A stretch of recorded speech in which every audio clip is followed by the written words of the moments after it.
All right. We're ready. Can you hear me? I got some music going. It's a little loud though. Turn it down. How's everybody doing tonight? And I can't figure out where the camera. Can you hear me? Got some music going. And my camera is like freaking out.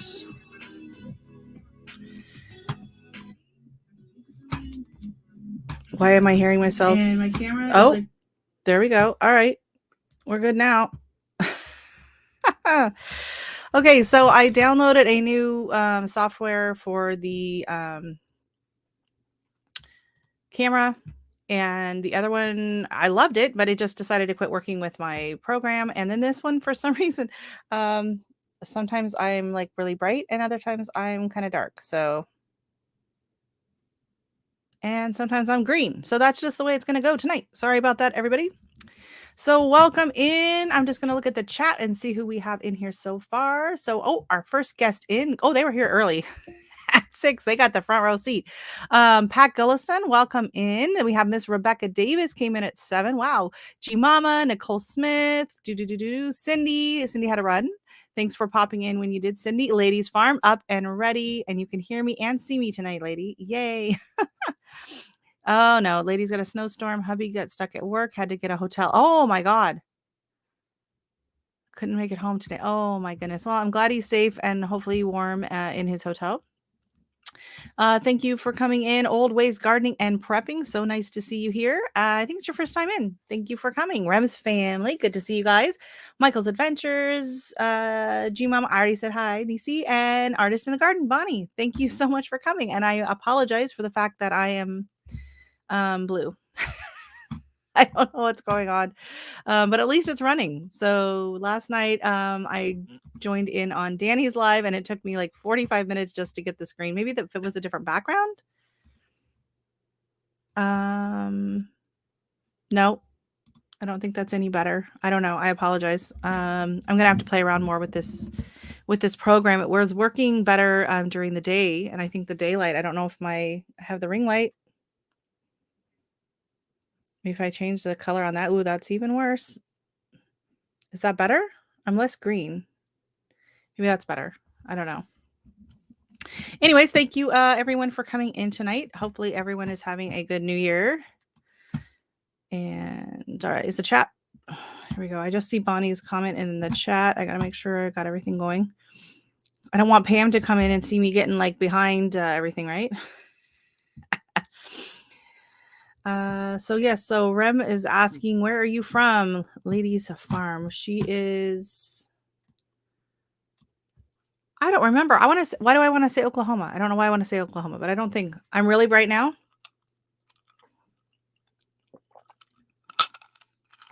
Is that better? Sorry about that. Eastern Kentucky. I was so close. Not even. I wish we could have like a map in the corner and then everyone could just kind of do dot and we can see kind of where everyone is coming from. Oh, thank you so much, Michael's Adventures. Thumbs up. Thank you. Yes. So last time I was on live was Christmas Eve, and a lot has happened since then. So we have had Christmas. And we have had New Year's. The kids are all home. They're back doing online learning for the next 2 weeks at least, minimum. And we went back into a level 2 lockdown, which, I mean, we weren't going anywhere, doing anything much. So that's not going to affect us too terribly much, but it just is kind of discouraging this time of year. I mean, the weather's crappy outside and you can't even go inside to do anything, right? So here in northern New Brunswick, we got 5 to 10 centimeters of snow every day. We got 20 centimeters yesterday, and a bigger snowstorm is coming in the next few days. I am so sorry to hear that. We've been kind of up and down weather-wise. I think Monday we were at like 9, and then we warmed up yesterday. I think we got up to like 37. Today we had a high of like 22, and we're going back down to the teens. And I think we're going to be like -6 overnight on Monday. So I'm not looking forward to that at all. Oh, hey, welcome in Hickory Croft Farm. Is this Steph? Is this Chris? Is it both of you? And old Wade's prepping and gardening. You got a dusting of snow, mostly ice. Oh no. Hickory Croft, did you guys get a lot more snow or not? Like we have a dusting, like it was blowing around outside today. It was quite windy. And I told my husband, I was like, oh my gosh, we have like snow globe snow because it was like just kind of just it was floating up, it was floating down, it was floating all over the place. It was raining here. Would much rather have snow. The ice is yes, for sure. We had a bit of rain yesterday. Actually, when I was out filming my MIG Grow Off 2022 video, it started raining. I was like, this is nice, lovely, cold, rainy weather. Ew. Yes. Ladies Farm. I'm in Bardstown. Michael's Adventures. See, yeah, I really need a map. I want to know where all of these things are. I've been to Kentucky. I've been to Paducah. We visited some friends in Paducah, and then we were living in Florida at the time, so we drove up through Atlanta and Tennessee. I've been to Chattanooga. We had friends that are in Tullahoma, Tennessee, which is the home of the Johnny Walker. And the sad thing is that, and I didn't go on the tour, thank God, because I would have been really cheesed off. But Johnny Walker Brewery Distillery is in a dry county, so you can't even get like free samples when you go on the tour at Johnny Walker. I can't imagine going in, smelling it, seeing all the vats, and then they're like, "Yeah, sorry, we can't sell it or anything." Yeah, I am an hour south of Louisville. Okay, cool, very cool. Yeah, it's a nice area through there. We usually get ice when it's forecasted for snow. Oh. Soon visiting Ladies Farm. 70 degrees today, Nicole. Tomorrow's high is only about 57. Wah, wah, wah. Yes, garden envy is real, people. So far, you are at 10 inches of snow. That's insane. We've had a couple, I would say 4-inch storms come through. But that's been it. We haven't had a ton, like huge, deep dumping of snow here yet. So cheesed off. Yes. I have to use my YouTube language. I should pull out my some of my grandma's old sayings. Oy. Jumping Jehoshaphat. That was one of her favorite outbursts. Oh gosh. Outskirts of Memphis. Wow, we got a lot of people from Tennessee and Kentucky. I have a friend that is in Nashville area who just moved there last summer from California. And she is not impressed with the snow. And her kids were really excited to get the snow and they wanted to go out and make a snowman. And apparently it's not packing snow. So they were very, very disappointed. Yeah, 10 inches from noon to now. Crazy amount. That is insane. Yeah. That is when you hope you have some good books or, some Hallmark movies that you didn't get to. And yeah. Sunset Hosta Farm checking in from Ohio. How is your weather in Hawaii? Oh, that's hard to say. How is your weather in Ohio? Way too many O's in that sentence. That is a tongue twister. Yeah, so the weather here, we're getting cold on the weekends. We're going to be down in the teens, but I don't know. I didn't see anything saying a significant snowfall amount. I didn't really check because we can't go anywhere anyways, so it doesn't really matter to me. So little snow, not too much. Sunset Hosta Farm, me too. Oh, checking in from Ohio in the house. I know on the highway last I hear was a 70 car pile. Oh, and you know what? I didn't go see I saw it on the way to work. It came up on my screen that Renee's Gardens, she was stuck in that like I-95 disaster in Virginia. And then I forgot to watch the video when I got home. So 70 car pileup. Oh crap. Yeah, there's a lot of just crazy weather and stuff going on. Yeah. Coming in from Missouri. Whoop whoop. We got Missouri in the house as well. People from all over. Yes, I wish we had a map. I should come up with that at some point. Maybe I'll do a map. And then we can all add our where you're from on the map. There's got to be an app for that. And then we can pop it up on the screen and see where everybody's at. Animal. Oh my goodness. Yeah. So my parents are in Anchorage, Alaska, and they're sitting at like -6. Fairbanks has been like in the minus 30s. And I have a friend in Alberta, and she's so over it. They have had extreme cold weather and a massive amount of snow. And they're finally seeing like the light at the end of the tunnel next week at some point. So they've been hit really, really bad. We have pretty much skated through so far. We've had a pretty mild winter, I would say, for sure. Yeah. So, God, I don't want to have to talk about this, but I do want to just mention it. If you haven't seen my Instagram on Monday, unfortunately, my little garden pug Gizmo passed away. He was almost 16. He will be 16. He would have been 16 on January 14th. So, um, that was our fun New Year's Eve weekend. We knew by Friday he like, you know what, he was almost 16. He'd had a great run. I mean, you guys saw him this summer. He was out in the garden. He loved it. He stopped eating a few weeks ago. Like, we'd try to force him to eat and he'd nibble a little bit. He wasn't really eating very much. And then it got to the point last week where anything he did eat that we kind of forced on him, he couldn't keep it down. And so then Friday I was making a big pot of turkey soup, and he ended up loving the cooked carrots that came out of the broth, and he did eat those. And then of course they didn't stay down. And I think it was Friday, at some point on Friday, my husband was like, I give him like 3 days. So Saturday, my husband spent most of the day kind of laying on the couch with him while my daughter and I took Christmas down, which we usually do on New Year's Day. So we took the tree down, we took the village down, and we did all of that. And then we spent time with him on Saturday night. And then after Saturday afternoon, he was never alone. So we kept him in the chair on the couch, and we took turns laying with him. We put him, he did go to his bed. I think it was Saturday night. And then at 2 in the morning, he woke us up with just like this blood curdling scream. I don't know what it was. So we ran down, and he was sound asleep. So I don't know if he'd had a bad dream or if he'd had some kind of a stroke or something. I don't know. But he was still asleep. So we went back up. He did it again at around 2 in the morning on Sunday morning. And we came down, and he was walking around, and he was just really out of it. So for the last few days, he'd been kind of doing this thing where he would just kind of go and stand like in front of a wall at an angle and just like stare off into space. And so I would be like, Gizmo, Gizmo, are you okay?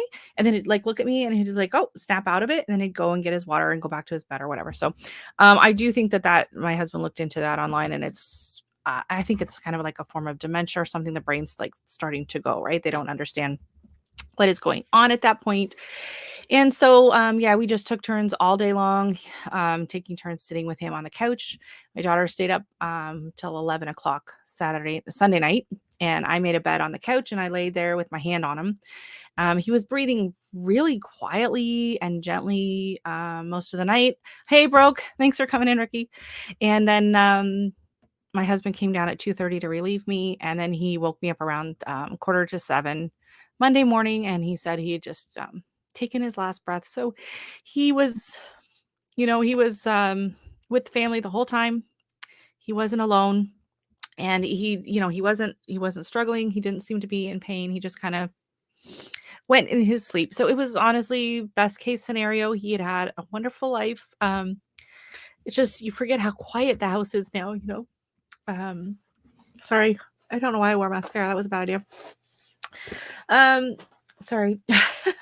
But I did feel I needed to address it and let people know, because he is in so many of my videos last year.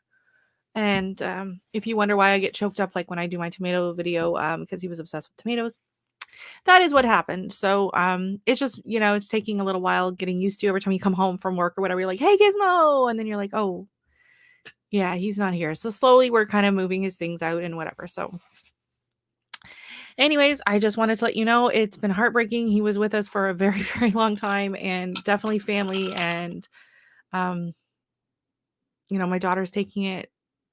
She's taking it as good as she could. Like we had ways of knowing, it was coming. It was expected. So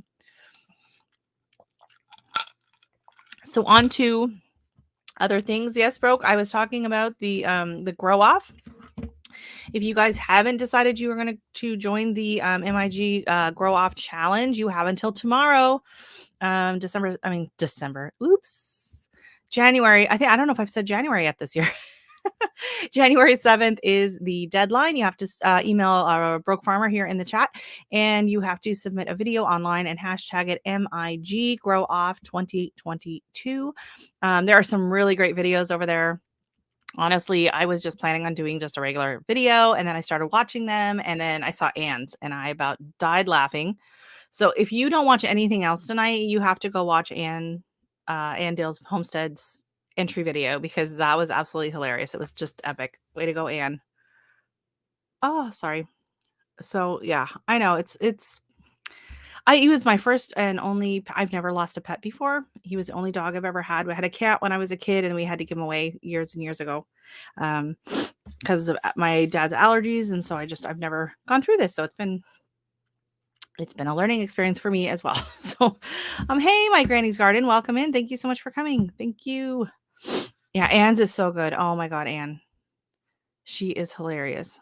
So, yeah, so I joined that. And so in doing so, I put my hat in the ring, and I decided that I am going to be using the tomatoes. They are Tasmanian chocolate dwarf tomatoes. And so I am growing 4 different dwarf tomatoes this year, and I started the seeds yesterday. I did. I started my 4 dwarf tomato seeds, and I started all of my peppers. So I did them in the baggy method. Some of the peppers, I'm using the ones that I got in swaps last year mostly, and some of them, honestly, I only had like 1 or 2 left. And so I wanted to make sure that I gave them the best possible chance to germinate. And so I'm using the baggy method. And I am also using the tea method. So I watched this last year on Mike Kincaid's YouTube channel. If you're interested in propagating plants, air pruning, anything like that, definitely check out Mike Kincaid. He has an amazing channel, and he talks a lot about propagation and things like that. And he did a video on growing some, not ghost peppers, the other hot ones, the Carolina Reapers. And so his tip was, he had read that to help germinate the seeds, you soak them in some black tea for about a half an hour, and then you plant them in the soil. So I did that with some of my seeds that I had enough of. I did 5 of them in the tea, and then 5 of them just in the plain water in the baggies, and then I stuck them in the baggies. So it's going to be a fun experiment to see if it makes any difference. Like, it would be really cool if I get like way faster germination on the ones that were in the black tea. I don't know. So that's going to be exciting. And I see we have a few new faces coming into the chat. So thank you so much, Beverly, for coming. Have you ever seen black tomatoes? I have. And I thought I was growing black crim last year.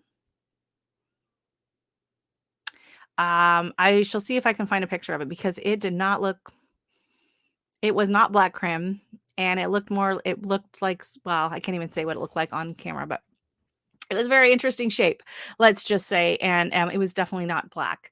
And I was also trying to, no, and then pink brandywine I had as well, not the black brandywine. So pink brandywine. So yeah, I tried black crim, and it did not grow. I did try black visage, which is a large cherry tomato kind of from Baker Creek. And I was not a big fan of that one, I'll be honest. Yeah. So Tasha, oh, she grows. She's in here. How you doing, Tasha? Challenge is on. I'm starting to look at people. I don't know. Are you on my team? Are we foes? And then oh, hey, Nikki showed up. Everyday life of an OCD-ish chick. Let me know when you get your seeds, Nikki. I sent emailed a bunch of seeds out. I did not email them. That would be awesome. If we could email seeds. Oh my God. No, I mailed several packages of seeds out to people that won seeds on the channel and all that. And hopefully they get there. Some people got the packages and some never got them. So hopefully they get them out. I'm going to need you to DM me what you thought about black crim. You saw the black crim ones. They look like, I call them purse tomatoes. They look kind of like they were hanging low, and they were kind of bulbous on the bottom, and they looked like a purse. But they also look like something else. Emailing seeds would be amazing. If I could figure that out, I would be a very, very rich person. Good night, night, Rems family. Oh yeah, work, sleep, shower. Blah, blah, blah. Yep, yep, yep, yep. Thank you so much for coming in. Happy to have you here, and I look forward to seeing you around the YouTube streets. And have a good night. Thank you so much. Hey, sifting some soils here, and Ronald Davis, welcome in from Columbia, Missouri. I have no idea where Columbia is, but I have been to Springfield. Yeah. When I was 12 years old, we went on a trip to visit some friends that moved to Springfield, Missouri. And so we went to Springfield and we went to Branson. We flew into St. Louis. So we did that. And then I think we rented a car, I guess, and drove around. So I have been to that area, but it's been a very long time. There was a tornado warning when we were there. So we had to spend half of the evening down in the basement with the sirens going off and everything. It was super cool and spooky all at the same time. Who else came? Anyone else came in? Nope. I'm watching on both chats. So I have StreamYard chat and I have the YouTube chat going. So I just want to make sure they move at different times, which kind of freaks you out. So you're not sure if you're seeing the same message more than once or not. So has anyone else gotten any seeds going aside from the grow off? Because I know I saw a bunch of seeds going in for the grow off. Anyone else have any seeds that they're starting inside? Because it's winter time and you have to start your seeds inside, not outside in the yard. I was just shocked when I was watching all these videos and everyone's out there and they're outside with their buckets and the hose really got to me. I was just like, really? Like we had to disconnect our hose like several months ago. And yeah, that's not going to get connected again until May. We actually, I think last year we were able to connect the hose around April because he left the head of the end of it in the greenhouse. And so it stayed in there and it stayed nice and warm. Oh, the 42-day tomato. Is that the one from M.I. Gardner? I saw it on his website and I was going to order them and they were sold out. Let me see. Hold on.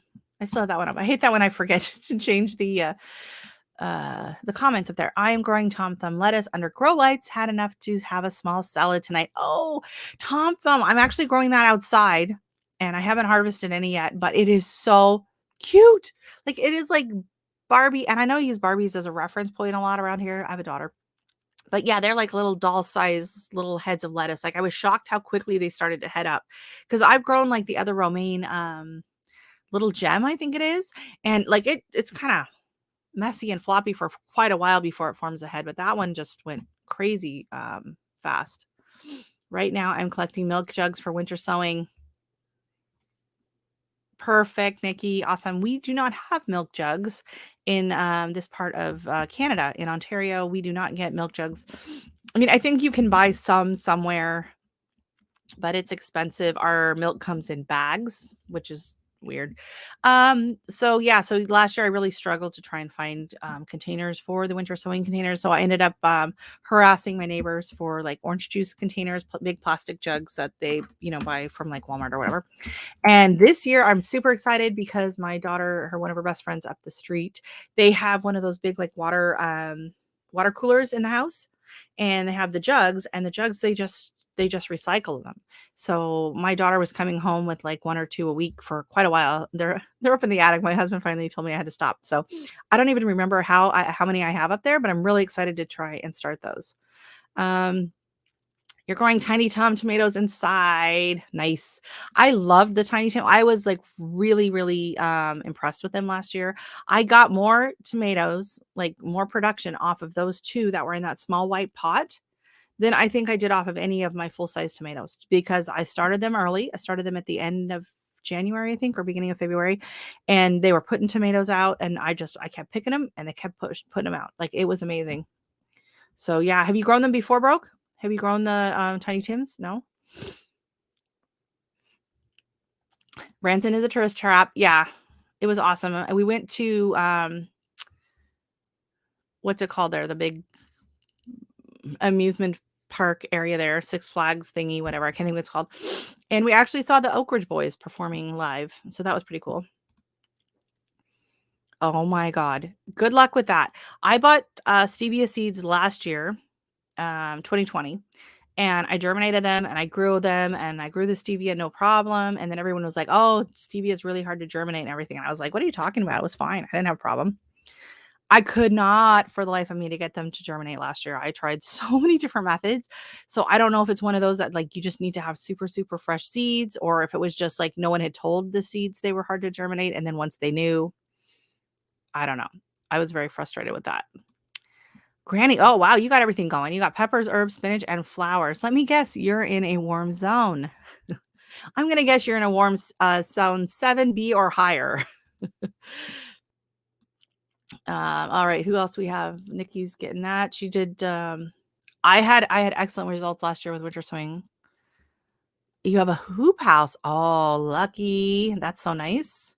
I'll start seeds when you get back from Arizona next week. Oh, so it's not warm enough for you in Texas. You got to go to Arizona.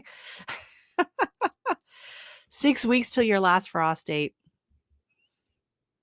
I am 19 weeks away from my last frost date. I checked that yesterday. Hey, welcome in. Welcome in. How are you doing today? Virtuous Gardener 91. Please tell me 91 is not the year you were born in, because that's going to make me feel really old. G Mama, little gem lettuce seeds. They're so cute. Listening while driving. Watch where you're going. Be careful. I have done well with my I did pretty good with winter sowing last year. I thought I bummed out when I did in the video. I had like 3 or 4 that didn't have anything in it, and I just set them to the side and kind of forgot about them, and they all ended up germinating. I had been impatient. Yes, she got it from MI Gardener. I am really, really interested in that one. So I will be watching your journey with that tomato. Hopefully it produces nice and early, like it says, and hopefully it tastes really good. Because last year I didn't have any tomatoes that really blew me away taste wise. Like they were all right, but nothing that was just like, oh my God. They're talking about the lettuce. Oh, how many do you need? Oh, you guys are chatting. All right. I'll mind my business. No. Oh, it's new to broke. Yep, you're gonna love them. They're not like the most amazing flavor, but they're good. It's a good solid cherry tomato, and the growth habit is just super cool. I just loved how tiny they were. Haha, that's a good idea. I could be making myself some bathtub gin too up here, eh? Hey, Lisa, welcome in. Thank you so much, Yogi Farmer, for coming in. Yep, Nikki, just call them and tell them you're a gardener and you want the milk jugs. They will give you used coffee grounds too if you want. Yeah, I don't even think they don't even have milk jugs at the Starbucks here either. Another thing you can do, and I would not use this for any food that you are starting seeds, but flowers. Here, I don't know if it's the same way in the States, but here at the gas stations, at the end of like the aisle, at the end of the row, what do you call them? I don't know, lane, whatever. There's a post, and people can put their empty windshield washer fluid containers on that for like recycling purposes. Because you up here when we have like the snow and the sludge and the salt on the road, you're constantly using your windshield wiper cleaner. So you could use those because they're clear plastic. You could use those, wash them up really good, and just use those. But again, I wouldn't use that if I'm growing any food. I would just stick for flowers. Poppies do amazing in winter sowing containers.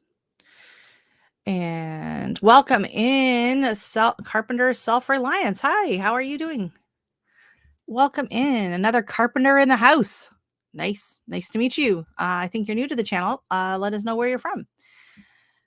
Yogi, we got Nicole. They're all chatting, saying hello to each other. Welcome in. Hey, Philip, dropping in. How are you doing? Listening but not chatting. I guess that means we can't gossip about him. Oh well, maybe next time.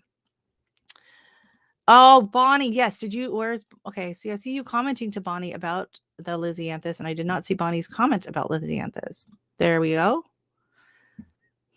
Yes, Bonnie. I am so curious about Lisianthus. It's absolutely beautiful, but I watched so many people struggle with it last year. I watched Nicole just baby those and lose so many. I watched Nicole from Flower Hill Farm. I watched You Can't Eat the Grass, and I don't think she's ever growing them from seed again. I think she's just going to be buying them from as starts. They're just ridiculously hard and so slow. to grow. So bodies were absolutely beautiful. I did get to see them this summer. They were so pretty. So it might be worth it, but I have so many other seeds that I'm growing right now that I just don't know if I want something that's that fussy, right? It's like just too fussy. Being an organic gardener, those would be a no. Exactly. Yeah. And especially like if you're growing a bunch of flowers or something like that, it's probably not a big deal. But I don't know if I'd wash them with bleach, Nikki. I mean, they're already clean. And if they have ammonia in the windshield fluid at all, you wouldn't want to mix bleach with that. Unless you do it outside, but don't gas yourself. I think it's going to be more of a set and forget this year. Yeah, I think that's the thing is you baby them too much because they take so long and then you screw it up because it's just like, nope, no. Yeah, just let it set it and forget it. Yes, we'll be watching your journey on that, Bonnie. I'm very curious about that. We should start like a hashtag for like troublesome seeds so that we can keep an eye on everybody and how they're doing this year. Hey, Crazy Ed, welcome in. Thanks for stopping by. You still got your mustache, or they make you get that rid of that yet? You've been very busy today. Hopefully, it's not too cold and you're not getting too much snow where you're at today. Everybody is saying hello. Thank you so much. You know what? I'm going to drop the link. If anyone has anything they want to talk about and come up, you are more than welcome. You know, Nicole, Nicole. Yeah. So we were chatting over in one of the Facebook, YouTube groups about people's goals for 2022. You know, their gardening goals and their YouTube goals. So a few goals I have for the year. You know, I just hit my 500. Thank you so much. So, you know, the next big goal is to hit that 1K, hopefully get monetized so that I can, you know, just pay for the stuff I've, you know, bought to get into the how do I hide? Oh, there we go. Hide the current comment. That drives me nuts when I can never remember where to find that comment to take it off. Oh my God, Nicole, do it. Go have a glass of wine and then come on up. So, should I out you? There are some people in the chat who were talking about that one of their goals for the year was to go live, but they're a little nervous about going live on their channel. And I said, hey, anytime you want to try it out, you are more than welcome to come live on mine. So if there's anyone in the chat, especially if you've never gone live before and you're nervous about it and you want to come on up. If there's anyone in the chat that just wants to come up and say hi, howdy do, you're more than welcome to do that as well. I'm on my way. Thank you. I'm on my way. I'm getting there. So yeah, so I hit 500 on Christmas Day. So that was,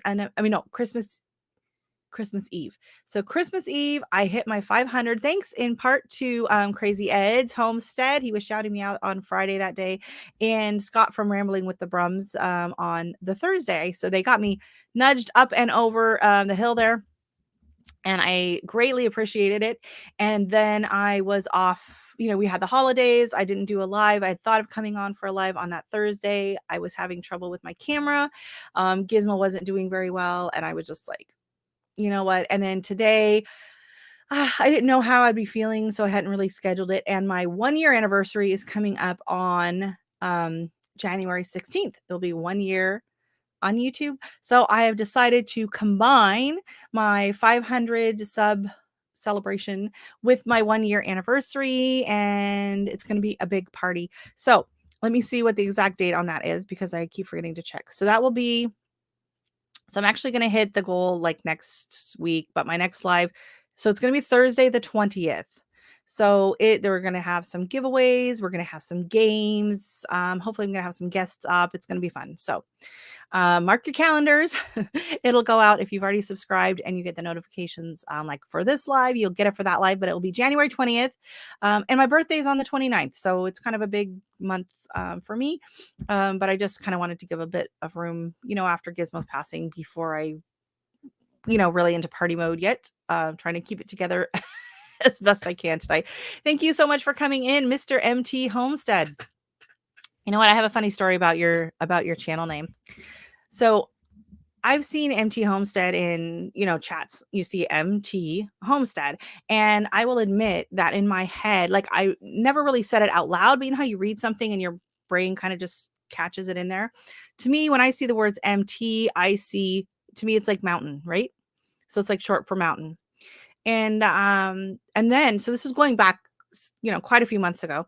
Um, I would hear people talking about Empty Homestead, Empty Homestead this, Empty Homestead that. Oh, you got to go see my Empty Homestead. And I heard it as Empty Homestead, as in like EMPTY. And I thought it was a channel about someone who had bought like a piece of property and they were building up, a homestead from scratch. It was an empty homestead. And I thought this for like quite a while, and I kept thinking, how can I like searched on YouTube. I can't find, this empty homestead people keep talking about. And it wasn't until you guys were on it live with someone else and they said empty homestead and you had MT homestead on the screen next to your name, and I was just like, so there you go. I actually think it's a great channel name for someone who is starting out a brand new homestead.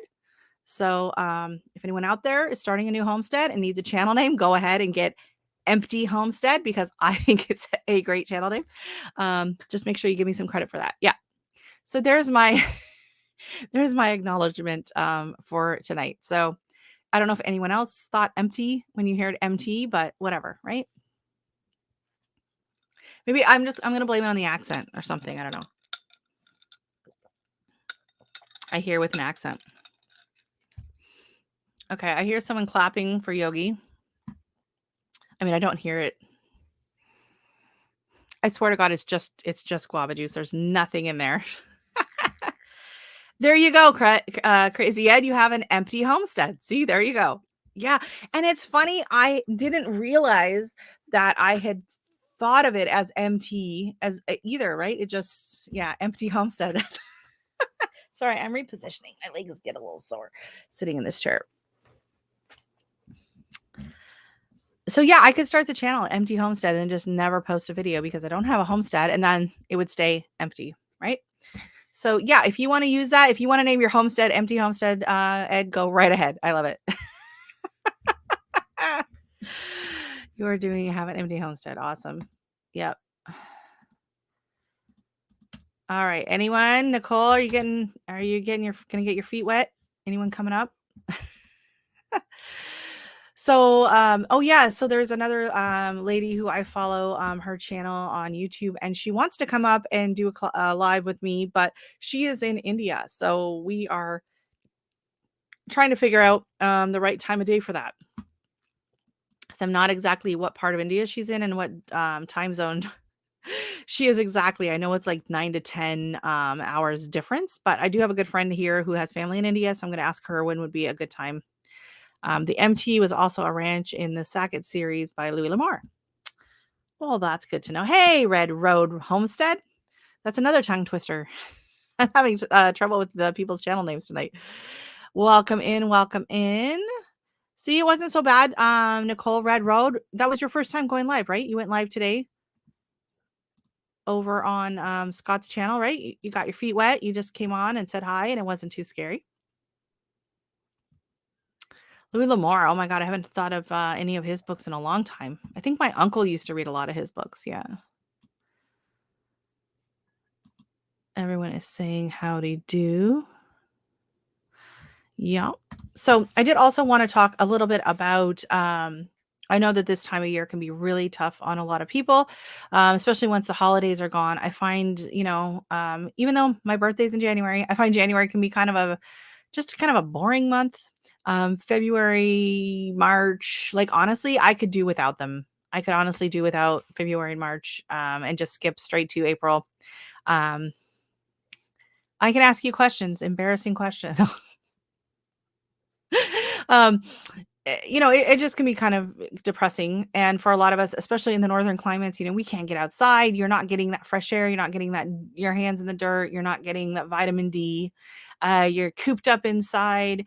And so a lot of times, people just can kind of get pretty depressed. And, you resort to, binge watching Netflix and things like that, which That's totally fine. We've all been there. But one of the most important things I think we can do to help lift our spirits and our uh, mental health, mental wellness is to just make sure we keep moving somehow.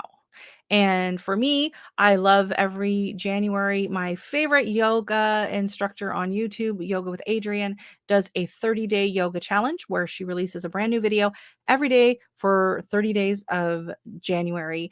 And it's a really great community. The comment section is really fun to watch after you've done, especially if there's a few poses that totally kicked your butt and you're feeling bad about yourself and you go down in the comments and people are like, oh my God, where did that come from?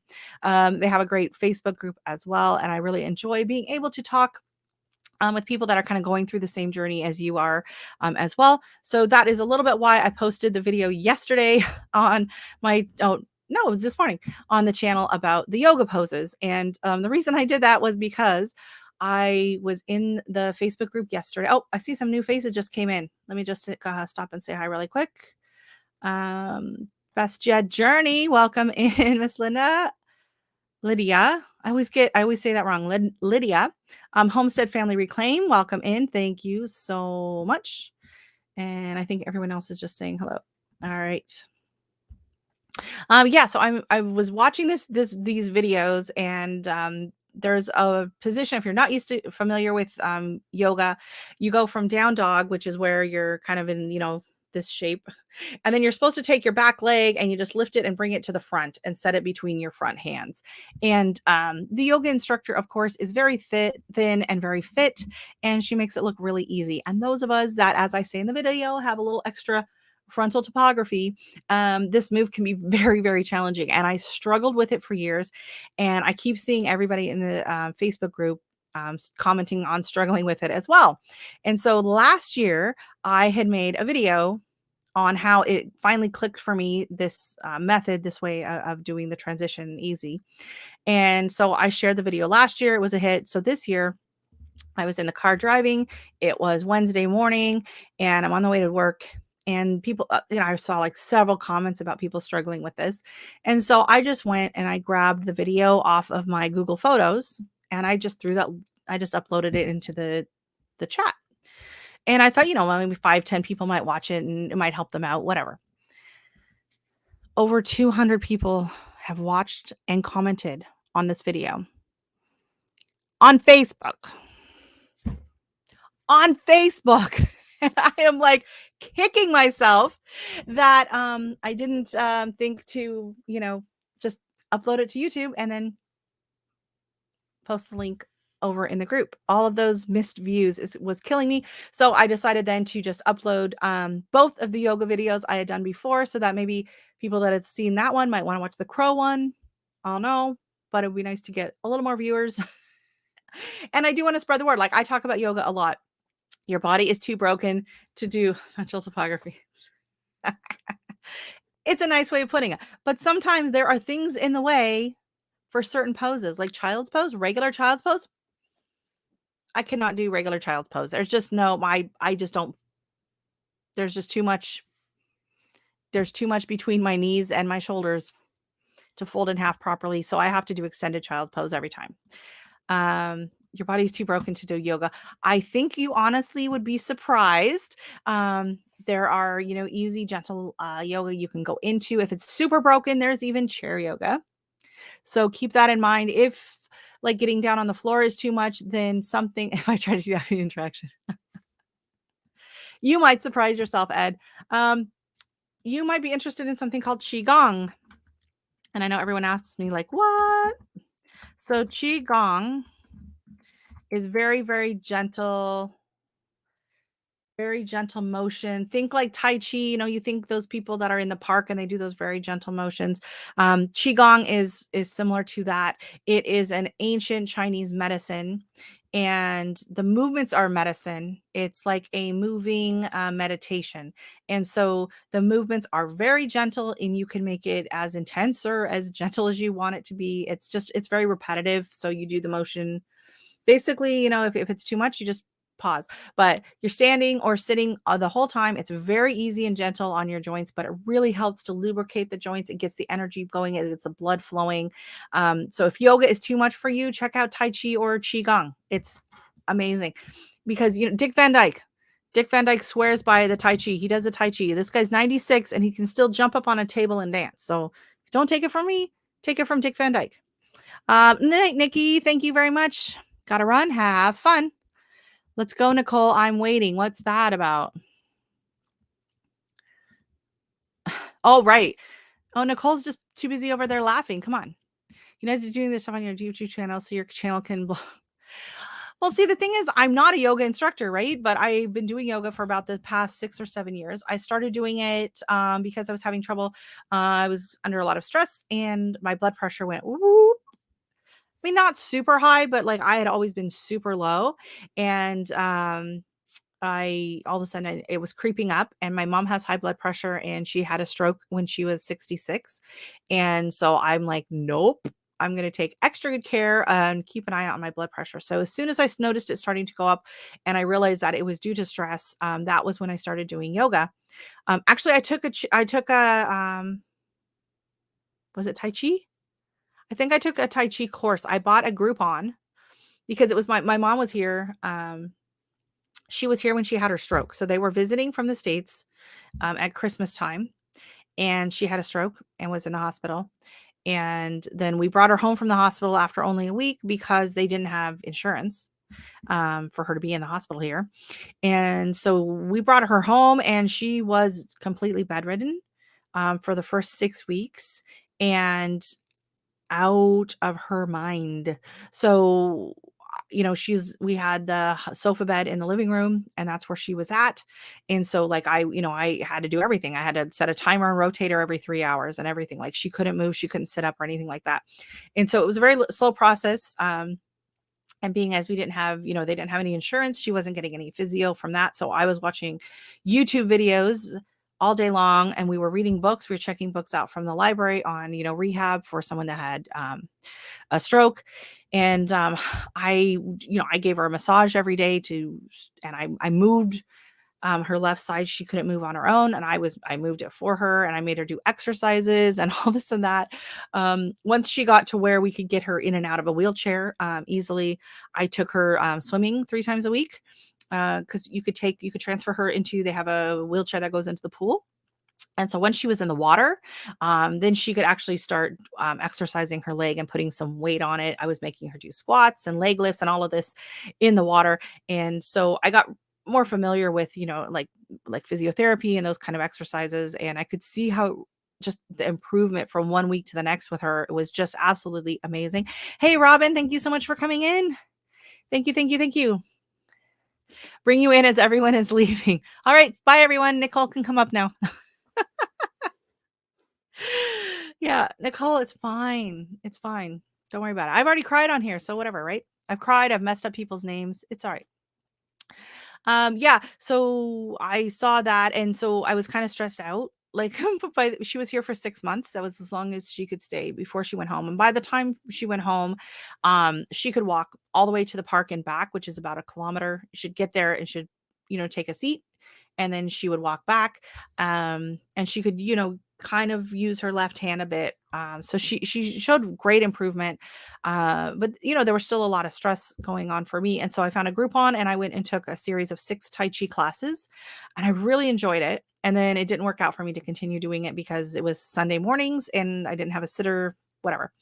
Fast forward to the next year when I was having problems with my blood pressure, all of a sudden I remembered the Tai Chi. And so I decided to look into, I watched a few YouTube videos. I checked out videos from the library. I really wanted to like yoga. And honestly, so many of the yoga videos I checked out were just annoying. The people were annoying. I wasn't loving it. And then a friend of mine recommended kilometer. Okay. So it's like, what, a 1/7 of a mile? I don't know. It's to the park and back. Sorry, Robin.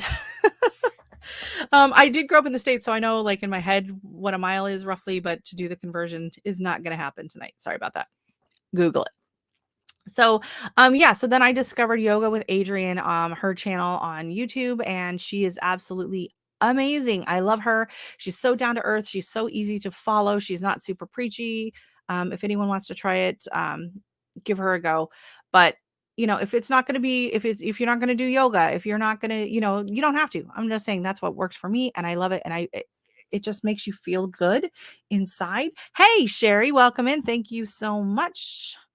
Thank you, thank you. Woo! It was so exciting to hit that milestone and get my community tab.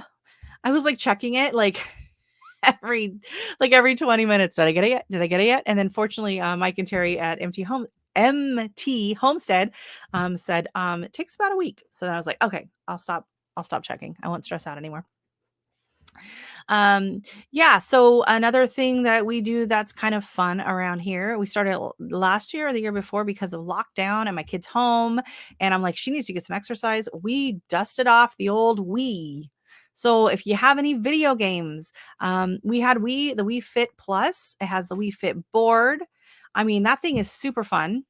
And we spent a lot of time, I'll go on it and spend an hour, whatever, playing some of the games and some of the exercises. And listen, if you're someone that's like hardcore and you hit the gym and you're hitting, you're doing weights and you're doing CrossFit and all of that, yeah, you're going to laugh at doing the weight. But if you're someone that, has been binge watching Netflix and eating chips, the Wii's going to kick your butt. So, right? Yeah, so Wii Fit is so fun, and I can tell you, you get out of it what you put into it. So you can stand there and you can do the 10 minutes of hula hoop, and you can do like, whatever you want, or you can go and like make a sweat, right? And the boxing one, if you put your all into those punches, it's a good workout. You can get nice and sweaty. Yeah. The Wii Fit board. Actually, I love the bicycle one. I love the cycling one. It's so fun until I was on that and I couldn't find one of the flags for like the longest time. My daughter was little. She'd fallen asleep in the car seat. So she came in and she was asleep in the car seat. And I thought, you know what? I'll do my workout while she's still asleep. So I go on the Wii and I had just gotten it and I had just released like the expert level of the bicycle one, right? And so the first one was I think you have to find like 23 flags. So I'm on there and I circled that stupid mountain like I don't know how many times trying to find this one flag. Like it was just nowhere to be seen. Could not find it. And so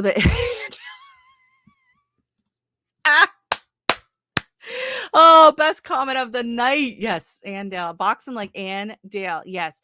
So I'm cycling and I cannot find this stupid flag. And then finally Sydney wakes up. And so I'm like, oh, I'll have to try and find it another time. And honestly, I thought I was doing the work. I thought I was exercising for about 20 minutes. 52 minutes I spent trying to find that stupid flag, which is in the cave, by the way. If you're looking for it, it's in the cave. Um, yeah, so I was like, "Oh my god," but it was so fun, like, the time just flew by. So, yeah, my daughter likes the step aerobic one. We also have, like, a mini trampoline, which I haven't got out in a while because it's not a lot of free space, but it's just about, like, 3 feet across diameter. You can just stand on that thing, play some music, watch TV, walk back and forth. There are plenty of body weight exercises. There's a ton of videos on YouTube, just daily 10-minute workouts, 20-minute workouts, because exercise and I don't even want to talk about exercise. I'm talking about movement. Moving your body helps your mental health.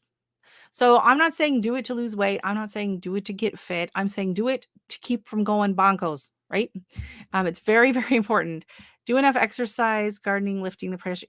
Well, see, that's the thing, right? So in the summertime, yeah, like I find I don't need the yoga as much in the summertime because I get a lot of that peace of mind from gardening, right? So you get the exercise, you're working, you're out in the garden, and that's a way that people really use to, stress relief, right?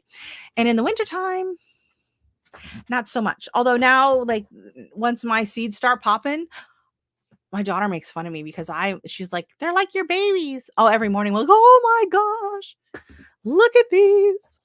You love shopping exercise? That works too. That works too. Although these days, it's more add to cart, add to cart, add to cart. There's not a whole lot of exercise in adding to carts, right? They're popping. My babies are popping. See, y'all making fun of me. It's all right. It's all right.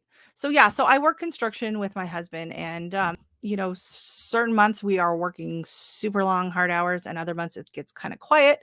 And so I find that on the months that are more quiet, when we go back and start working hard, or when spring comes and you start and digging and you haven't like lifted a shovel in 6 months, it is helpful to get your body back together. So I know y'all are going to think I'm kind of crazy, but I'm going to show you that yoga is not just about I know a lot of people think, oh, it's just about stretching and they're like, oh, I'm not flexible enough to do yoga. That's not what yoga is about. It does help improve your flexibility. It helps improve your strength. It helps improve your breathing and your body mind connection balance, all of those things. It has come in very helpful for me at work. So I have a fear of heights, and there was a job we were doing, and they had these super high ceilings, and I had to go up on the top of a 12-foot ladder. And if I'm against the wall, near a wall, I'm fine. But I'm in the middle of the room and I have to carry my tools up. And so what you do is when you get to the top of that ladder, you're kind of bent over holding onto the ladder because it's high and I'm scared. And I have to go from like this bent over position and stand up in the middle of the room. And I would get dizzy and kind of like, woo, and would freak me out. And then I started doing yoga, and we went back to that same job a few months later because they were renovating another part of the building. And I had absolutely no problem doing that because I was so used to forward fold and then standing up into mountain pose. And my body had just gotten used to, just standing up in that position, and I didn't get dizzy. I didn't get the head rush and all of that. So that was a very helpful thing as well. And another thing, I want you all to do this with me. I know you're going to think I'm crazy, but one of the things, like, we do drywall taping, and one of the comments we get from everybody about drywall taping is the fact that it's hard to work with your hands above your head. And I know a lot of people, if you've done anything where you have to lift something up above your head, it is a lot of work. And a lot of people, you can't hold your arms up for very long. So even in yoga, she'll have you doing, oh, I'm sorry, my arms are missing. This is going to be really awkward. Okay, I don't know how I'm going to demonstrate this because my arms are going to get heavy. Okay, but I'm going to show you a technique. I want you all to do it with me. So if you're on your phone or whatever, just kind of set it down where you can see me and listen to what I'm saying. Hey, Huga, welcome in. Huga, Huga, Huga, Huga. So fun to say. I love the name of your channel. Okay, so I want you to all do this with me. Okay, so what you're going to do is you're going to put your hands up in the air like you normally would. Let's say you're trying to hold something up above your head. Okay, so you're going to put your hands up. All right, unless you have a heart problem or you're pregnant, don't do this. So you're going to just stand here with your arms up, and you're going to start to feel it, right? And keep in mind like how you are using your body in this position, right? You're lifting up, right? Holding a sheet of drywall, my husband screws it in, is the worst. Drywall is heavy. Amen, Nicole. Welcome to my world. And this trick is you're going to be my eyes. Okay, so your arms are still up. Okay. So right now, I bet what you did is you lifted your arms up kind of as hard as you could. Hold on just a minute. I gotta take care of this guy.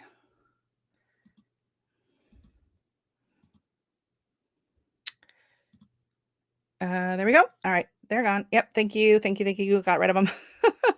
Okay. So, I hope your arms are still up. Everyone's arms are still up. Okay. So what you're going to do is when your arms are up, instead of pushing up like you are, I want you just, I don't know, you're not gonna be able to see it on the camera. I want you just to kind of lower your shoulders. Keep your arms up. Just lower your shoulders. Just let them sit down into your shoulder. Okay. So instead, normally you go up and you push it. Oh God, I can't because of the camera. So you're pushing up. And I want you to, instead of just pushing up, like let's say this is your elbow and your shoulder, just lower it down so it sits into the socket. Okay. I have some mods and none of my mods are in here tonight. Unfortunately, I do have mods, but they're just not here. Hey, Hudson, welcome in. Thank you so much for coming.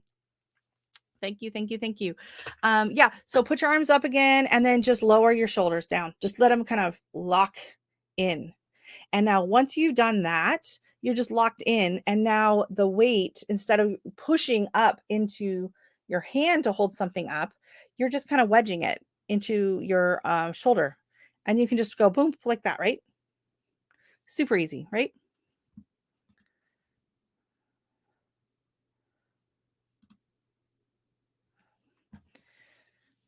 So, thank you, Brenda. I appreciate that.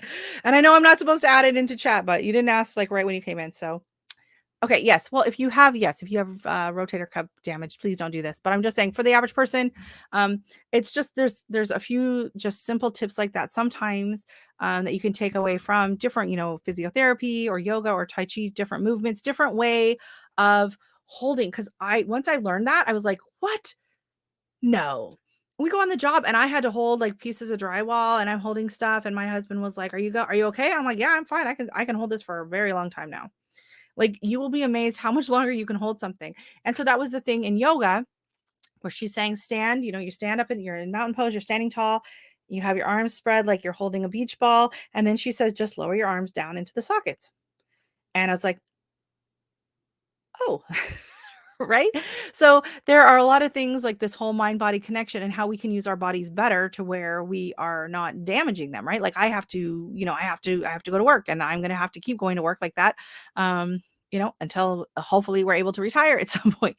So that's one of the things with yoga. Sometimes we would come home from doing a job. I'd be working in a basement all day and I'd just be wrecked. And you get home, you eat, you have a bath, you go to bed, you get up the next morning, you're achy and you're sore. By the end of the week, you can hardly move. And after I started doing yoga, the next time we had like a big job like that, a big basement where we were just working late hours, like I was still tired at the end of the day, but I would wake up in the morning refreshed. Like for me, the yoga just aided in the recovery of my body after doing big long jobs. And so I'm not as regular as I should be with it, but I do try to do it several times a week if I can. And if not, at least can you do that again? The hand thing? You want me to do the hand thing again? Yeah, I'll do that in just a second. Yeah. So, but I do stretches every single night in bed. I do a handful of stretches because I used to have chronic back pain since I was a kid. I used to have to see the chiropractor. I should have been my green screen is distorting my movements. I know. You know what? I downloaded this new program. It's called ChromaCam, and it's not great. Unfortunately, the last one I had, XSplit, was amazing. It worked really well, and it quit working on my computer. I spent hours on tech support with the guy trying to figure it out. So I thought, well, I'll try ChromaCam, but it's not great. It's not an actual green screen. Like I don't have a green screen behind me. It just removes the background. So yeah, I'm not super happy with this one. I'm going to see if I can try to find another one I can download, or else I'm going to end up having to just, maybe string some fabric across here, but I'm sorry about that. Yes. Okay. So growing with Hudson. So when you put your hands up in the air, put your hands up and then just lower your shoulders down. Just let them rest into the shoulder joints. And then what you're doing is you're using the whole strength of your body to hold your arms up because they're just sitting in there. So it's almost like a support. I know it's very hard to see my movements. I apologize. Maybe I'll try and do I'll try and do a video of it with a regular camera, just to explain what she's talking about in that. But it just certain things like that. Like when you start doing the yoga videos, you just start to learn how to use your body in a better and a healthier way, to where that it can help enable you into other aspects of your life. So it's not just necessarily about stretching or meditation or whatever. It's about prolonging your ability to keep doing the things you love, whether it's gardening or working outside or whatever it is, right? Yes, I'm sorry about that. Any other comments I have missed? Hopefully that makes sense, Hudson. If you need some more questions on that, it's cool because you have a bad back. Yeah. Yeah, I had according to the chiropractor, I should be about 2 inches taller. I had some very major damage in my neck and my low back from a bad bike accident I had when I was a child. It affected the growth plates apparently. So unfortunately, he said I cannot use that in my BMI. So I'm like, why not? My body doesn't know that I wasn't supposed to be that I'm not 5'9". It thinks I'm 5'9". So I think I should be able to use 5'9" in my BMI. Just say. Weigh in. What do you think? Do you think I should be able to use it? You bend your elbows coming down. Yeah, that's fine. I'm just saying just sink, just let it set into the shoulders, into the shoulder joints. And I am really sorry that this background is so bad for that. Mm. But yeah, so I used to have like major back pain, chronic back pain. And then I ended up with restless leg syndrome. That was fun. So I had that for years. Like every night I would go to bed and I couldn't understand it because I'd be laying in bed and watching TV. I would be totally fine. And I wouldn't move. I wouldn't do anything. And my husband would turn the TV off and boom, my feet would go nuts with the tinglies and all of that. So it only happened like right when I went to bed. So to me, I was like, okay, maybe that has a bit of like a neurological feel to it. And I figured that to me, it just seems from everything I read to be connected to like a pinched nerve type thing. So I found a stretching routine that I would do every night for about a half an hour where I would stretch my two bad spots, which is my upper neck and my low back. And if I did those for a good half an hour before I tried to lay down to go to sleep, then I'd be able to fall asleep. And sometimes I would wake up in the middle of the night with the pain and the tingling in my feet again, and I'd have to sit up and do stretches again. And I did that every single night because if I didn't do it, I couldn't sleep. I did that every single night until I was, I don't know, for years. And one morning I woke up and I was like, my back doesn't hurt. And then I was like, did my back hurt yesterday? When my back pain went away, the chronic back pain went away. And I simply from just regular stretching, sorry, just, I just whacked my funny bone on the table. Oh, whew, that is some serious pain. Okay. Yeah. So just from stretching out every single night, I got rid of my low back pain. I did not get rid of the chronic tingling, the restless leg syndrome until I got pregnant. And then when I got pregnant, that went away. Thank God.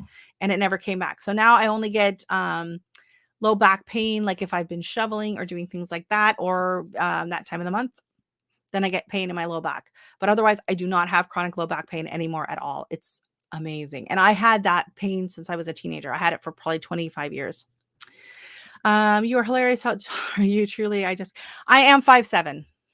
Officially, I am 5'7", but I'm supposed to be 5'9". Yeah. So I have a tall person's personality. There we go.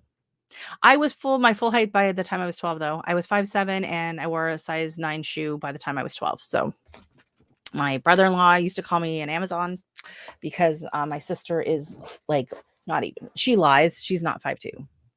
But everyone else in my family is super tiny and petite. And then there's me. Your potassium is very low, which causes leg cramp. Yeah, no, it wasn't leg cramps. It was has absolutely zero to nothing to do with drinking. No, it wasn't leg cramps. It was like my husband sometimes gets the leg cramps. It was the tingling. So it's like almost kind of like pins and needles. But yeah, I do take magnesium, and I take magnesium. It's three of them I take together. I can't remember what it is. Magnesium, calcium, and vitamin D. I take that every night. And yes, that has helped with the you're 5 feet 11 and a half. Oh, you're almost there. Almost there. Just get a pair of lifts. You're almost there. Yeah. Yeah, I drink a ton of water and wine. I mean, I do I do drink a lot of water, and I do have edema. So I do suffer with water retention and edema, and I have ever since. Oh, you're referring to your personal alcoholism. All right. Yeah. Well, there you go. I'm 6'2" and constantly have back pain because my spine is curved. Yoga. Try, if yoga is too intense, start with the qigong, something like that. I have seen so many testimonials of people that have tried it, and they can stand up and walk straighter, and it helps to fix curvatures of the spine and all of that. Yeah. Like when your hand falls asleep. Yeah. it's kind of like that, and then it's just and it's kind of like pins and needles in there, right? Paralyzed in a wheelchair now, so I sit like for. You need to get one of those. Have you seen the higher wheelchairs? They're like it's like a bar stool height, and then you'd be like eye level with people. Because yeah, I find that that's got to be so awkward to always be low, right? Like you're always down, people bump into you. I remember when my dad was here, or just pushing my mom through the store in a wheelchair, people don't see them. Like they were constantly like running into the wheelchair or running into the stroller and stuff. It's like people don't see the wheelchair. So those taller ones I think would come in really handy. And then you're, kind of on eye level with people. That would be nice. I take magnesium. Yeah. Yeah. And some really good foot support. I find that I do notice if I'm not wearing my shoes with my good insoles, that I do start noticing pain, not so much in my back. I notice it in my knee. Getting old is not for the weak of heart. Yep. I have mild scoliosis, I think. Yes. Specifically, I actually think Yoga with Adrienne might even have one for that. She has, if you go to, I should pop her channel up here. If you go to Yoga with Adrienne, she has a yoga for everything. So she does she'll have like yoga for when you're in a bad mood, yoga for depression, yoga for she has a name, like all these cute little names, yoga for whatever. So, whatever ails you, she probably has a video for it. So I'm going to post that down below here. Here we go. Yeah. So I will just say that I had so much pain all through my youth. Like I saw chiropractors regularly. I had low back pain. I have double jointed. So I was constantly rolling, spraining ankles, having just weak joints. And knock on wood, since I started doing my yoga 6-7 years ago, I have not rolled my ankle since. And I cannot tell you how many times I rolled my ankles before. Like it would just happen on a regular basis. My ankles, my joints weren't very strong, and I would just twist it and roll it. And I haven't had a really bad sprain for a long time, but I would roll it on a regular basis, and then it would be sore for a few days, and I have to wear it wrapped, and it would swell up and all of that. And honestly, the yoga has really, really helped. It's helped not see what yoga is doing is it's not just and to answer your question, I was born. Did you fall asleep? Like that is the longest response. Okay, in 1991, I was in middle school.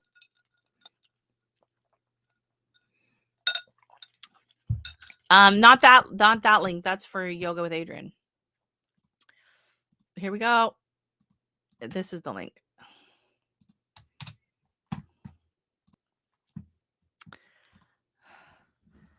See, you graduated in 91. See, my sister graduated in 92. So you are a year older than my sister. Yeah, so the thing with the yoga, like for my ankle, especially, like not only did it help strengthen the joint, it helps strengthen the muscles, the tendon, like there's so many parts in there, right? Like it's the ball joint, and then you got all these like tendons, and everything's connected, and all of that. And so the yoga helps strengthen all of that, but it also helps the mind control the foot better, so that when you set down, it's not gonna roll. And so that's what yoga does. Oh my goodness, I would like to welcome. Set down, it's not gonna roll. You're gonna have to turn off your. Can you pause YouTube? I can't hear. How do I do? Turn off your. Okay, so you can't hear me? I can hear you, but you need to shut the yoga stream because you came up in StreamYard, right? Yoga, sorry. You need to close the tab for YouTube because then you're getting the feedback. Okay, hold on. So can you hear me? Can you hear me? I can hear you, yes. Okay. So if I hit... Okay. So I have to leave the stream paused, I guess, so that okay. There you go. And I will put on my headphones. Well, how are you, Miss Nicole Smith? I'm Welcome in. fantastic. I'm here. So, can everybody hear her? All right, now I'm on here. Okay. All right. Oh, it sounds so different on here. I feel like I'm doing like the late night radio show in the headphones. It totally is. So, if you don't know, this is Miss Nicole Smith from Nicole Smith's Gardening, and she gardens down in Texas, where it is always steamy hot. It's so hot here. Yeah. It's so hot there. So, can everyone see Nicole and hear Nicole? And I would like to tell Nicole, thank you so much for coming on, and I will let everybody know that how can I say this politely? But she's a live virgin. So this is Nicole's first live. We popped that. Yep. Oh, that's the best. Thank you. I'm so proud it was me. I'm so proud that I was the one that was able to yeah. Cherry's been live cherry. Amen. Yes. Yeah. Exactly. So yeah, she's been nervous about going live for a while. She's been doing videos. She has a lovely potager garden where she has you got a couple acres, and then she's got this nice fenced in beautiful square garden that's all fenced in to keep her dogs from attacking it. And oh, I see someone in the background. There we go. Who's that? Who? Oh, that's Bella Bell. Hi, Bella Bell. So she has three. How many dogs? So three German Shepherds. She has 3 German Shepherds who are love to be on the Axel camera. Rose, and we lost him last summer. Oh, I'm so sorry. So did you have all 4 at the time then, or? We had 4 when we built the potager, and little Axel, we lost him in June. So now it's just the 3 German Shepherds. Little Axel was he was like a little pit bull terrier mix. He was a ginger, which is why he was called Axel Rose. He was a little red dog. He was really cute. And he's in some of my older videos. Aw. Okay. Yeah. We'll have to watch through that. So Monica's got a question for you, Miss Nicole. Oh. How's the lettuce? How's the what? Lettuce. Oh my God. Okay. I think we're referring to the pots on the porch that I did not fertilize. Is that what we're... That you refused to that you hadn't fertilized, yes. That I was shamed into fertilizing. That you were shamed into the fertilizing, yes. By Nikki and several others. Yeah, they're doing okay. Okay, good. We had a freeze this weekend. We got down to 29. And so some of the lettuces did suffer, but I'm going to tell you they're bigger now. They'll be fine. I'm going to do an update. So apparently fertilizing needed to happen because they are growing. That reminds me, I should go fertilize mine, but they're like under snow right now. So there's so many. I really need to take advantage of our weather this coming year. I really should be growing things year round. I really should have had more updates and more things going on. I got busy and I got lazy, but it just doesn't get that cold here. It just doesn't. Well, that's the thing. Like even, watching all these people that are doing, like the MIG grow off and stuff. And they're like, oh yeah, winter farming. Cause a lot of people don't grow stuff in the winter. And I was like, that's not winter. Like, I don't know what you're talking about. I was talking last night. I was talking with Danny on Wicked Awesome Gardening on her live, and I was talking to her about the challenge, and she wanted to know more about it. And she goes, "Oh, okay, so it's this grow off, and you start your seeds now." And then she goes, "When is it over?" Because she's trying to decide what to plant. And I said, "Well, it runs from now till March 31st." And she like almost spit her drink out. She's like, "March 31st, like." That's when we usually start our tomato seeds. Like, what are you talking about?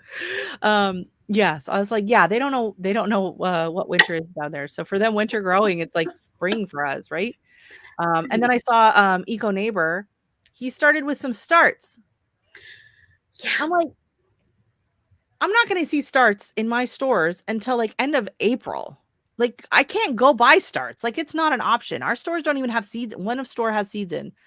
We don't have starts come in until like April. Why? Because end of April. You can't plant out. Our tomatoes need to be in the ground going end of April. Ooh.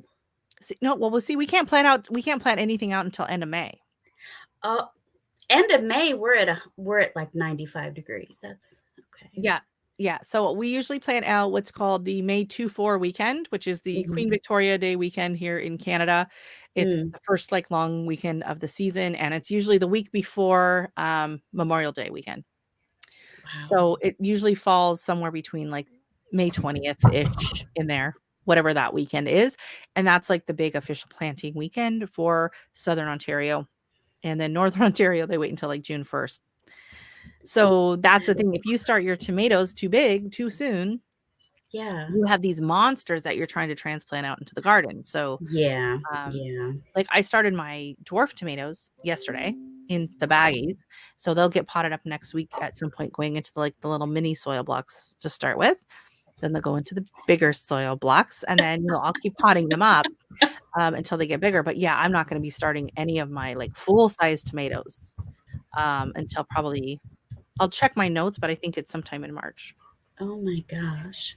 I know it's so different. We plant after Mother's Day. It's a different planting. Yeah, that's similar to where we're at. Like I have planted Mother's Day weekend before in the past, but that's only like if I look at my like 2-week forecast and we're like just having a crazy warm spell. Oh, wow. Like last year I planted everything out, and then we had snow on May 28th. So I remember that. I remember you. I mean, it didn't stick or anything, but it was coming down, and I was just like, oh my God, because everything was out. I lost my cucamelons and my loofah. They were like, nope. Oh my. Yeah. So, aw, she enjoys looking at Nicole Smith gardening. Isn't she pretty? Who, me? Well, that's what G Mama's saying. What? You don't question G Mama. No. No, absolutely not. Ooh, I missed a few comments here. My son was born in 2000. Your youngest. Very nice. Gosh. I still can't get over the person born in 91. That's crazy. Oh, no. They got snowpocalypse. Snowpocalypse. I can't even talk tonight. I'm going to blame the new microphone. By the way, how does the microphone sound? I noticed some of my other lives were sounding a little scratchy with the old just using the webcam. So hopefully this one is sounding better. I do have some adjustments I can make on it, but I don't know what those are. I don't know what this was for. Yikes, but I don't think it was about Monica, but I mean Nicole. I mean, it could have been. Who knows? Didn't buy anything for the contest entry. Nope. I'm using seeds that I have, and I just was cracking up when he has starts. I'm like, I'd have to like ship those up from Florida. Like, where are you getting starts? Like, the South is winter storms this year. We got, oh, wow. Yeah, no, I know. You guys have been getting some kind of crazy weather. Oh, Danny did pop in. Did you hear me talking about her? Her ears were burning, I guess, eh? Just been putting too wild and kizzy crazy. Hey, do you see who's up on the screen, Nicole? I mean, Danny. God, I can't keep anybody straight. We did it. We got Nicole up. I can't wait. I am so excited about my soil blocks. I was hoping to do them this weekend, and then now it's saying we're going to have like a high of like 16 on the weekend or something. I don't know. So I'm like, maybe I don't want to be out there doing it. And I don't really want to do it in the living room because in the dining room, because it is kind of messy. I have to sift it and this and that, right? Hudson's getting. I'm not sure. Oh, tomorrow. Okay. Goes back to that. And that makes more sense. Hello. Can you grow indoors? Yes, we are growing indoors. Just plant trench, huge tomato. Oh, yeah. Well, see, that's the thing is I have to do my tomatoes in grow bags. So that is not feasible for me, but that is a great suggestion for other people that have like way too big of tomatoes. They can just grow them in the trench method that will give them nice support and everything. Sounds perfectly clear to me. Thank you. So I can't blame the microphone on my tongue twisters. Good. Yeah, I'm happy with this. This was my Christmas present from my husband. It's so fancy looking. If you saw the pictures I posted before, but it's like the blue Yeti microphone. He got it on, I think he got it on Kijiji. So, and it was funny because he went and got it. He met some guy and he bought it. And it was like a couple days later than that, I was complaining that I had done a voiceover on one of my videos. And when I was listening to it back, I was like, I don't know what's going on with the microphone, but it sounds terrible. Like I've done voiceovers before and, I'm not going to say they were great, but it was like scratchy. And I'm like, I don't know if something happened to the mic got damaged or something. And he was just like, oh, well, you never know. He'd already bought me the mic. And I was like, maybe I should look at mics. He's like, oh, you don't need that, whatever. Because he'd already bought it for me. So that was pretty cool. I was very excited. Saying I didn't buy anything for for your entry for the contest. Winky wink. Gotcha. All right. Anyone else come in here that I'm missing? Nope. Just Danny. How are the kids doing tonight, Danny? So yeah, it's not so bad, is it, Nicole? You're just like you're just sitting here chatting with me, talking to yourself, right? It's not bad. I mean, I'm freaking out, but I'm trying to look calm. You look calm from here. Go get another glass of wine. You'll be fine. I brought the whole box, so we're good. Yeah. We might be here a while, folks. Oh my goodness. I'm gonna need a refill. Oh, no problem, Brenda. I know Ridge Life and then Bland's, and then there are so many people that go live now that trying to figure out a time to go live when you're not stepping on anyone else's toes. It gets very, very difficult. Thank you so much, Brenda, for coming in, and congratulations. Oh, I forgot, Brenda, drop your link before you go. Brenda started a channel. Yes, indeedy. So Miss Brenda Baker, who is like everyone's mod and supports everybody's channels, and you see her everywhere, she started her own channel. So that's really exciting. So hopefully she will drop her link. If not, I think I can go to, I can do it. Go to channel. There we go. And here we go. This is Miss Brenda Baker's channel. She just started it and she has 61 subscribers already. I'm not sure when exactly she started it, but she has 2 videos on there. One is from 21 hours ago and the other is from 10 hours ago. So it is a very new channel and she already has 61 subscribers. So that is awesome. Let's see if we can't get her up over 100 because then she can go and get her, she can change her channel name to have her actual name behind it. Oh, there she goes. Yep. Have a great day, Hudson. Thank you so much for coming in. And it was good to see you and good luck. May the odds be ever in your favor. I'm interested. I can't wait to see who the teams are. I think that's going to be fun. We're going to have some teams. We're going to have some hashtags, You're going to have some matching t-shirt. We're going to have to pick a color, No. And the team, yes. Oh yeah, we're not having team leaders, we're having team liaison. Hey, Ann Dale, I was talking about you earlier. Your ears were burning too, eh? Ann. Miss Ann. Doom, doom, doom, doom, doom, doom. Oh yeah. Dukes are up. We're gonna bring it on, Miss Ann. She's probably still sore. You got yourself a nice workout there, Miss Ann. Yeah, I was saying I was sitting there and I was watching these submission videos, and first one I watched was Brooke's. His was hilarious. And then I watched I think it was Tasha's, and I was like, okay, hers is funny. And then Lydia's was funny. She's out there with the boom, boom, boom, boom, smashing her dirt in. And so then I was like, oh, okay. So I was like, I was just going to do a regular little video clip. And then I saw Ann's. And I was like, oh my God, what am I going to do now? I showed my husband. I'm like, can't compete with that.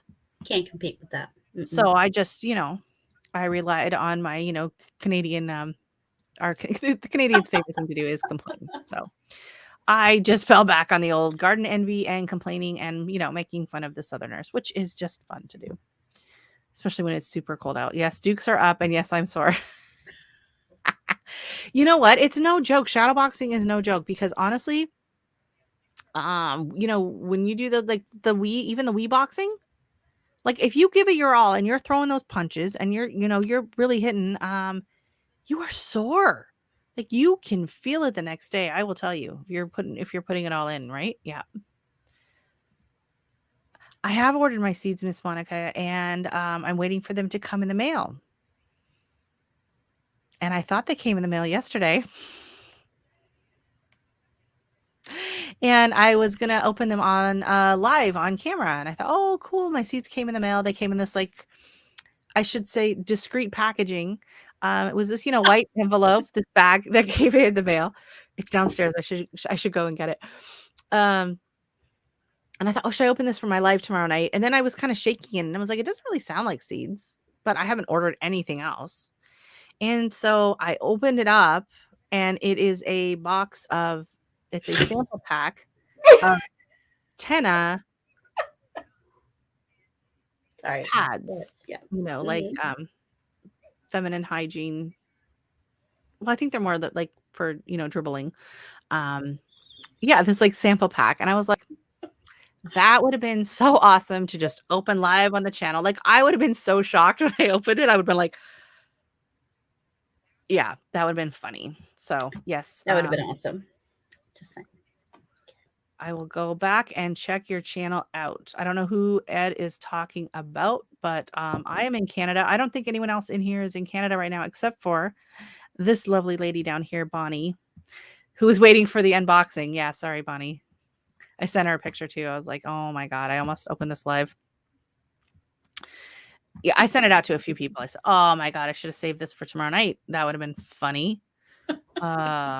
No ordering seeds too broke. Save seeds from last year. Yeah, I saved a ton of seeds from last year. I've done quite a few. I can't be demonetized. I'm not even monetized. You can't do that. They can't touch me. They can't touch me. Yeah, I know. I was just like, oh my God, that's almost as good as the other picture, which I should have shown, which I did send to some other people. So I got these exercise bands. So I've been talking about yoga, but I got these exercise bands. They're like the circle elastic bands, and you put them around like your ankles and you do exercises with them. And so the other night I was talking to Yogi Hollow Farm, and I said, okay, I got to go. We were messaging on Instagram. I said, oh, I got to go and do my workout. And so I'm laying on the floor on my yoga mat by the Christmas tree, and I'm like laying on my side and I'm like doing the leg lifts up and down. And she sends me a message and she says, yeah, go get your workout done. And I'm like, I'm doing it right now. So I take a picture. And so I take a picture and my feet are like this, and I have the band on around my ankles as I'm doing the exercise. Well, I had shorts on. And you can't see the shorts in the picture. You just see my legs. And this band is like a light gray color. Literally looks like a pair of underwear around your ankles. Like it was the best picture. Yeah. I took the picture and I sent it to Lisa, and I was like, see, I am doing and she's like, what are you doing? And I was like, oh my God, it looks like, yeah, I think I sent that one to, yeah. I sent that to a few people. I was like, oh my gosh. Yeah. So that was fun. Oh, I think I might have to go now after all this talk. I'm sorry. So,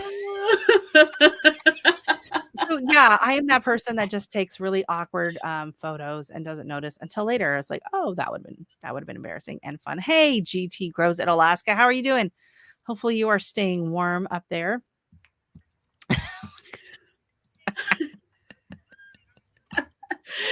Oh, did you see the picture, Monica? I'll send you the picture of that one. It was lovely. Like once you see it, you can't unsee it. Like it was bad.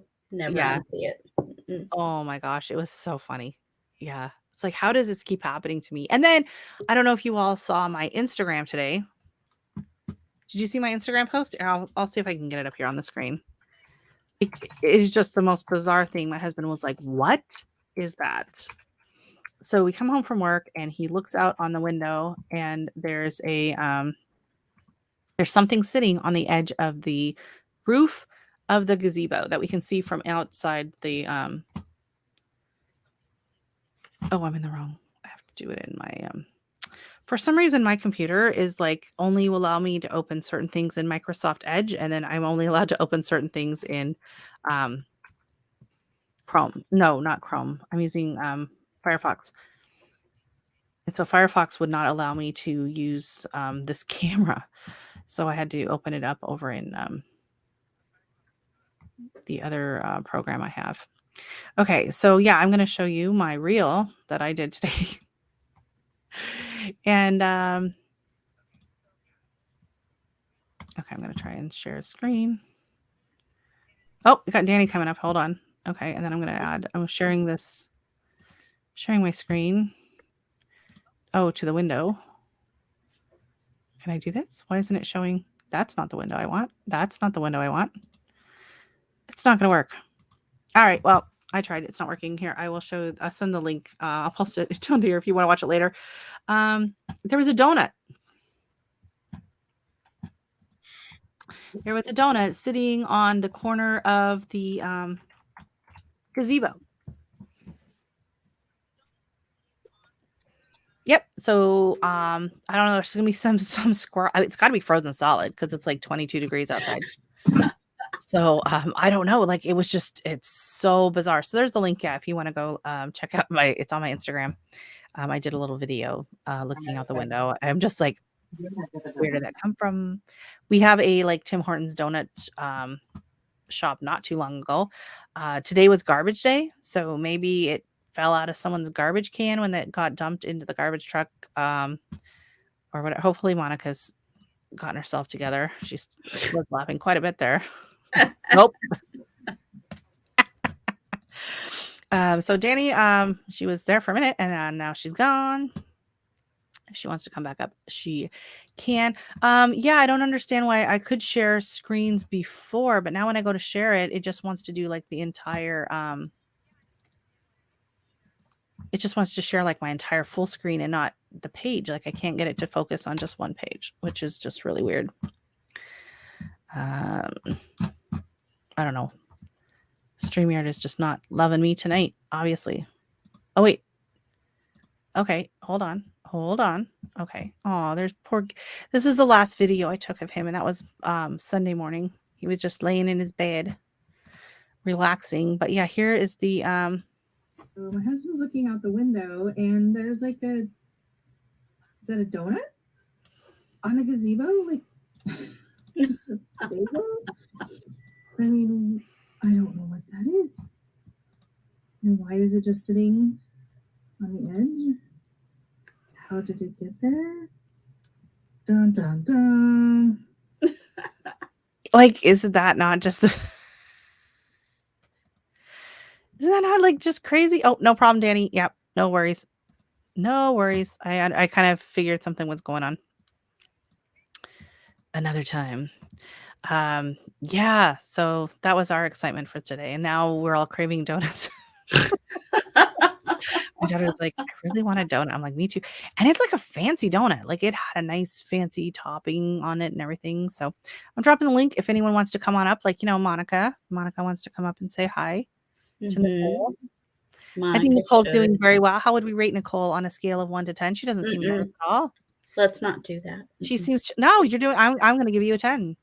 Oh, girl is saving up for later. Yes. Thank you. I have another funny squirrel story. So at work one time years ago, this probably goes under one of the weirdest jobs we did. The lady called us in and she's like, I have this cracked ceiling in my living room and I have no idea what caused it. Like because normally it's caused by water, right? And so it was just like right in the middle of the ceiling, the sheet of drywall, and it had stucco on it. It was a sheet of drywall was just cracked and it kind of fallen down a bit and just cracked. But she's like, there was no water, no other damage, like, no earthquakes, nothing like that. Nothing happened. All right, you get a pass this time. Get on it, Ed. What are you waiting for? So anyways, my husband's like, okay, well, we'll see, right? So we hang the plastic, put plastic on the floor, we hang plastic around the ceiling, make a nice big bubble. He gets out the saw and he cuts a hole and out comes a pine cone. And so he cuts the hole a little bit bigger and out comes more pine cones. and more pine cones and more pine cones. There were hundreds and hundreds. So some squirrel had taken pine cones and shoved them into come in the house, and they had put them into the floor. And then as the pine cones dried out, they expanded and cracked the ceiling. So when we when we did this repair, like there were like we filled up like 2 or 3 giant contractor bags of pine cones. Like it was hilarious. Like it was the craziest thing. Never seen anything like that before. The squirrels grew green apples at my nephew's dog. Oh, that would have been fun to watch. They brought them from 2 blocks away. There's a oh my god. Oh, I love that. They were prepared. They had their little arsenal and everything, and they were blasting that dog. Well, I bet the dog's giving them a run for their money. Oh my gosh, that's great. You stay with good stories. Thank you. Thank you very much, GT. So Danny, welcome in. Danny just hit her 1K sub. Whoop whoop. And she just hit her anniversary as well. Hey. You're like January anniversary buddies. Yes. So she's at 1 year and 1,000K. And she has a seed giveaway. If anyone is in here and you didn't hear, I think you mentioned it last time that when you came on a little bit about the giant crimson seeds from MI Gardener. She has a few extra, and we'll be doing a giveaway on those over on her channel. So go check her channel out, and I'm going to see if I can drop your link into the chat. And you know, go watch that video. And in that video, she asks you some quiz questions. And so you're going to have to go back and watch a few of her videos, which is going to help her get her watch hours. And I got to wait for you to comment. You stop commenting because you're in the chat now. I got to try and find you. I love this new go to channel. Sorry, my nose itches. The new go to channel feature is awesome. Instead of having to like copy paste people and all of that. So yeah, there's Miss Danny's channel. And while I'm at it, yeah, Nicole, you haven't said anything in a long time. I don't know if I can find yours. Yeah. I forgot I should have dropped Miss Nicole. I don't know why I have to say your name like that, but it's fun. Okay. Nicole. Yeah, the parents came in. I guess first, instead of going straight to dinner, they did some errands, and so they ran in with like balloons and stuff for the little girl's birthday party, and then they ran back out again for dinner. So I guess I'm here a couple more hours. Yep. Oh, thank you so much, Ed. I think I'm following you on Instagram. I'm not 100% sure, but I'm following so many people. It's hard to keep up with everybody, honestly. And all these stories, like, I don't understand. Like, I do a couple stories. I'm trying to do more stories. Some people have like 10, 15 stories a day. I don't understand how you're getting time to upload these stories all the time. I just post reels and TikToks. They're not even about Oh my God. I haven't even posted anything on TikTok for so long. I don't know what the difference between any of those things are. I'll post the same thing. I'll post a reel on Instagram and I'll get like maybe, you know, like 300 views on it. I'll post the exact same thing on TikTok and it's like 4. And it's like 2 family members and 2 other friends that watch me. So I'm like, there's no point in even bothering anything with TikTok. And then the TikTok app is always crashing. No. It's ridiculous. So you want to hear another work story? So I would have to say the worst, the funniest one though was we did a ceiling repair in a living room, and they had a water leak from the toilet, which happens all the time. Because the daughter, who was around 3, was playing with her Barbies, and normally her and her sisters play Barbies, and they like to, you know, have like spa days and they wash the Barbie's hair and this and that. But she was too little to reach the sink. Uh-oh. So she got shampoo in the doll's hair and she decided to rinse it by flushing the toilet. And so the Barbie got a swirly, and Barbie's head came off. And Barbie's head came off and plugged the toilet. And so she panicked, and so she just kept hitting the flush. So that was the best story, and it was floating out. And so then my husband was talking to her about the fact that her Barbie head is floating somewhere in Lake Ontario. But I was like, that's not disturbing at all. This poor kid's gonna have like nightmares of the Barbie head. So that was a funny one. And yeah, I can't tell too many of the disturbing stories because I am local here. God forbid they ever watch my channel. The chances are very, very slim, but just my luck. They would tune in and be like, that was me. Yeah, that would be unfortunate. But, the job we looked at today, so we did one job and then the other one we just kind of had to look at because they had to assess how much damage, what needs to be done, and they have to deal with the insurance and whatever. And so it was in the washroom, and it was kind of small in there. And so my husband was in there and the homeowner, and I just sat on the floor in the hallway playing with their dog for like an hour while they chatted. So it was very therapeutic for me. I really enjoyed it. Yeah. And the dog was just like super friendly. She was 7, little fuzzy dog. And we played fetch, she'd throw the ball, she'd climb on me, she'd, whatever. And the lady was like, you guys are like best friends now. And I was like, yeah. And my husband was like, well, our dog passed away this, Monday and whatever. I'm like, he kept telling people like, and at work and stuff. And I'm like, stop telling people because I'm on the job and I'm already wearing like the full respirator. So all they can see are my eyes, and then it's like, and like trying to keep it together. So I got some nice puppy love today. So that was really nice. It was very therapeutic. It was nice to see a puppy that was still, puppy, she was 7, but, still interested in playing and wanting to chase the ball. Because I can tell you right now, Gizmo, the last 5 or 6 years, you threw a ball for him, it'd be like, if you want that bag, you better go get it. I can get that ball. Even when he was little, he was never a big fan of fetch. Sydney always preferred to play fetch than she did. I would throw the ball and she would go get it and bring it back. And Gizmo would just sit there.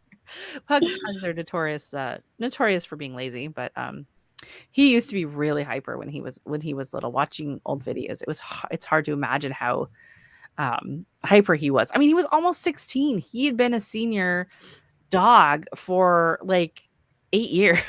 Yeah. Basically, right? Yeah. So, you forget how much he had slowed down over the years, right? I'll be to visit Nicole channel. I was talking about her Graham post earlier that I enjoyed. Oh. Thank you. Very nice. Very nice. Good night, everyone. May you all have a blessed evening. Thank you so much. It was so nice to have you in the chat. Hope to see you around these YouTube streets. And I hope you have a blessed evening. And as a good friend of mine used to say, sleep sweet. I always love that. He'd sign off his chats with sleep sweet. He had the coolest voice. Oh my goodness. I was like, if I ever like need a voice, like, and he did do some voiceover work, but he had like just this deepest, richest voice ever. And this is going back to like Yahoo chat days. When we were all, using those terrible scratchy mics. And he would start, it was like basically you were just like, can you please read the dictionary? Like he just had the most mesmerizing, interesting, fascinating voice, right? Yeah, it was really cool. So I lost touch with him years and years ago. Hopefully he should be doing podcasts or YouTube. I know he did some commercial work and, did commercials and voiceovers and stuff, but hopefully he's making a living at it because his voice was gold. It was amazing. Yeah, I said, I'm going to, write my life story and then you can read it. And people will love it because you're reading it and they don't even care what I wrote. Anyone else? So he's saying good night, sifting some soil. You sifting some soil. You still here? You're being quiet tonight. Over there thinking about trying to fertilize your plants already a bit. Fertilizing those seeds. Yeah, it's going to be, I'm under the gun with this challenge. Like, and I don't know what I'm thinking doing the tomato, but I know I really I'm getting my tomato started anyway. So I might as well throw a little cherry tomato in there and see if we can't get something. But I'm putting all of my hope do mine tomorrow into the basil. That cinnamon basil went bonkos last year, and I'm just going to chock full of it, and it's going to just be this massive 5-gallon bucket full of basil. And I'm going to tell Broke, suck on that. There's some basil for you. That is a bucket of basil. So that's where I'm going with that, a bucket of basil. And I think I'm going to do some cilantro in there just to give it a chance. So I figure by March 31st, hopefully I'll get some cilantro to make some salsa with before it bolts. So, well, there you go. Oh, cilantro bolts. So, and you have the Calypso cilantro, which is a slow bolt cilantro. But even then, like it still was just like, nope. By the time I could plant it out, like by the time I think the greenhouse was too hot for it too, right? And then it was just like, no. You want to come on up, G-Mama? G-Mama's sitting down there laughing. Why don't you come on up? Yes. Yeah, she should. Huh? Well, let's see if we can get G-Mama. We'll bully her into coming on up. I mean, coerce. Yeah, I'm going to throw in a 42-day tomato. And I'm still deciding what I'm going to go around it with. Thinking maybe like a lettuce mix, like some ruby red leaf lettuce. Oh yeah, bronze mignonette. Oh, fancy. Tango leaf. Funky looking lettuces. Oh, nice. Nicole's like, don't talk to me about lettuce. Mine bolted because we got up to 85 last week. It was bolted. This is dumb. Oh my gosh, I can't even imagine. Well, I know some people here, their broccoli bolted like in November, right? Mm. I thought you were leaving. Who are you talking to? I don't know who. I don't know. Night? Oh, it's Sift. I don't know who's leaving. I don't know who GT's talking to. I'm not leaving. I'm still here, El Guapo.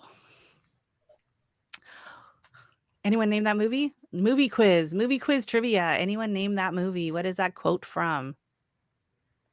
I'm still here, El Guapo. El Guapo. Come on. El Guapo. Scarface? No. El Guapo. Three Amigos. Sorry, Three Amigos. Oh, Three Amigos. Oh, God, I haven't seen that in forever. Okay, I know. I tried to find it to see if, I thought you were leaving. No, I'm not leaving. I'm still here, GT. That's all right. No, I was just saying goodnight to Old Ways Gardening and Prepping. They were leaving. That is where the confusion came in. Yeah, I was trying to find that online to show my daughter because, I mean, we used to love that movie when I was a kid. And I couldn't find it anywhere. I don't know. And I certainly don't want to have to pay for it. No. Who buys DVDs anywhere? I don't. No. Surely YouTube has. That's a really good. Yeah. That's a really good mic. It's picking up everything. All the sounds. All the sounds of me drinking out of a glass straw, out of a glass container. I love these. I didn't know how much I would love these, but I love a glass straw. So my friend got me these 2 glass straws for Christmas last year. You can't see them right. There we go. So this is a straight one, and then the other one has like a slight bend in it. And we use them all the time. They're really nice. I cannot stand paper straws. Cannot stand it. Thank you for hosting your live. It was great. I can't wait to see it. Keep another. Thank you so much, Ed. I do go live usually we got a new guest. Welcome up, G Mama. I do go live every other Thursday night. It has been my schedule up until now. But I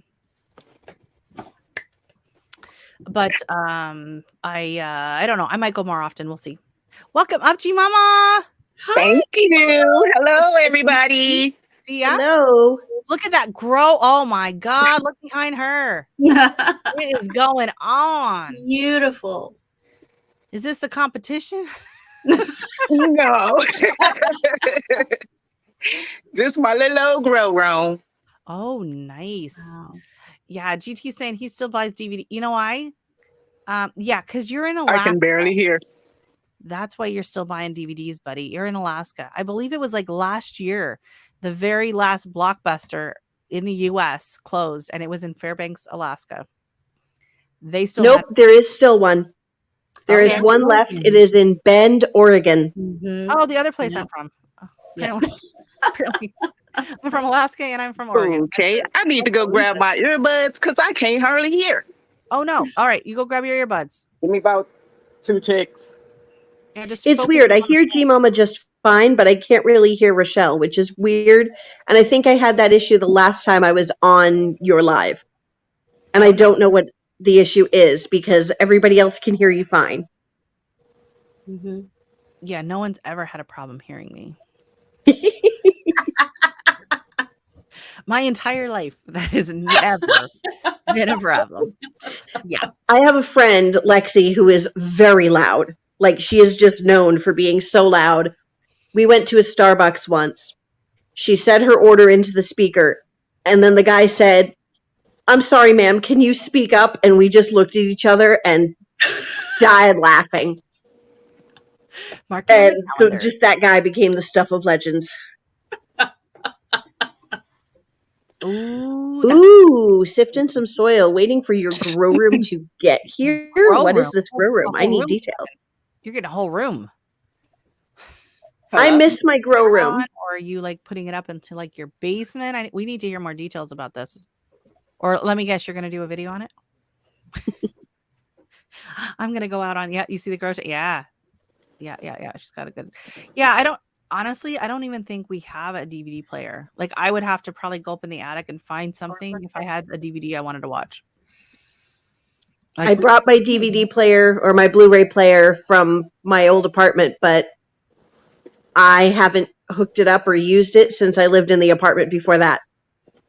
oh, wow. Yeah.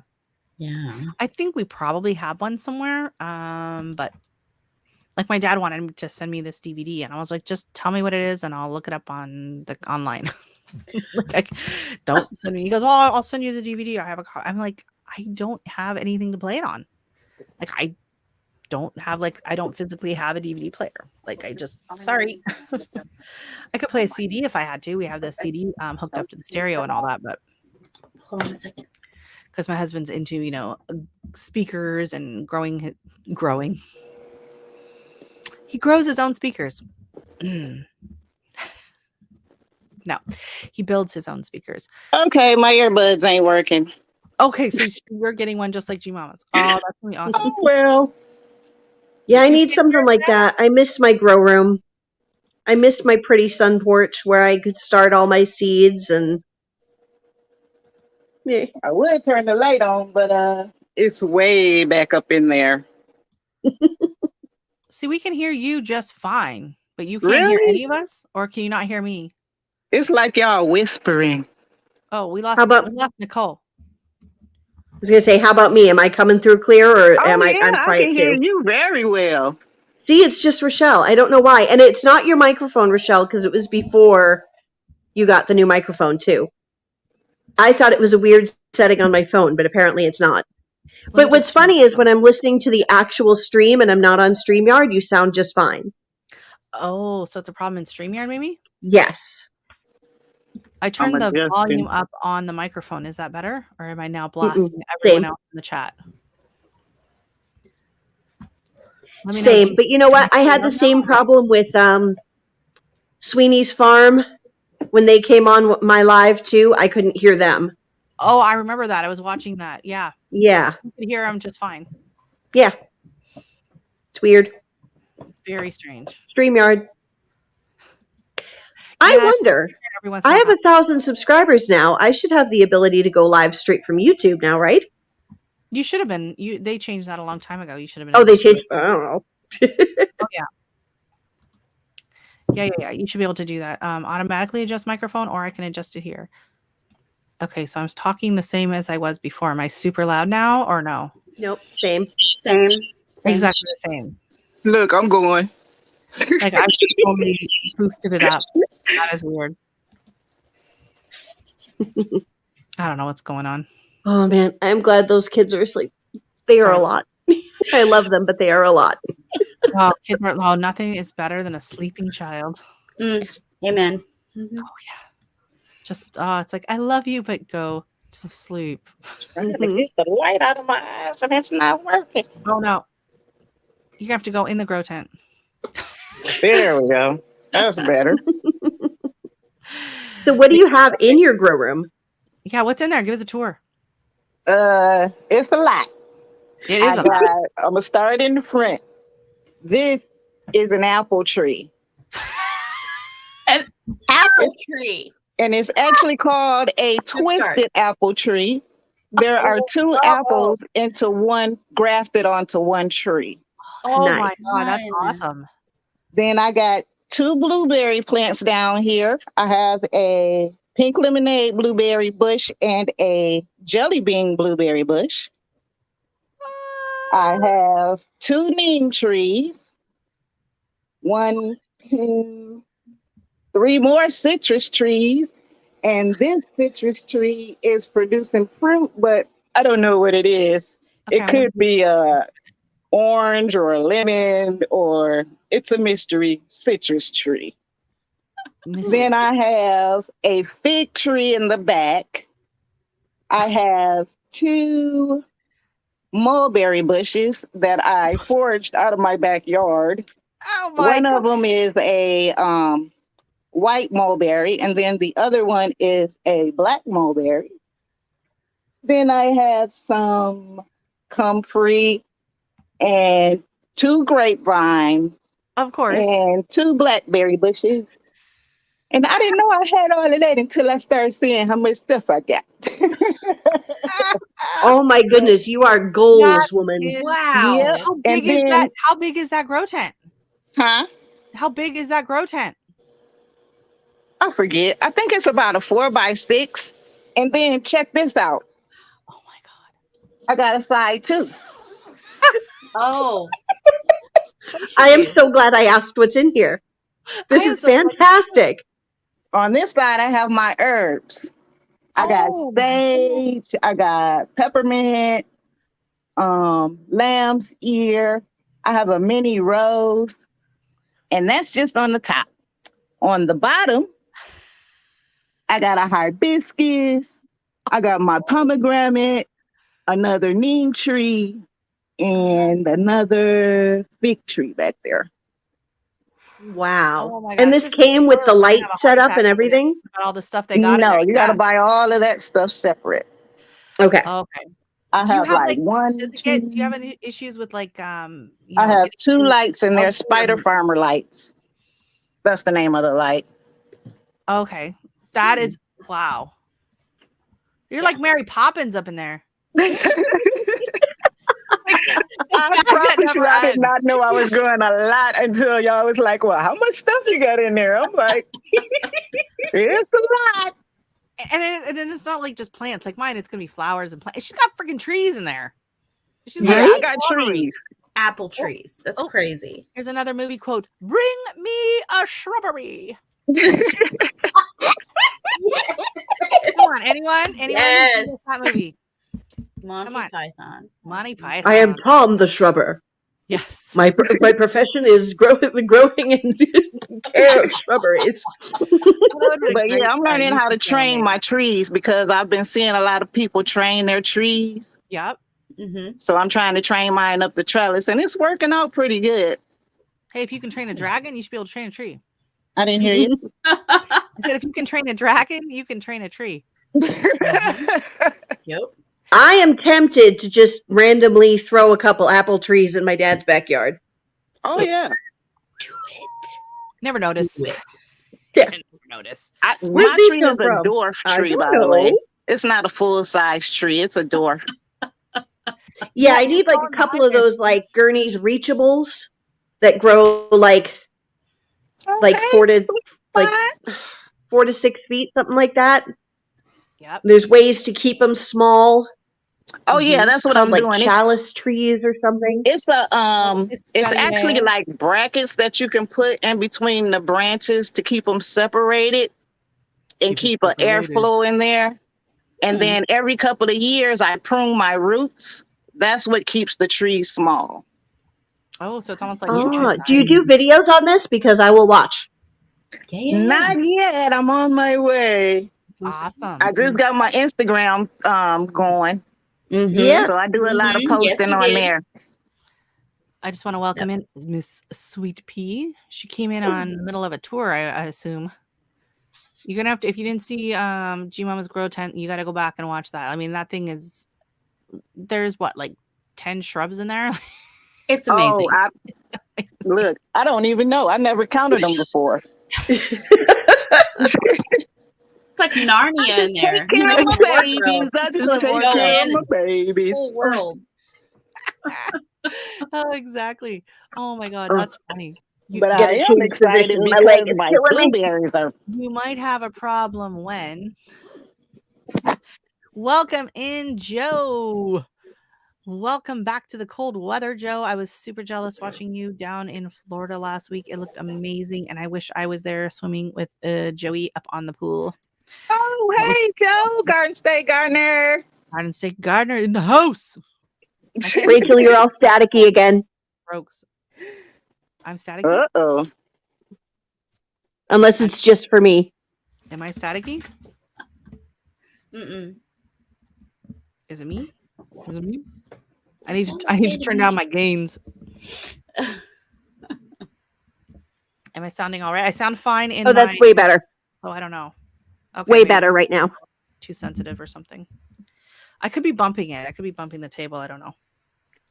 Maybe. Hey, nice to see you, Joe. Hello, hello. Yes, welcome in. As Miss Pam would say, welcome in, welcome in, welcome in. I'm like doing all my YouTube. I should start doing impersonations of all the YouTubers. Mm-mm. No? Mm-mm. I'll be Nicole. Where's the wine? Yeah. Yep. No wine for me. I'm in care of other people's children. Oh, man. I'm dry. Although actually, their parents really would not mind. Everyone else in the house. She'd be like, go ahead, have a glass of wine. Yeah. I have to live with those kids. I know. Right. I used to babysit the neighbors' kids, and I remember one time someone was over. We were having a drink in the driveway, and they kind of said something, and I was like, "Trust me, she is not going to care, and I wouldn't care if." Okay, I'm finna move so I can hear. Give me 2 more ticks. Oh no.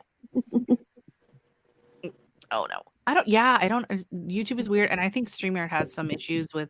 And I think sometimes that I think if a lot of people are using StreamYard and going live, it probably affects like their bandwidth and stuff. And they might end up having more issues. I don't know. But I mean, I can't really complain. It's free and it works really well. And it's great for being able to have people up, Yeah. In a per day. Because I think I tried the Venmo no, not Venmo. That's for money. I tried Venmo. It didn't work. My first live, I used something called Prism. But I like StreamYard better. Oh, like what she says, that is amazing. Oh, I need some flittery things. Oh. Okay, I don't have pom-poms, but being as this is now apparently online learning area, we have 2 hairbrushes. Oh. They look like maracas. Kids can't brush your hair before you didn't hear all of that in the background, did you? Nope. Nope. Nope. Nope. Nope. You making fun of us? No. Don't be wearing those exercise bands. Just saying. And I'm like, okay, never take a picture of exercise bands on your legs unless you have on long pants. Mm-hmm. Because I don't care what color they are. If you got shorts on, it's not gonna look right. No matter where they're at on your legs. Like there's just no good. Absolutely not. No. All right. I'm actually going to jump down into chat for a little bit and just kind of listen along and chat. No problem. Yeah, this is very much different. Yeah, I can't see the chat. I'm used to kikiing in the chat. Like, oh my God, I can't read anything up here. Well, you can if you hit like if I do on my touchpad. I don't know if it's different on the phone, but at the top you should see where it says like comments chat, And if you click on that, you will see the chat come up. You can't comment, but you can read the chat. You won't be able to see the video. The video will be really, really faded behind. So you'll be able to see enough of yourself to make sure that, you're still in the shot. Oh, okay. All right, But now Brenda, you can tell me something. There you go. I just figured it out as well. Yes. I should have told you all that sooner, because I see so many people say, oh, I can't see the chat because I'm on my phone. And it's like, well, you can. You just can't really see the picture. But I mean, we all look the same. And so you can see enough of it to make sure that you're still. Yeah. I don't need to see myself. I just like looking at the chat. You can't comment. Yeah, I like to see the chat, because otherwise you're just sitting here like. Right. You don't know what's going on. Yeah. I struggled with that too when I was on a live. I'm just like, I feel like I'm lost and I'm floundering. And then all of a sudden I was like, oh. Right. What's this button that says? Because it says like private, like. Yeah, that's where mine was, private chat. Yeah, just a private chat. That's just chatting. But then if you look up next to it, it says comments, and you should be able to see the whole thing. Right. Okay, and then Ed is saying you can go live on YouTube since you have it. Now, I think you could always go live on YouTube, but I think you had to have 1,000 subs in order to go live on your mobile. But I think they changed that, because someone said that wasn't true anymore. So I don't know. YouTube has changed so many things. I just started using StreamYard, so it didn't matter to me going live on YouTube. And YouTube, you can't have any guests, right? If you just go straight up on YouTube live, you can't have any guests on there, right? I think so. G-Mom is just who are you waving at? Oh, GT Junior. Oh, GT Junior. She's over there like, hi. I can see the chat now. Wait. All right. I was just like, I was trying to figure out what was going on. All right. See, that's why, like, when I have people up on the screen or whatever, I do try to read the comments and pop them up on the screen if I remember. Just because it's easier to see. And Mr. Joe is saying it's nice to see you on a live panel. Thanks. It's nice to see you up here. And happy to be here. Finally. I got a couple of noobs up here tonight. This cord on this microphone is so long. Seriously. Scraping down. It's driving me nuts. Well, that braid just don't want to act right. It is nice having friends pop up, and I doubt I can't see why YouTube would probably even bother changing it, because they'd have to probably go through a lot of work to do it themselves, and StreamYard does it for them anyway. So why not let StreamYard take all of the work, right? Yeah. Hey, how are you doing, living off grid? Nice to see you in here tonight. Thank you so much for stopping by. We were talking about getting some stuff started. Have you started any seeds yet for the new year? Yes, it is good to see. What are you saying? You're sick of mine? You sick of my face? Is that what you're saying? Yeah. All right. No. I ain't I'm kidding. I'm kidding. All right. So living off grid or off grid living, because I'm reading everyone's channel names wrong tonight. That's how my brain works. I'm reading it backwards. So yeah. So how are you doing this evening? Hopefully you are not getting too much of the crazy stormy weather that some of our unfortunate neighbors to the south are getting. It is scary out there. I'm just kidding. I'm teasing. Oh, well, look at that. It shows up as a message, too, when you get a new... Okay, that's what's up. I love it. She's over there. Yeah, it's exciting when you discover how to use something. Right. Because this is all new to me. Oh, very nice. So they have pepper plants growing, and I can't even imagine. That must be exciting, clearing a big piece of land for a garden. Oh, very nice. You should check out here up in the corner here, Miss Nicole Smith, because she built a huge potager garden that is fenced in last year, and she has a whole video up on her channel. Let me see if I can get her channel again here.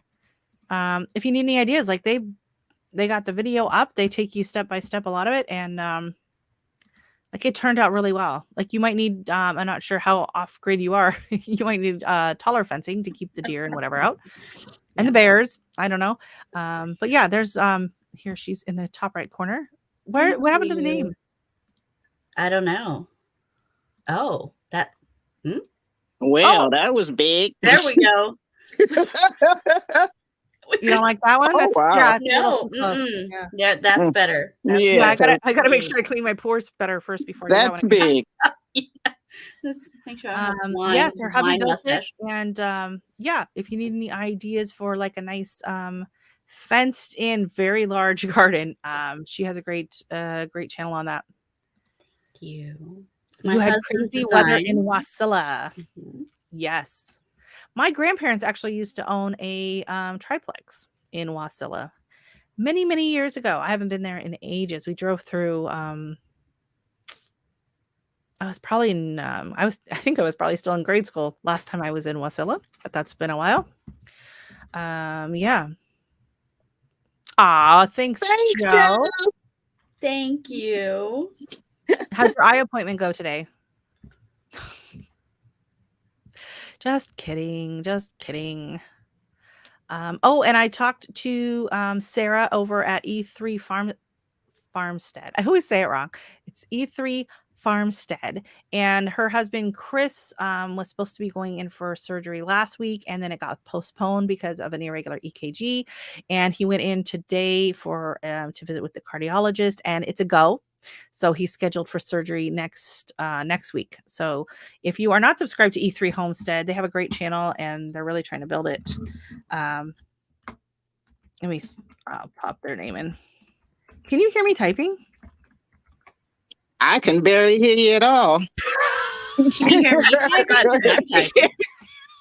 I need a hearing aid. Oh gosh, I'm sorry. Okay, so here is their link.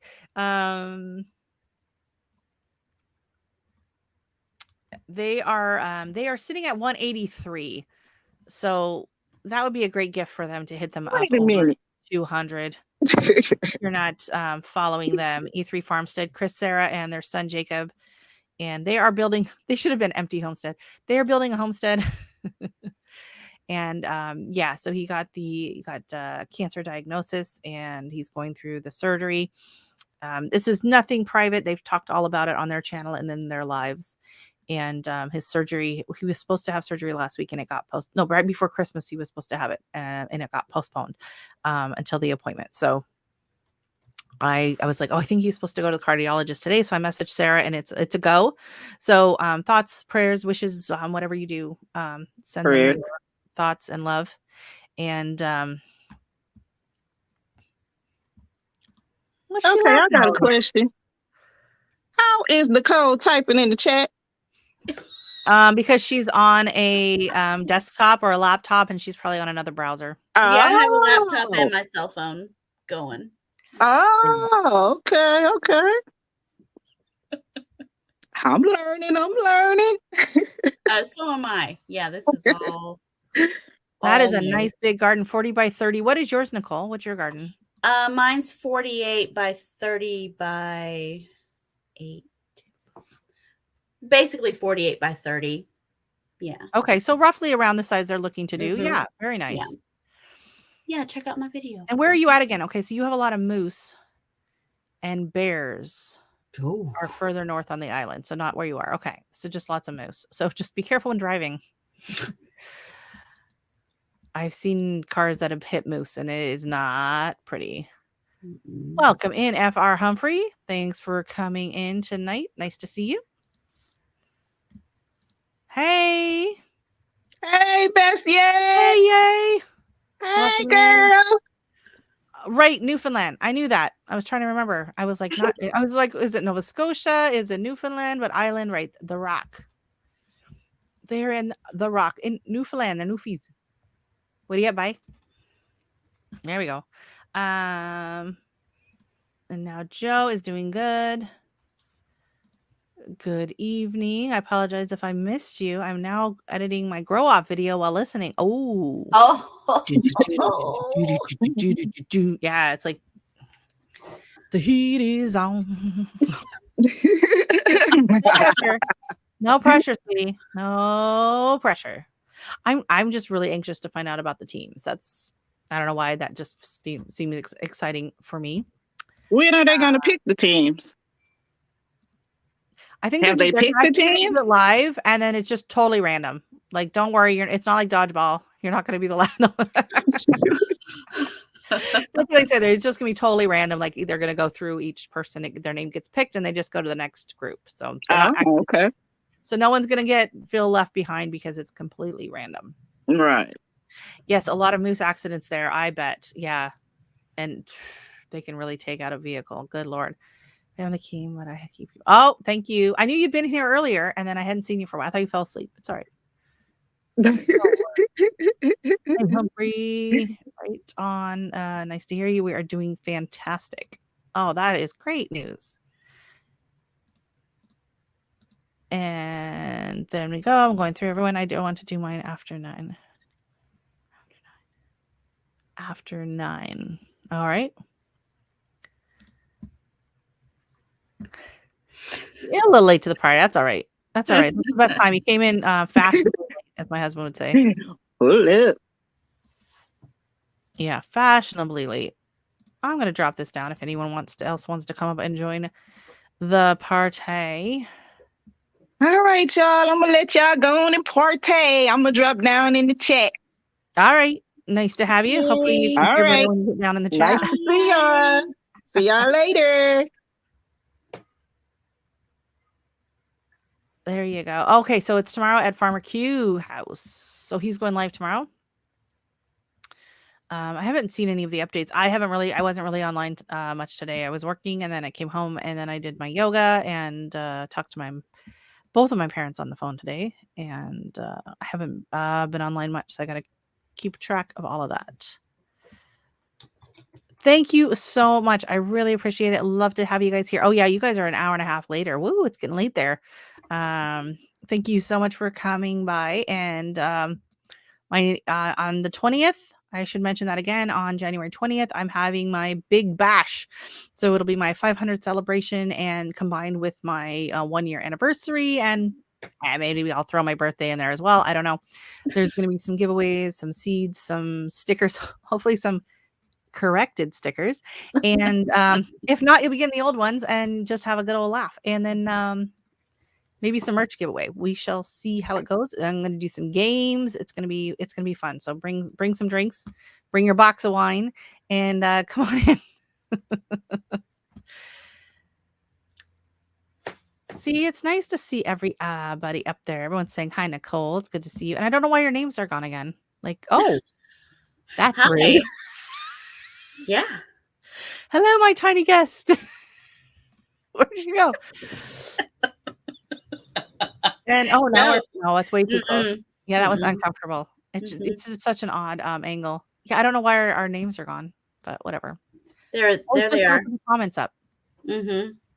That's what's That was awesome to have you, and that was so fun to go on a little tour in your secret garden. It's an amazing garden. I'm jealous. That doesn't sound right, but whatever. It is so good for the blood pressure. Yes, it is. And I've heard some people saying that this her new series, which is called Move, is a bit more challenging than some of the previous series. So if you are brand new to yoga and you find that it's just, you're like, what the heck, I can't handle this, it's too much, check out some of her earlier programs, or she has like Yoga for Beginners. I think her 30 days, and I think last year's Breath, that was the name of Breath.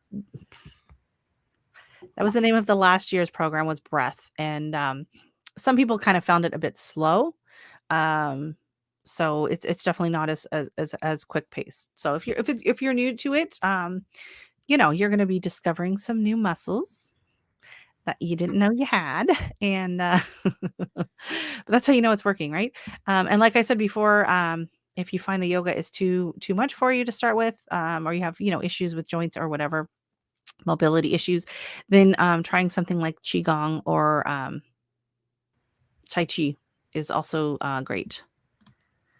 Hey, welcome in, Janice. Thank you so much for coming. You will catch the replay. Oh, there's lots to see in the replay. There's some good moments. There's some bad moments. It's been all over the place tonight. Hey, Nicole Smith garden. Need to check. Yes, you do need to check out her garden. She has a big ass garden in Texas because everything's bigger in Texas. The dog's the garden after that. Thank you. The garden's bigger. The wine bottles are bigger.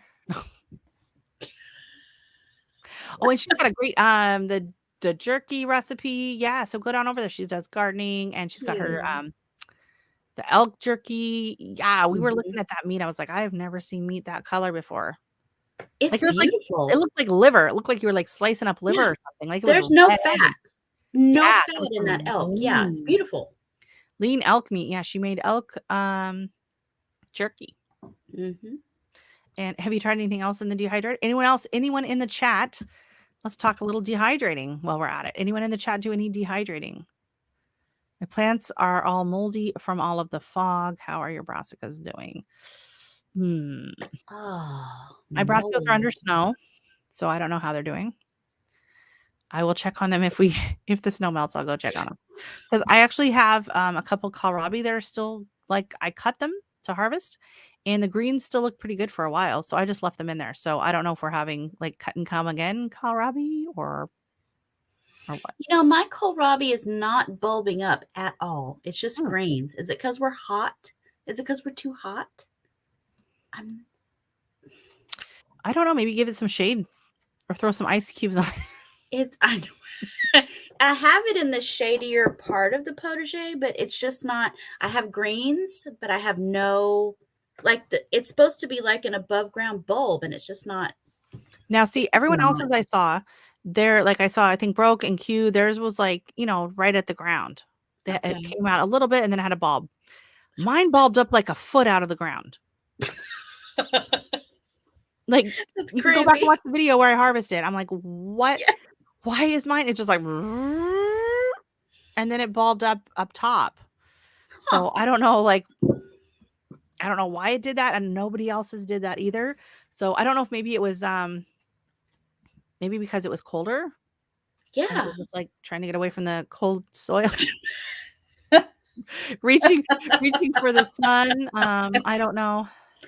Okay. So what vegetables do you do? Now I don't do vegetables really. I did some peppers and that's it. Lately I've been doing rose petals because they're good for tea. We do fruit. We do a lot of fruit. So we mainly do like pineapple and mangoes. That's our big go-to in the dehydrator. And let me tell you, if you dip that in melted chocolate, oh my God, so good. And also banana. So we do a lot of fruit in it, and then we do the jerky. We've tried the fruit leather, but my daughter was just not having it. So I'm like, yeah, it's not worth going through the work for that. She didn't really like it. So no. Mine is bulbing up. It takes a while. Basil. Oh, you're doing basil in your or basil.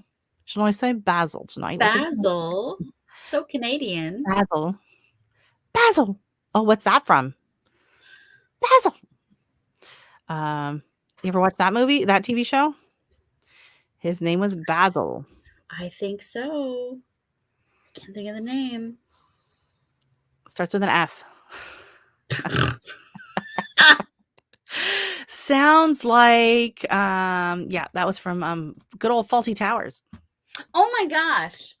Yes. Oh, it's my second John Cleese reference tonight. Love him. It takes a while to bulb. Okay.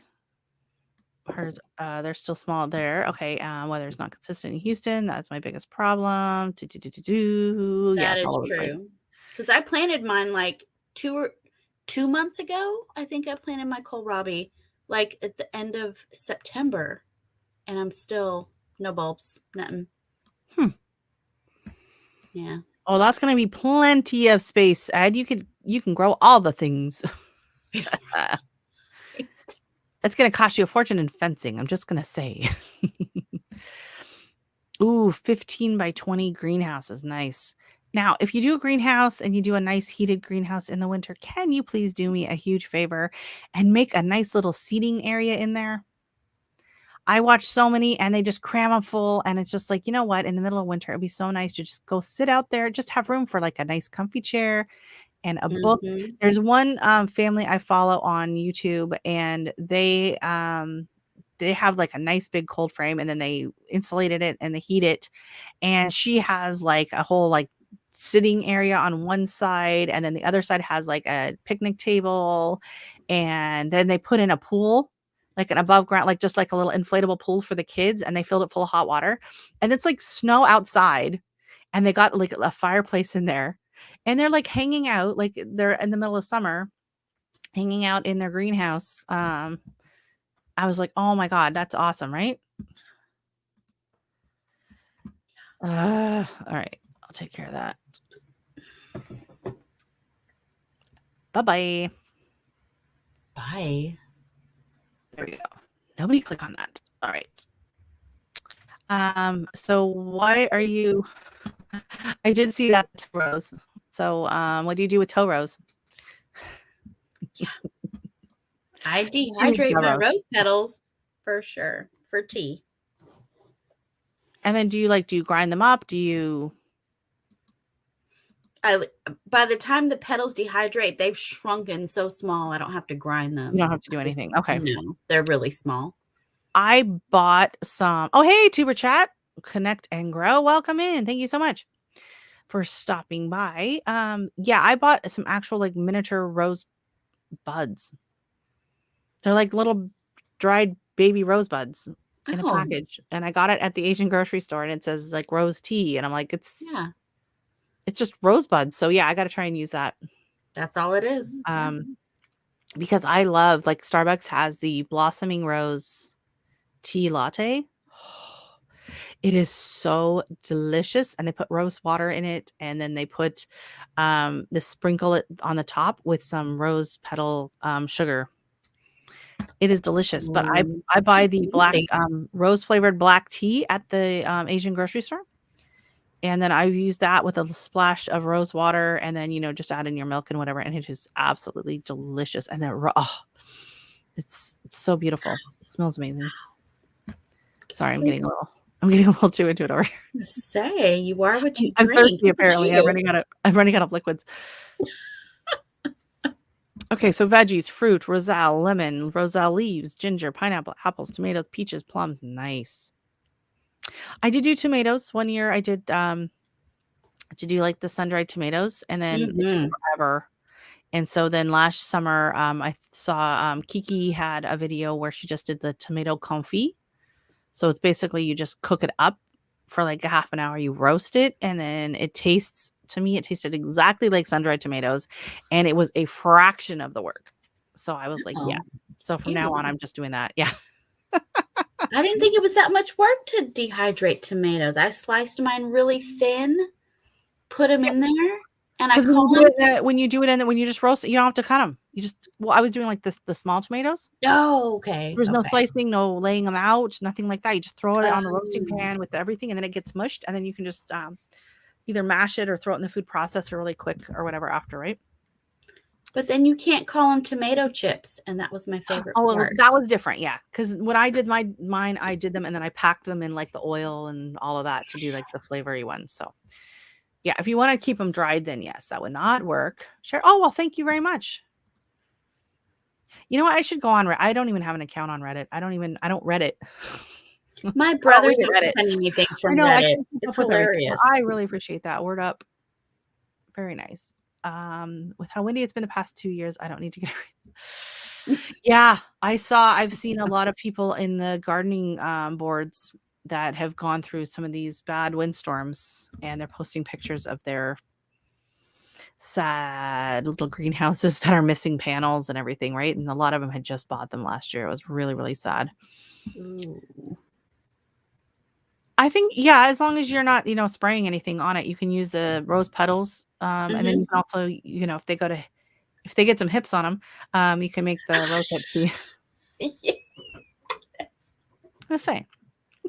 We did a job. Oh my God, we did a job, and they had the most beautiful rose hips all over the side of this plant. And it was one of those houses where it's like they hadn't mowed the lawn in like years. And so, no one is doing anything with these rose hips. And I was just like, oh my God. But it was one of those where we were doing a job for an insurance company, and so the people weren't even in the house, right? They were, sorry, I got to reposition. They were off at like a hotel and whatever. So I couldn't even ask them, can I please come and harvest all your rose hips? Oh my God. They would have thought I was crazy. Because I am that person. I will do that. Like the neighbor across the street, last year we went and harvested a bunch of their crab apples, made some crab apple jam. Yeah. Garden humor. Yes, like my do you have the time? My daughter's still rolling her eyes over that one. I'm like, it's garden humor. You wouldn't get it. Yeah, some nice garden humor and puns. I want to go greens for powder. That is ambitious. How many? Yeah, I just don't know. Like it would grind down so much. I'm just wondering how many pounds of spinach or whatever do you need to grow to grind it down? But that is a great idea for sure. Many. Mm-hmm. Yeah. What did I want to do? It wasn't green beans. Oh, zucchini. I wanted to do zucchini chips. That's what I wanted to try in the dehydrator. Yep. That's really good. You just season it up with some olive oil, salt, pepper, seasoning, whatever, and then you throw it in there and dehydrate them. I want to do that. If the squash vine borer would leave me alone and I could get some zucchini, then I'm the only gardener that, I couldn't grow. My zucchini plant never got more than like 6 inches tall.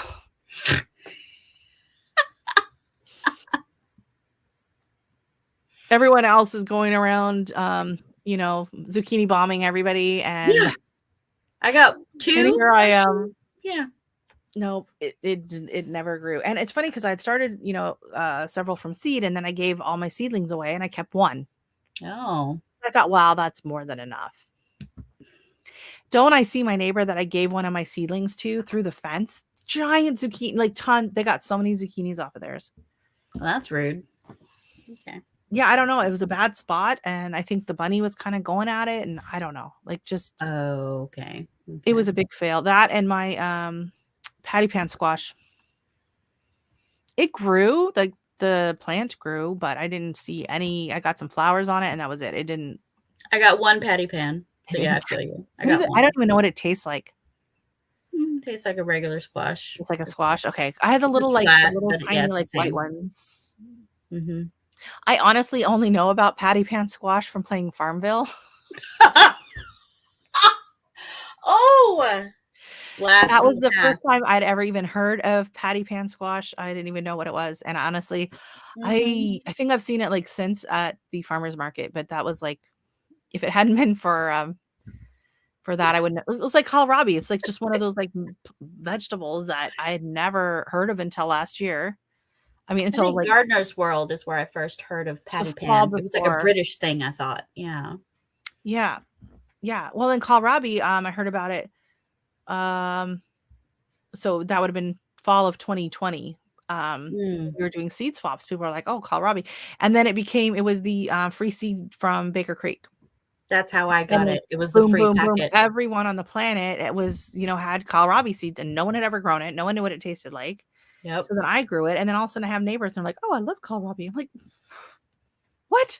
How do you even know what this is?"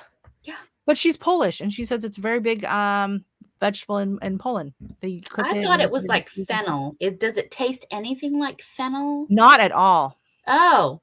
No, it tastes more like a cross between kind of like cabbage and the stem of like a broccoli. Oh. To me, right? And so I really liked it. I did it a couple different ways. One was I just shredded it and did it like you would coleslaw. That's what that's what and we had it cold, just like coleslaw. It was really good. And then I also did it where I did it like I would have kind of like greens. So I did it with the bacon and the onion and a bit of vinegar and whatever, right? Kind of sweet and sour. Like a wilted spinach. I did that, and I thought that was amazing.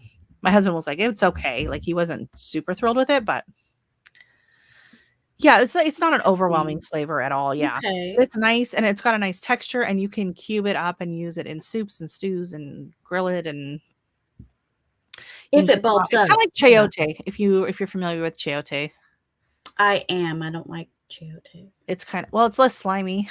Okay, good. I don't mind the chayote. I like it in like grated in a coleslaw. Yeah. And then I sliced it thin and put it in with my pickled hot peppers.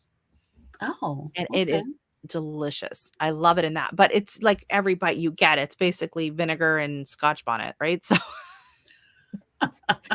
so it's probably not the best way to, really truly taste chayote. Another thing I think would be interesting is jicama. I don't know if anyone's growing, like, how do you grow? I don't even know how jicama grows. Oh, yeah. Right? Like, does anyone grow jicama? Because that's kind of what the chayote makes me think of for some reason. I don't know why. I associate it with kind of a similar. It's kind of one of those weird vegetables you don't know what to do with. Right?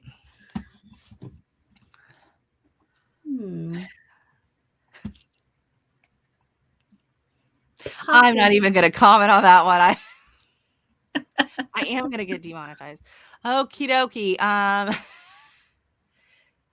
Yeah, she didn't get anything with the squash too. We are not a good squash group. Well, I am glad to see that none of us are using squash in our grow off. Yeah, I did not decide to do zucchini.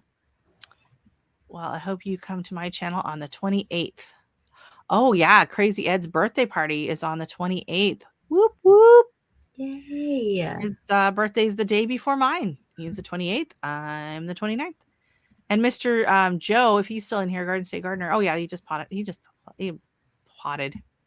He commented about his peppermint pots. Plant some peppermint in pots around the zucchini. Interesting idea, Joe. I will. Peppermint. Okay. And she's saying you can roast it like a potato. Are we still talking about kohlrabi? Oh, that sounds yummy. Yes, his birthday, and then Joe's birthday is in what was it, 25th, 24th, 23rd, somewhere around there. He was talking about him, his wife, and his kid are all on like the same week. And it's so funny, like for my family, it's like my aunt, my cousin, and myself are in January, and then in February it's my dad and his two brothers and his mom. And like there's so many cousins. There's like 15 birthdays in my immediate family in like the last week of January and the first week of February. Like it's crazy that time period is just like crazy with birthdays. Yes, 23rd. Okay. Here we go. Yes, so they just have a birthday week. When other people talk about the birthday week, it just means them all week, but yeah. So oh yeah. Ooh, that's well. I know. Good. Yeah, Danny was not impressed with the time frame on this grow off. You know what? Well, we're gonna have to do like a northern grow off where we're like growing greens in like summer. Mm-hmm. We're gonna do a kale grow off from May 1st till July 23rd. Yeah. Right. And then all you people down in the south would be like, it already bolted, and we'll be like, oh. Oh, another movie reference. It's a movie reference night. Austin Powers. There we go. Oh, he's the 24th. Your husband is the 24th. January is hopping. Off the wall. Prepper's birthday is today. There's lots of January birthdays. But that would make, because I'm Aquarius, but that's the end of the month. Mm. So is it Capricorn? I can't remember what it is right now. Capricorn? I don't know. I'm not up on it. Pisces season. Okay. No, that's in March. I was gonna say my sister's Pisces, end of February. So Aquarius? What is January? Aquarius is like end of February. I mean, end of January, right? It switches like on the 21st or something like that. Okay. I don't know. Somebody's got to know. Yes, it's Capricorn. Okay, thank you. Dan, I should have known Danny would know. And Humphrey. There we go. Yeah. I live off grid, so I cannot do any dehydrating. Just leave it out. Hang it up. Oh my God. Years and years ago, my mom stopped by this lady. She was one of those people where, their cheese just kind of slid off their cracker. And she pulled up in the driveway and she had slices of tomatoes all over their car. Ew. So on the metal. So she had slices of tomatoes all over the hood of the car and all over the top of the car. And Mom was like, what? And she's like, oh yeah, I'm doing sun-dried tomatoes. Ew. I'm just thinking that acid must have been really great for the paint job. And yeah. Oh, what is this? Is that pepper? Oh no, that would be windshield bug flake on your tomato. Yeah. Hopefully she washed it. I don't know, right? So probably not. Okay. Probably not. Yeah. Good grief. Yeah. Ooh. He is Aquarius. So yeah, something around. I think it switches around like the 19th or the 20th, somewhere in there it switches. So Ed, if you still can. Don't think you can't. Just, get yourself a nice old car and scrub her down. And you can just dehydrate right out there on that metal. Just cook it. It'll just cook it. You crack an egg in there in the summer too, right? Hey, Mike Henderson from Alabama. Welcome in. Alabama. He's Dad's from Dothan, Alabama. Are you anywhere near Dothan? That'd be awesome. I think I'm related to everyone in Dothan. My dad was one of 22 children, so I'm sure everyone in Alabama is a relation to me. I used to have a friend in Alabama. Her name was Jenny, so of course we call her Jenny. Jenny! Jenny! Girl, Jenny! And, oh my God, did she have a thick accent? My gosh.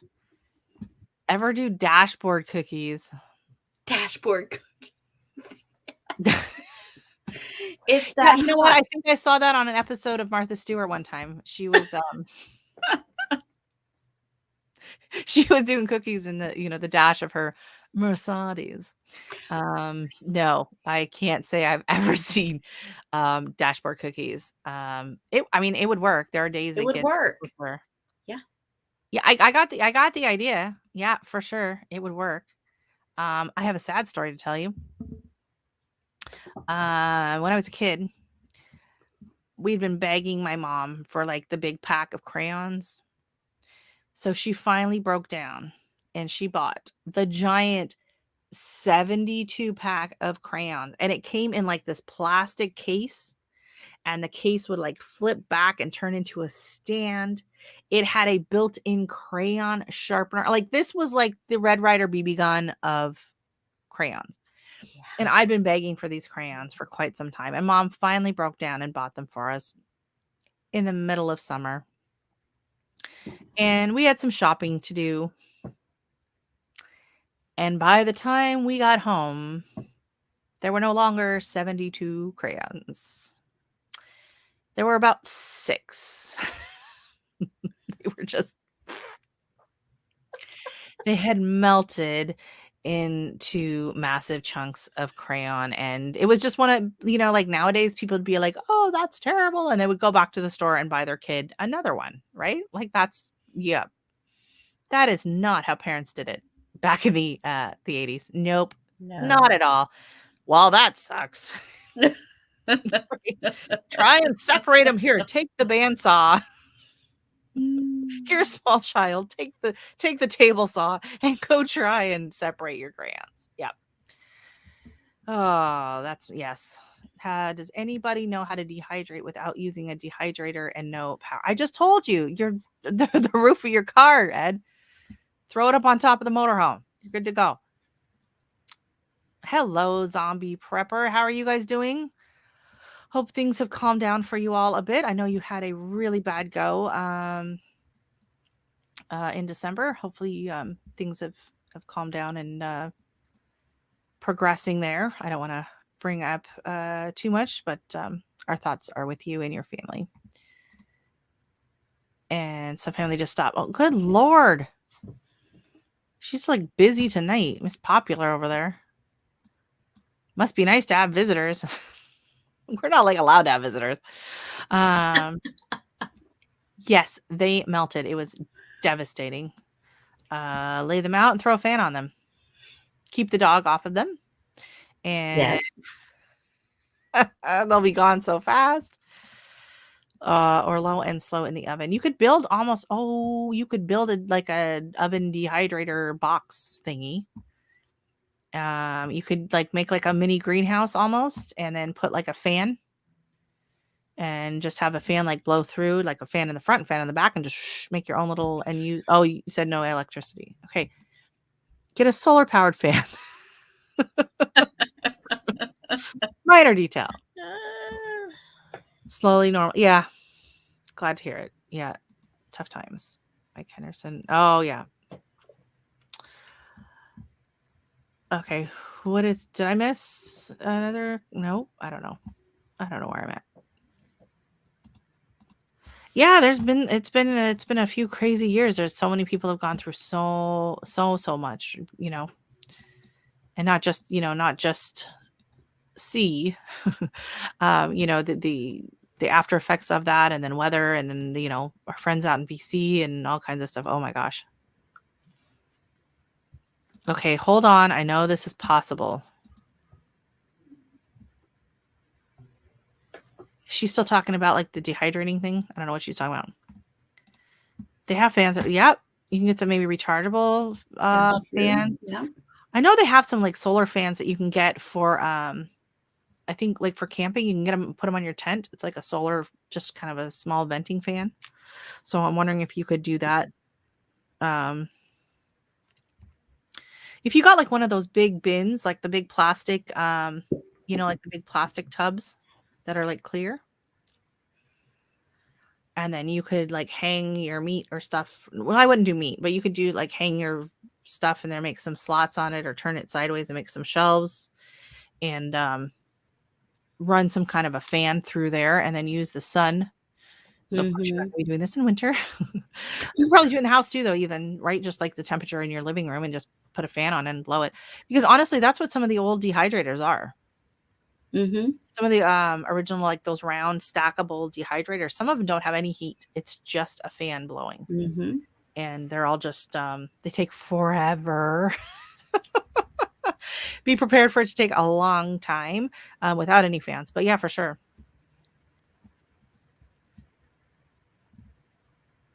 Yeah, I mean, yeah, it was more just the idea of it being on the bare metal. Had she had it like on something, even if she'd done it like on a sheet. Yeah, on parchment paper. But a little less, I don't know. It's just very unappetizing. Yeah. Yeah. Yeah, in the car would be better, and it would get hot. It would heat up in there.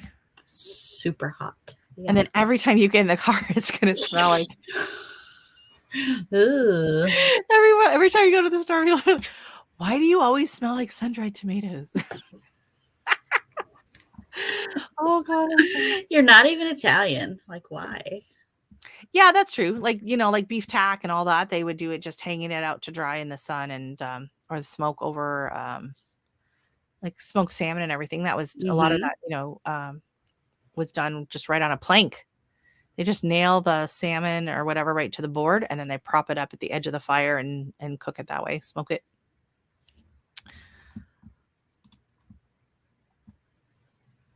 Or a smokehouse. Just go all out and build a smokehouse. You got the room. Yep. That's a great idea. Yeah.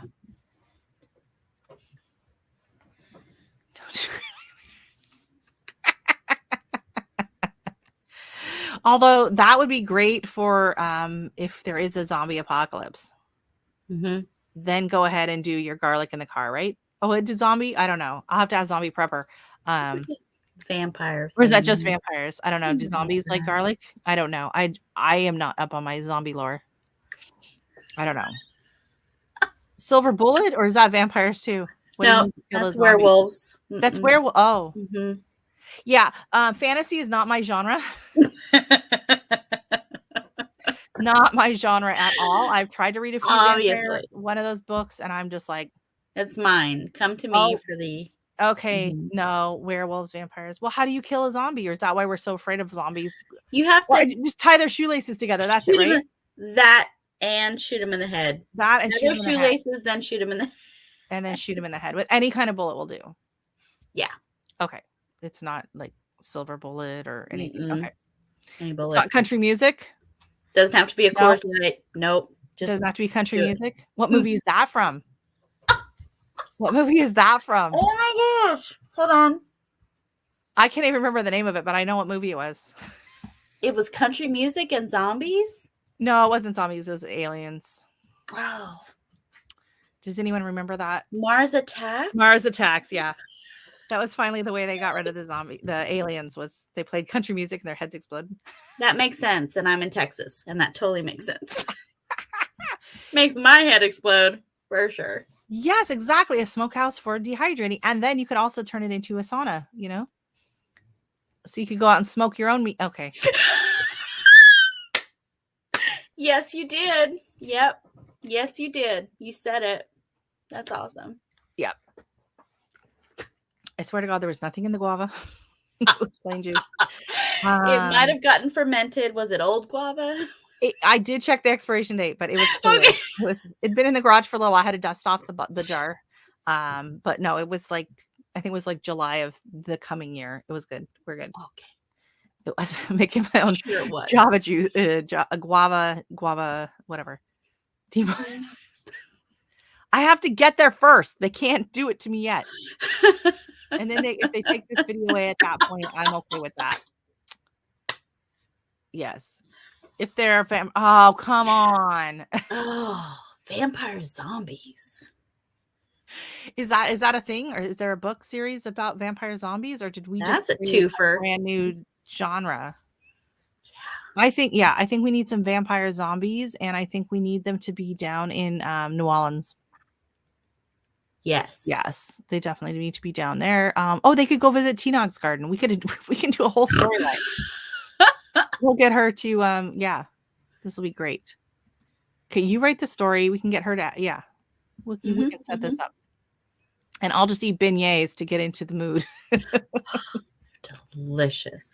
Oh, I loved it down there. We were only there for a couple days as we drove through, but what a charming little city. And the nightlife. Oh my God. And the jazz. I love jazz. I'm a huge jazz fan. I have two favorite genres of music, and that is classic rock and old big band jazz music, which is fun. Very odd. Very different. Yeah. And I like hard rock, and I like, a bit of the grunge. I snorted. Yes, I did. Mm-hmm. She snorted. Thanks, Grandma. What is she snorting at? Whole new Twilight of the Zombies. This is brilliant. I think we're onto something here. And then you can only kill them with homegrown vegetables. Yes. They have to be homegrown, organically grown in 5-gallon bucket. Zombies must be also very attractive. They have to be very attractive. Zombies? Vampires. If they're vampire zombies. Oh yeah. Very sparkly and attractive. Oh, yeah. You could watch that. Because I would watch that. What do we need now? We need Brad Pitt, Tom Cruise. Who was in the original? Yeah. Robert Pattinson. Was that his name? Robert? Oh yeah, he was Twilight, right? Mm-hmm. Mm-hmm. He's too young. I mean, at my age, they're all too young. They're all too still attractive. They're all my son's age. That's fine. Oh my God, this channel is going. This life is going downhill fast. I figured it would if I jumped on. If you jumped on, why not? Sorry. A tomato steak in the head and heart. Oh, I love it. Bravo. That's perfect. Mm-hmm. Who knew there was, garden zombie? A garden zombie book genre. We could do a collab video. Oh yeah, I'm down for that. Steak in the heart, and or Falco's. The ultimate weapon. Oh my gosh. Awesome. All right. Okay, people, this is getting crazy. All right. Oh my God, it's been almost 3 hours. Oh. Holy guacamole. It is way past my bedtime. I'm going to be turning into a pumpkin soon.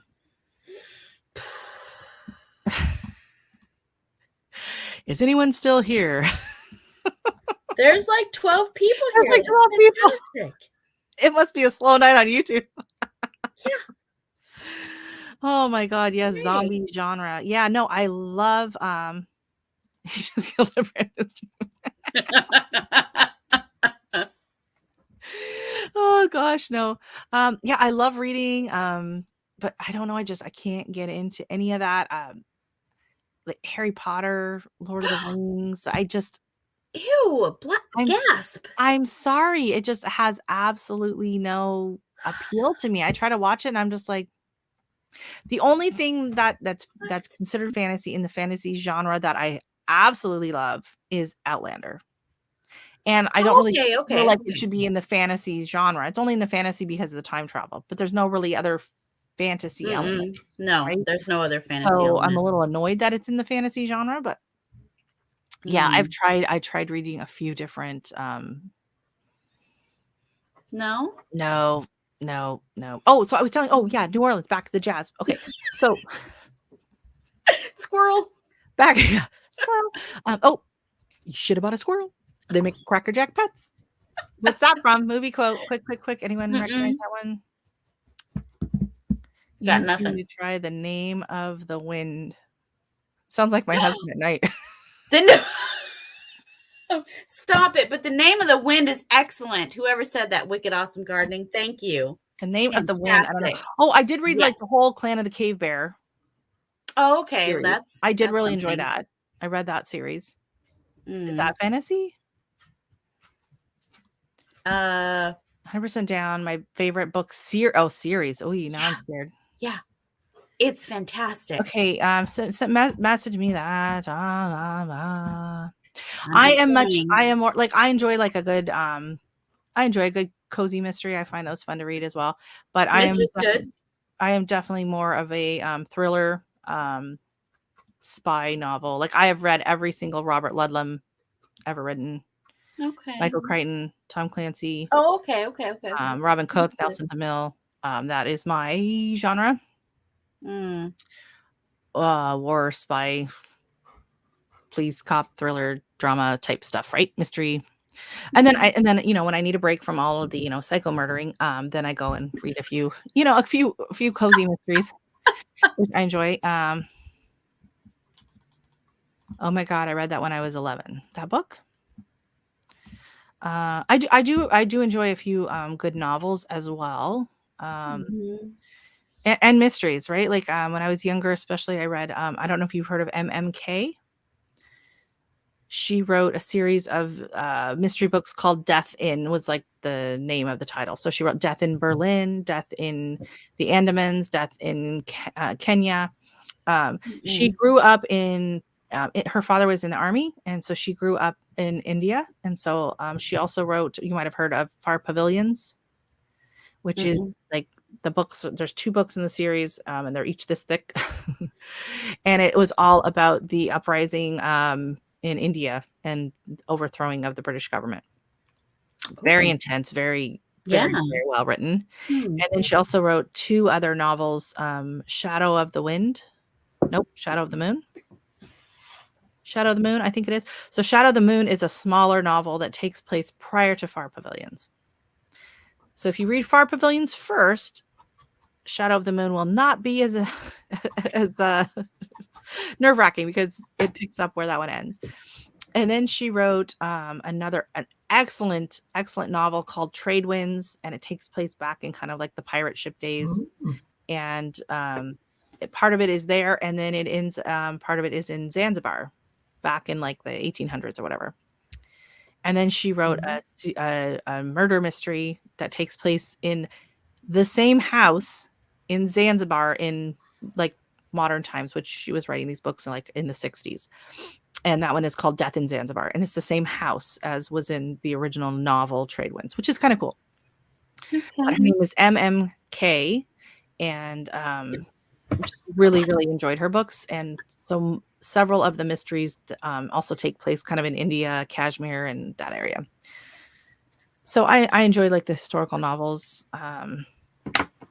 as well. Like I grew up, like my aunts were into like the whole Regency romance, right? Like so all the kind of like Jane Austen and oh yes, Georgette Heyer and all of those books where she came from a respectable family, and then everybody died, and she had no money, so she had to be a governess to this snarky, rich, handsome man who is a total Jane Eyre book until he sees her one day, and her eyes were sparkling, and one thing led to another. So, thank you, Joe. Is that a good thing or a bad thing? Is that because I'm here? I apologize. No, sorry about that. You can leave whenever. The door is open. No one is being held hostage. You can't get rid of me. Okay. I can't get rid of you. Yeah, so I'd grown up reading those. Like, I was addicted to Nancy Drew, read all those books through grade school, and then my aunts handed me all of these. So I was reading all of these, romance, little fluffy romance books. And then when I thanks, Joe. When I started, I think I was in like grade 9. I started high school. I was in grade 9, and my uncle, who was an avid reader, handed me my first Robert Ludlum. So that was my introduction into thrillers. And it was Robert Ludlum. And I was just like, there's no going back. Like, you can't go back to governesses after you're fighting the Nazis. Like, it just doesn't happen, right? And yeah, I love Robert Ludlum. The Born Identity. So he wrote Born Identity. Oh, I didn't know that was him. Born Supremacy, which is excellent. And the first movie was amazing. Hated the second movies because in the books, him and his wife, they get married, and then the third book is about their kids. And in the movie, they kill her off in the beginning of the second movie. Yeah, I was gonna say that's not how the movies went. Okay. No, that is not how the movies went. So you can imagine my horror when I was sitting in the movie theater and the car blows up. I was like, what? I was so angry. It's like, how can you do this? It's an excellent book. I'm like, how can they do the third movie when they've just killed her off? How are they going to be like, chasing after the kids in China? Like, this is nonsense. Right? I hate when they do that. They also did that in Clear and Present Danger.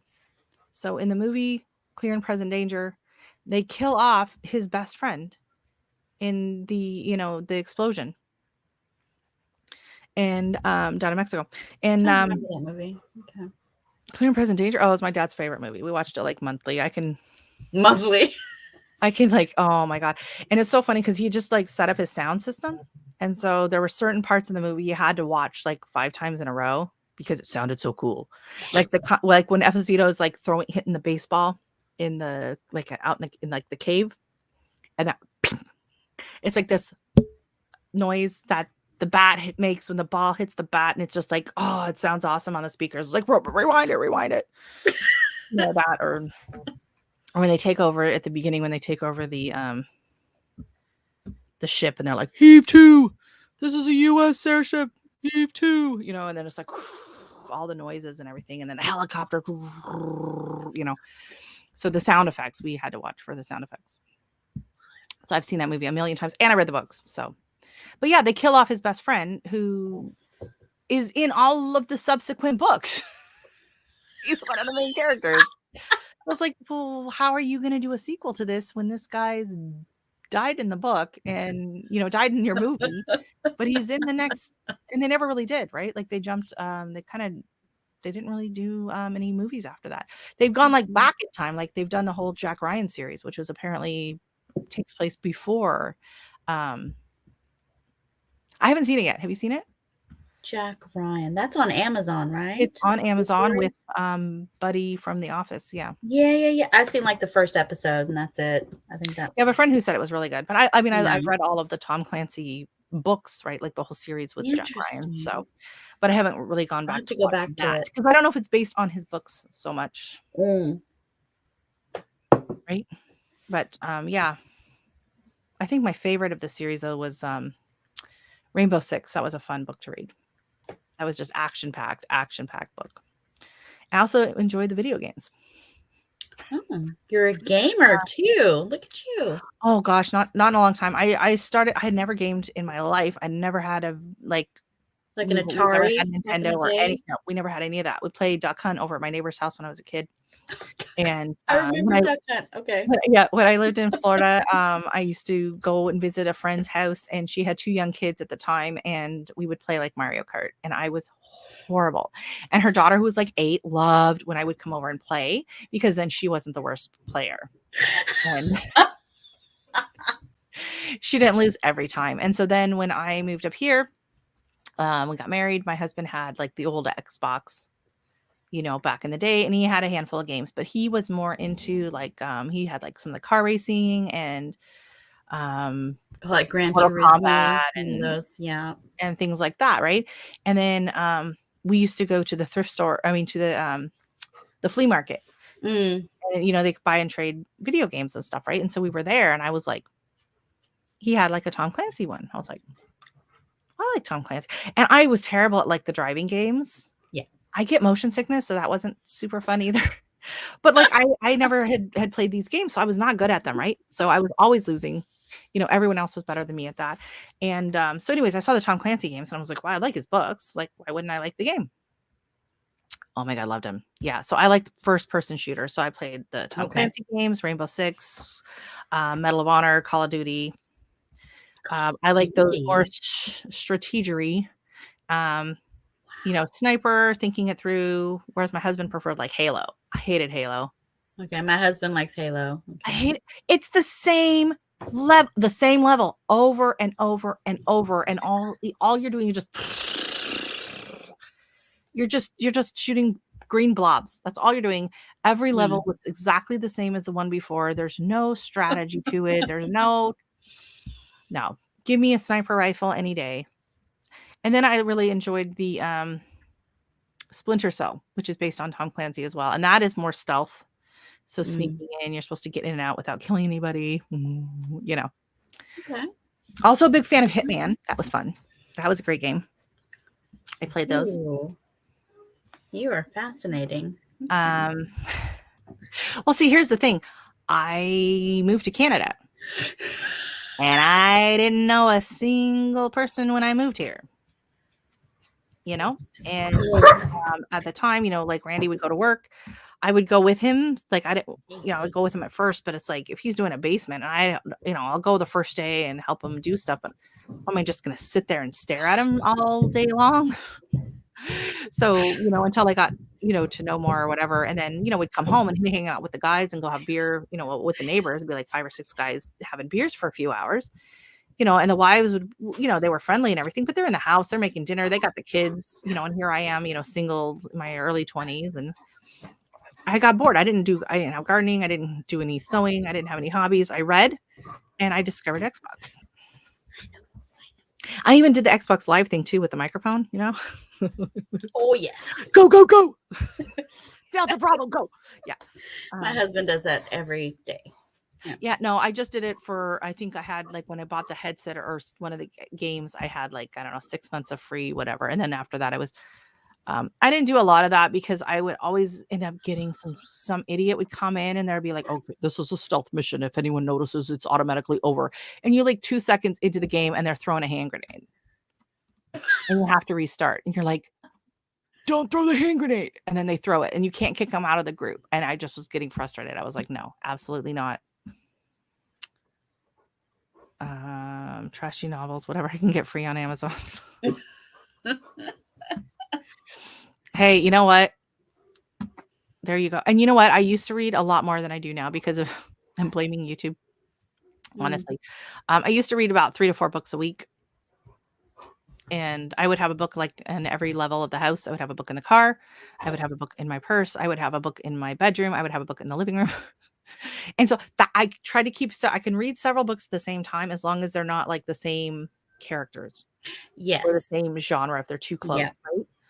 So yeah, I would have like a novel here, and then I would have like a thriller, and then I would have like a cozy, and then I can keep the storylines separate that way. Agreed. But yeah, and I like when I find an author, I read all of them. Like Preston Child. Oh, have you read those? See, that is close. That's as close to fantasy as I can really get and enjoy. I'm gonna write this down. I do a lot of audiobooks because I'm in the car so much. Oh, that's fun. Yeah, so the first one in the series is called Relic. You've probably heard of it. They made a movie of it back in the 80s. I love the movie Relic. Yeah, that's the first in the series. What? And so yeah, it's the That's a FBI little investigator and sci-fi. he's from New Orleans. Okay. Yep. That's where this whole thing started, was me thinking of that book, and then I went off on a complete different tangent, and I never did get back to the jazz music that I was talking about originally in New Orleans. So we were there, and this was in November, I think, October, November of 2000. And we were there and we were listening, and there were these three guys on the sidewalk, and they were just playing music on the sidewalk, and there were three of them, and they were playing, and they were amazing. And so we were listening to them, and so we heard their name and whatever, and then it was like, I don't know, maybe next summer the movie came out called Oh Brother, Where Art Thou? Yes. They were in it. They were the guys playing at we're watching it. We're like, wait a minute, is that? They were the Soggy Bottom Boys? No, they were a band that was playing, I think, that like the funeral or something. They were not the Soggy Bottom. Oh, okay. Yeah, that movie was hilarious. But yeah, so we were like, wait a minute. I was like, they look so familiar and they sounded familiar. And so then I looked it up on the credits and I saw their name on there. I was like, oh my gosh, that's cool. We saw them they're just playing. And I don't know, maybe they were, famous and they just like to play on the street, or maybe they got their break after we had seen them or something. I don't know. That's kind of cool. But very cool. I think that's the closest to a famous person I've been. No.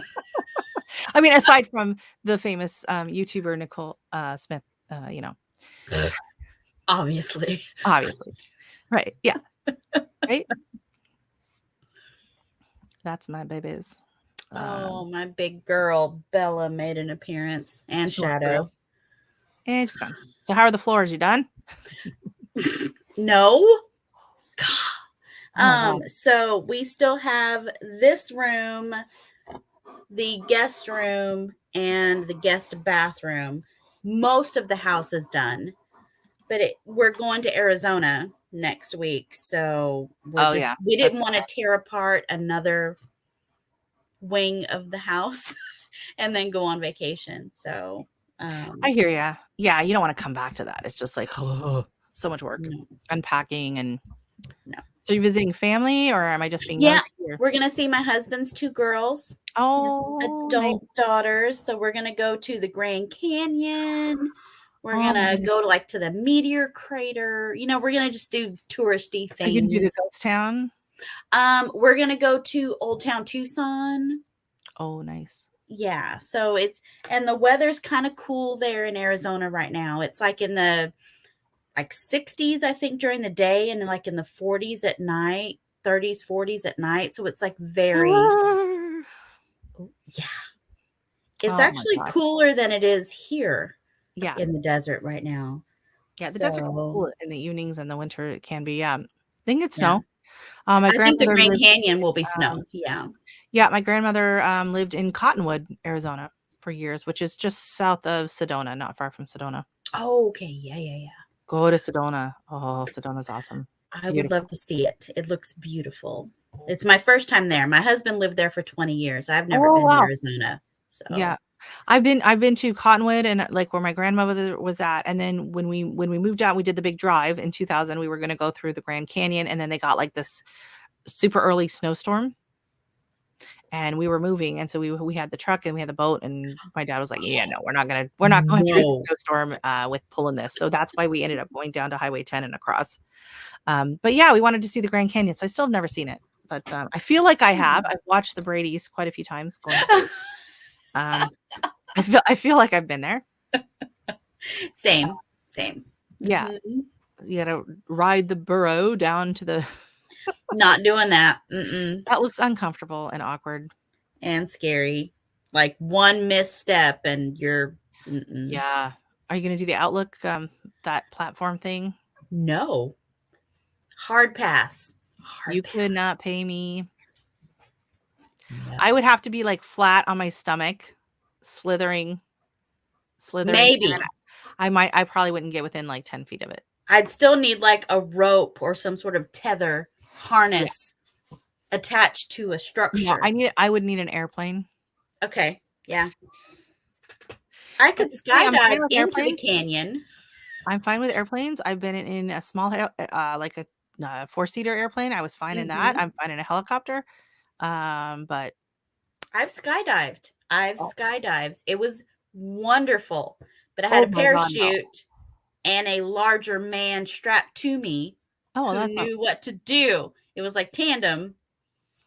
So, but yeah, I don't know how the Grand Canyon's going to go. I need there to be barricades and cages to keep me from falling in it. I want to see it, but I don't want to be like too close to it. Just bring your telephoto lens. And I don't have. That's beautiful from here. Yeah, it's lovely from 100 feet away. Yeah. Oh yeah, like even those bridges, those walking bridges, and no. Like I really want to do like the treetop trekking. Like I want to be a treetop trekker. Like I would love it. Because I love climbing and that kind of thing. It's just if it was like maybe 2 feet off the ground, would be ideal. For sure. 2 feet. Why can't we put these rope bridges 2 feet off the ground? We can. It's yeah, no. And then zip lining. Oh, I would love to go zip lining, but I wouldn't mind doing that. Zip lining. I don't know if I can handle it. If I'm harnessed in and I feel like it's really tight, I think I'd be okay. See, but this is part of my problem is I have fear of heights, but I also have claustrophobia. So like on rides and stuff, when I get strapped in, it's actually my anxiety is more from the claustrophobia than the ride. It's just like I feel like I'm getting I want that tightness. Yeah. I want that. Sweet boy. I want to be swaddled. I want to be swaddled. I think I would be okay. I think in my head, it doesn't sound as nearly as terrifying if I'm over water. That sounds more terrifying. I'm not scared of the water. I'm okay with the water. And I think if I was over water, I would be okay. No. Easier, right? Okay. Well, we're different. Yes, we are, Bonnie. We've been gone so long. She's changed her channel. Sorry. Oh my gosh. It has been 3 hours and 20 minutes. You had to put her gardening thing. Yes, miss. Oh, I can't go live. It's terrifying. And now I can't get you off. Like I'm going to blame it on the Franzia. Blame it on the Franzia. Hey, whatever works. Okay, how come you're the one drinking and I'm the one that's been inappropriate? That's how it works. Yeah. Same with heights and close, but yeah. No, for me, yeah, clothes and whatever. Yeah, no, scary. Yeah, I have a lot of hangups. I'm a super fun person, but like not at like an amusement park. That's not my jam. No. My husband loves it. Him and the kid, they go on all the rides, and they're like, Mom, I don't do roller coasters. I don't like that. I don't like straight down. I'm okay doing loop-de-loops, but don't send me and then drop me straight down. Don't do that. Yeah, I don't like. I can do like the back, like the upside down. Upside down's great, but as soon as it twists or turns, I get so sick. Yeah. No. Last time we went to the water park, I had to take a gravel because I got nauseated going down the water slide. Wow, Rochelle. Wow. Welcome in, Nina and Lo. How are you guys doing tonight? Hey. I hope life is treating you well over in the sky, bro. Yeah, they're actually not too far from me. Hey, we got 3 Ontarians in the group tonight. And then Bonnie is back now with her alter ego. Artist of the garden. She's having a bit of an identity crisis over there tonight. Oh, I love it. I commented on Anne's thing the other day, and I didn't realize I was logged into my That's So Venice account. And I was like, I've just subscribed to Anne. Oh my gosh, I've seen so many. Why is YouTube unsubscribing me to Anne? And then I clicked on someone else's video and I'm like, oh my God, I've just subscribed to them too. And then all of a sudden I was like, oh, I'm under my other account. But I left my comment for Anne. I said, oh, by the way, that was me. I figured, you know what? Another comment, another like, another view. Why not? She is doing great tonight. Joe has to go to another room. Oh. Well, that sounds interesting. Yeah. Tell me more. What is this room you speak of? Can we go to this room? Is it a private room? Yeah, we are chatting up a storm. We are. I don't know. Just, I'm doing better with the late nights. Like for some reason, like we haven't been working as much, so we've been staying up later and getting up later. And honestly, like when I first, oh my God, I went on Country Mama Musings live and her late night quickie. Oh. Yeah. Okay. Sounds fun. That starts at 10:30. Ew, I can't do that. Well, it's 10:55 right now. So for it's me, 9:55 here. See, yeah, I'm an hour later. And so that's the thing is she's on Mountain Central. I don't know. She's different time zone. So, oh my God. So it was like at that time, like staying up chats that have started like after 9, like I could hardly stay up after 9. Like I would be 9:30, I'm done. Right. And so, she said, you want to be, I said, yeah, sure. I sent her an email. Yeah, I'll do this, whatever. And then it's like, say what? Because it said 9:30, but not my time. 10:30 my time. I had the hardest time. Like once we got on and we were chatting and everything was fine, but trying to stay awake until 10:30, like it was like 9 and my daughter just looked at me and she goes, "You have an hour and a half." I'm like passed out on the couch. But yeah, we've been staying up later. And then this weekend I was up.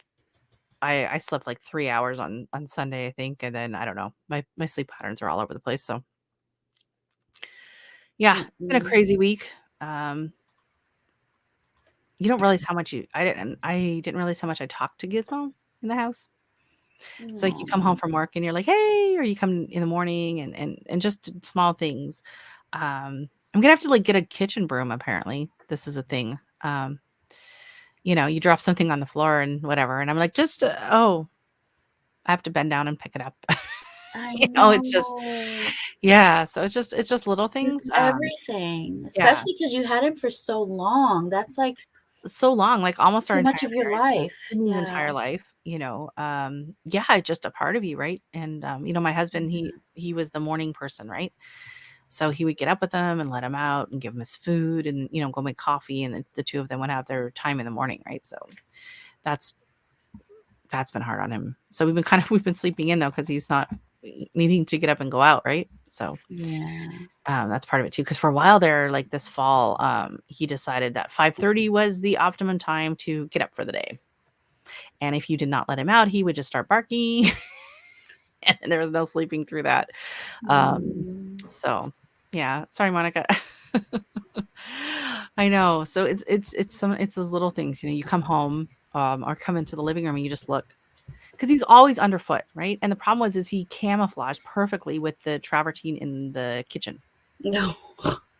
So, like, if you didn't look, like, he would be laying there, and you would literally I was constantly tripping over him and stepping on him, and he was always in the way trying to open the door to the oven or the fridge, and even Saturday, like the poor guy he wasn't walking very well. Staring off into walls, and every time I open the fridge, right, you'd hear him coming, and he just right. So he still had that drive. Oh, there's someone's in the kitchen. I better go check and see. And he did not get table scraps. Like he was on a very, very strict diet. The only he'd get like maybe pieces of veggie or fruit or whatever.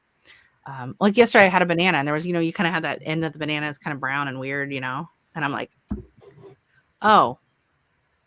Well, I'm not eating it. I threw the garbage. I was like, nah, I'm not eating it. But yeah, just things like that you'd give to him and everything. So, yeah, it's kind of just really thrown off our sleep patterns and everything. And yeah, I might have to take Sydney down to the neighbors and cuddle with their dog for a bit on the weekend. Can we borrow your dog for some cuddles? No. Yeah.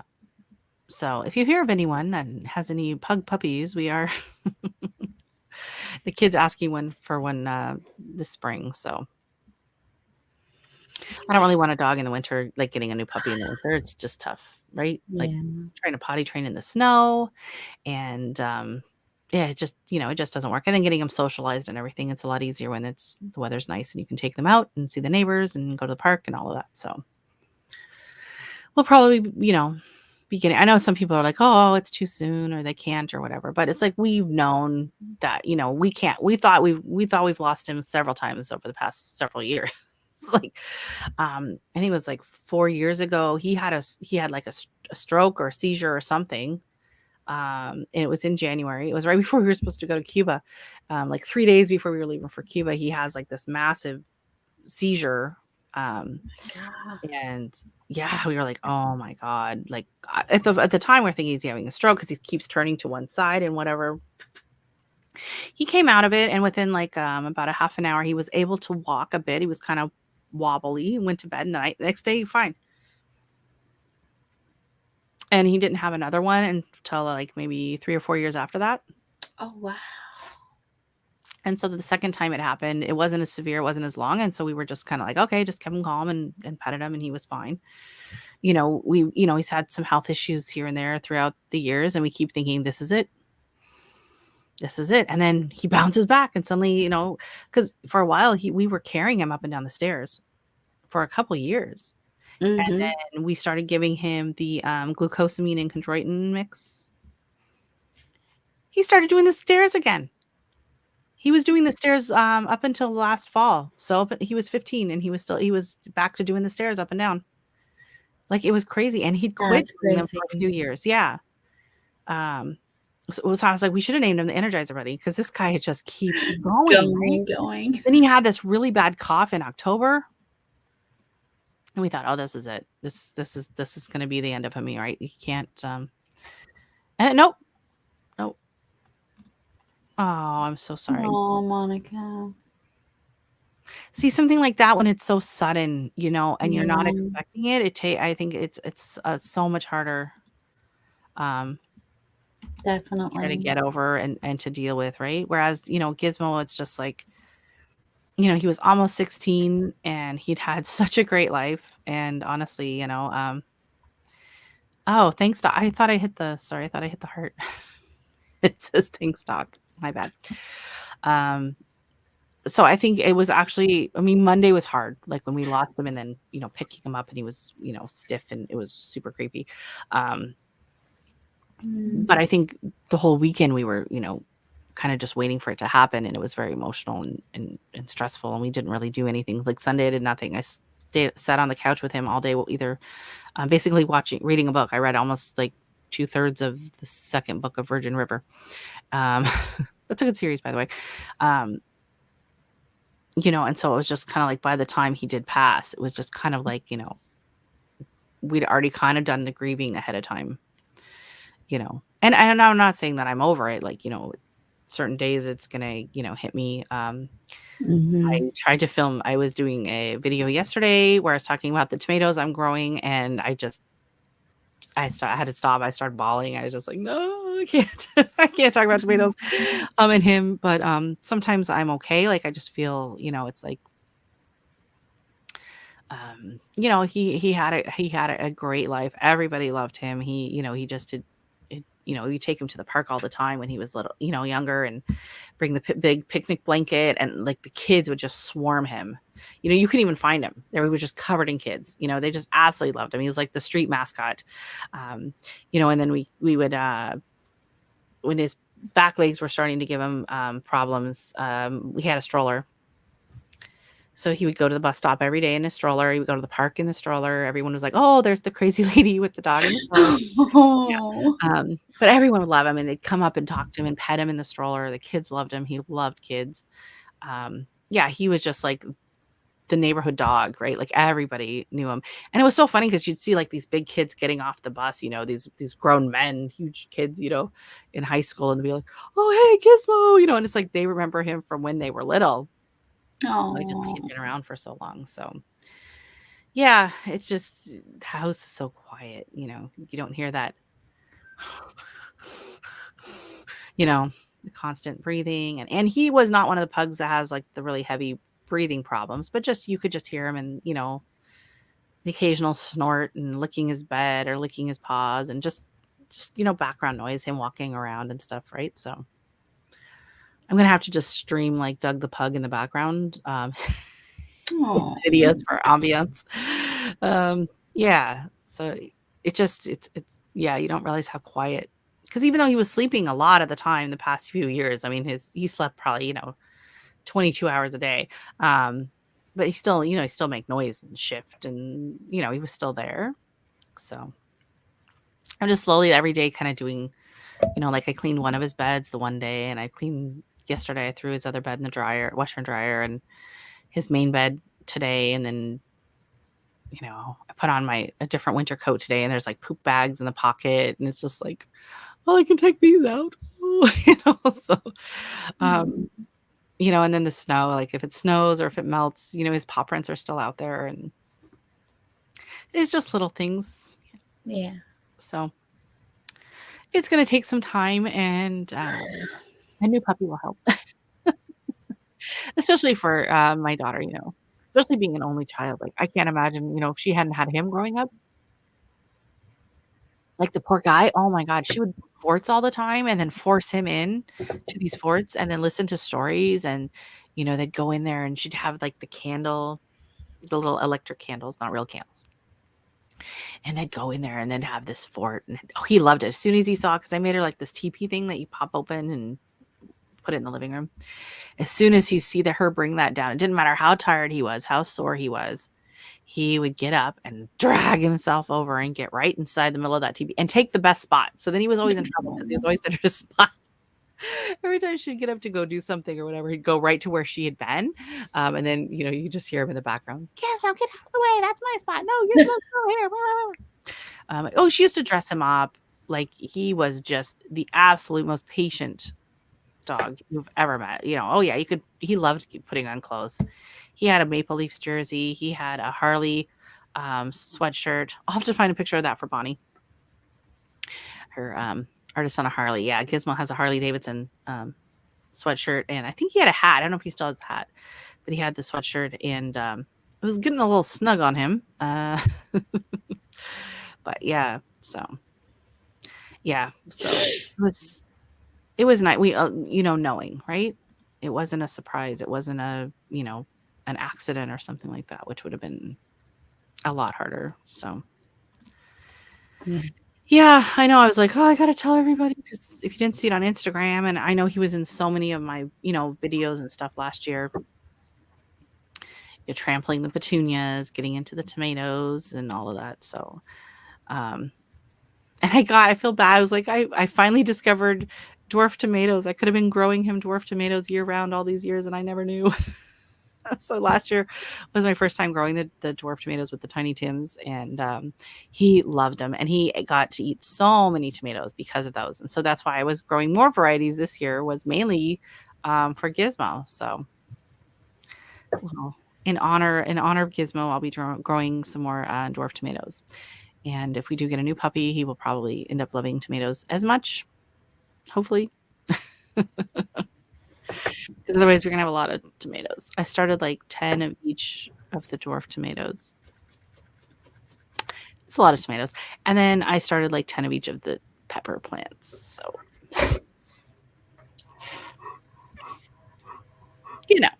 you can never have too many plants, right? Too many seedlings.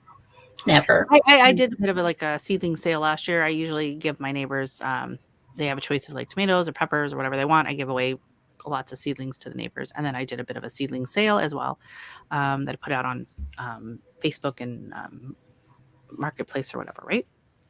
So I didn't do a ton, but I did do a little bit. Made enough back to cover the cost of my soil blocks and all of that. So that was nice. That's the thing with like YouTube. It's like, I'm not looking to make a ton of money, but it would be nice to at least cover the cost of, the cost of doing business. I did get a GoPro. I got the microphone, a little something. Because, I'm spending a lot of time and effort and energy on it. It would be just nice for it to be able to make, keep its, what's the word I'm trying to think of? Earn its keep. There we go. It's got to earn its keep, especially if it takes me away from doing other things. Not that I was making any money sewing, so that's right. She wants to first time last year. Oh my goodness, that's exciting. Yeah, tomatoes are fun. I didn't find any last year that I was really super thrilled with. I think a lot of it was just it was a really crappy year for tomatoes here. A lot of people complained that they just didn't have a lot of flavor. We had so much rain. So much rain, like all through July, that they were just soggy. And so I just think that just kind of washed out the flavor in them. They just were not great. They were not great. So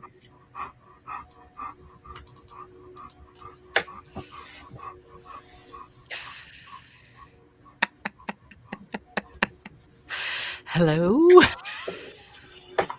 I'm hearing some heavy breathing over there, Nicole. This guy back here, because he heard us talking about tomatoes. Yeah. Shadow. Yeah. What are you doing? Shadow. Oh, my aunt had a dog, Shadow, when I was gonna say when I was a puppy. He's so boy. Oh, back when I was a puppy, my aunt had a dog named Shadow. No, back when I was a kid. Yeah, maybe it is getting close to bedtime. Back when I was a kid, my aunt had a dog named Shadow. She used to breed. Well, she used to breed Shelties. Yeah, she used to breed Shelties, and now she does agility with border collies. So she has like 3 border collies, and she does agility, and she trains people to do agility, and yeah, she's been like on the U.S. team the last few years. She's gone to Germany and all that on the team. So, yeah, they're doing really good, and she'll post like their awards and whatever they won and this and that. And I'm like, congratulations, that's amazing. I have no idea what any of that means, but good for you. So yeah. So she, remember she had a dog named Shadow. Oh, there's another one coming in now. They're like, Mom, what's going on? What are you doing? We've got so many of these dogs in here. I've got 3 dogs. 3 in here right now. 1, 2. Hello, beautiful. 3. Oh my gosh. Chloe. Come here, baby. Come here, Coco. Aw, hi, baby girl. Chloe's the one making all the noise in all my videos. And I'm like, Chloe. Oh, yeah. Don't bark. Chloe, come here.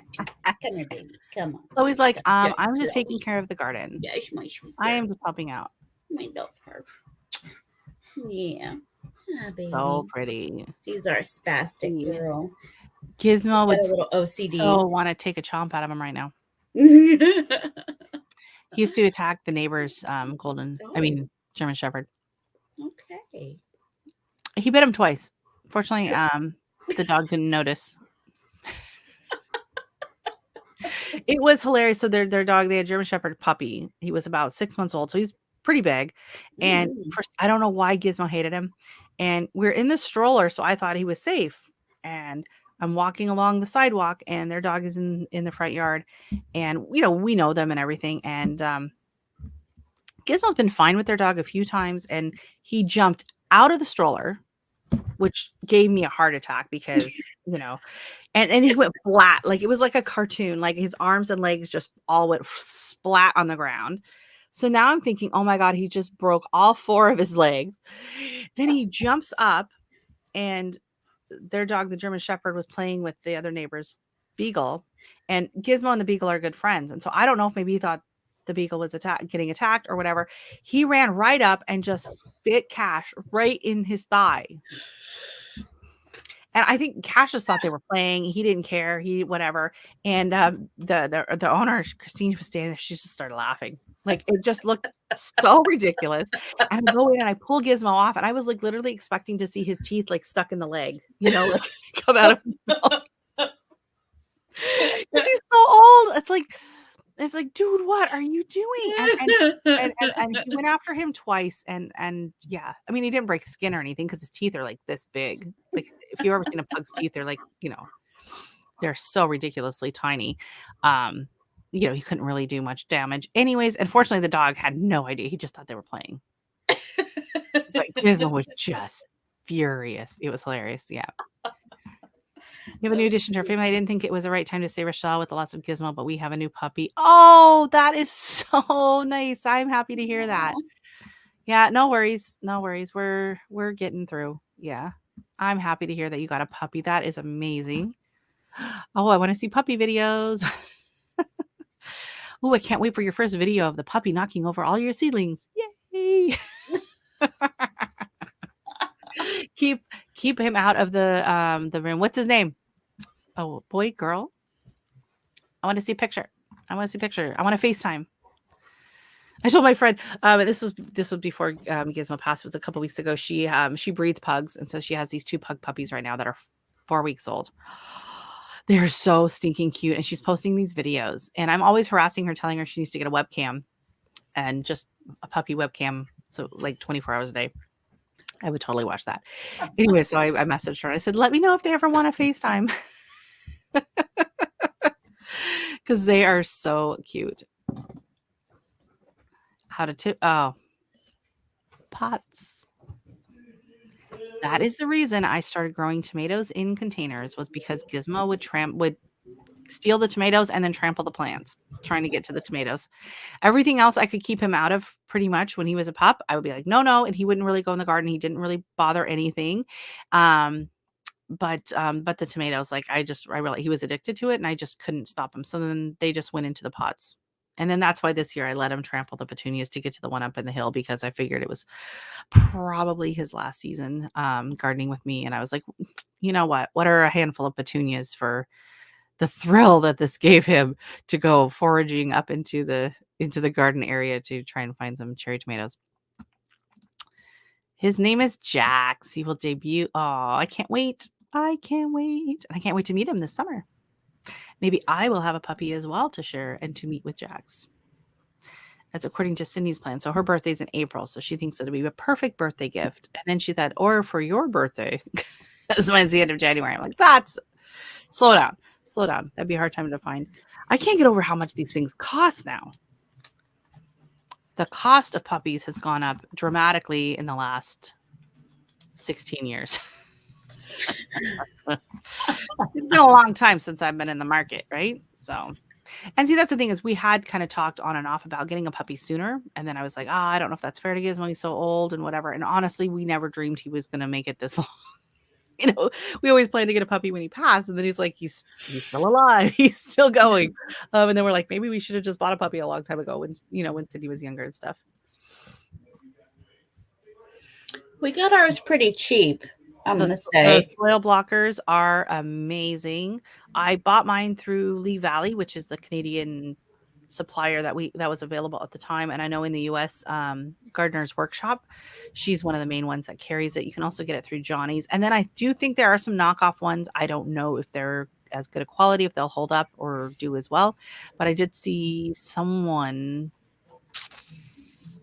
posted, I think on Instagram, Amazon had a decent price on one, and I cannot remember who it was, but someone I follow on Instagram, and they posted it was something around $29 for the large four block one. So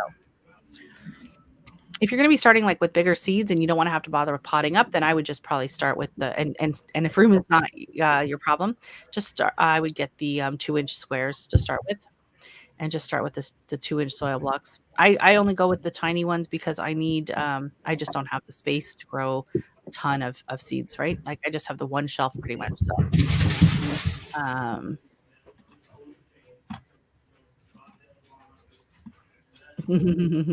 oh, chicken wire. Why are we getting chicken wire?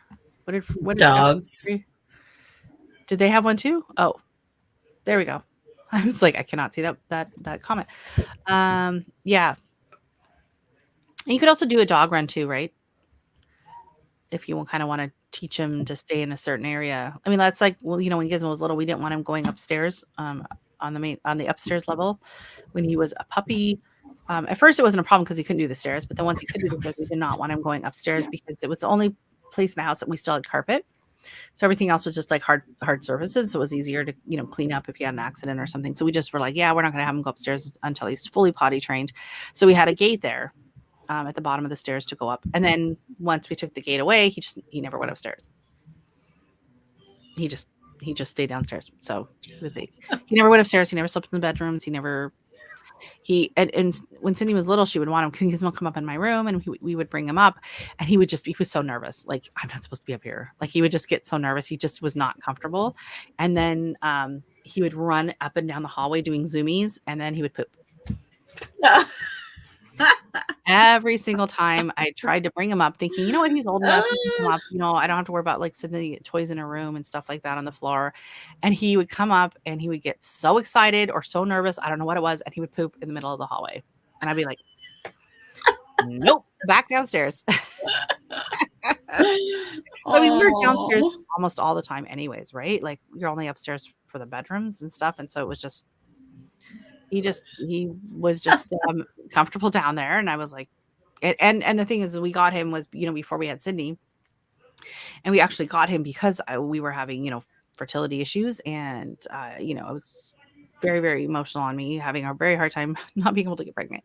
And so I had wanted to get the dog after we had a kid because I thought, well, it'll just be easier. But then it's like, well, that might not ever happen. So I'm tired of crying myself to sleep every night. So we got Gizmo. And I quit crying myself to sleep every night because now I had something to mother, basically, something new, kind of occupy that need in me.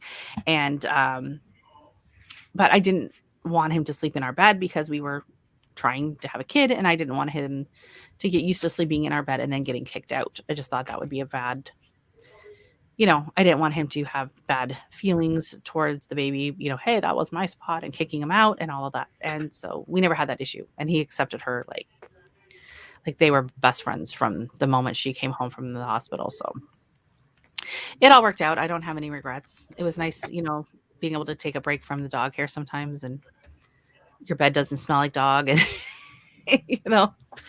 I don't know what we'll do with the next one, if we'll keep that going. It was just kind of his own thing. He never came upstairs. So I was like, all right, well, it's not like we had the stairs blocked off all the years. We didn't. He just never came up. So, well, people, oh my God, 3 fish. Should I wait another 10 minutes and do the whole 4 hours? Holy crap. Wow. That's crazy. See, this is the thing, is I get jealous of these people that have like the couples that do it and they're together, because it's so much easier just to keep going when when you have a guest on, or we have someone else on the screen to interact. It's definitely easier than just interacting with the chat, which the chat is great. Love you all in the chat. It's just easier when you can see the person too, right? And just and certain days are just more, I don't know. Maybe I just needed to get it out of my system or something, and I'm taking care of that. Don't worry. They are gonzo. We've got a few of them in here tonight, and I was bragging the other night that I've never had them in my chat. Now, it's crazy. I guess that's what serves me right. I didn't bring them for sure. Yeah, who brought them? Who brought them with them? I didn't bring them. Who brought them?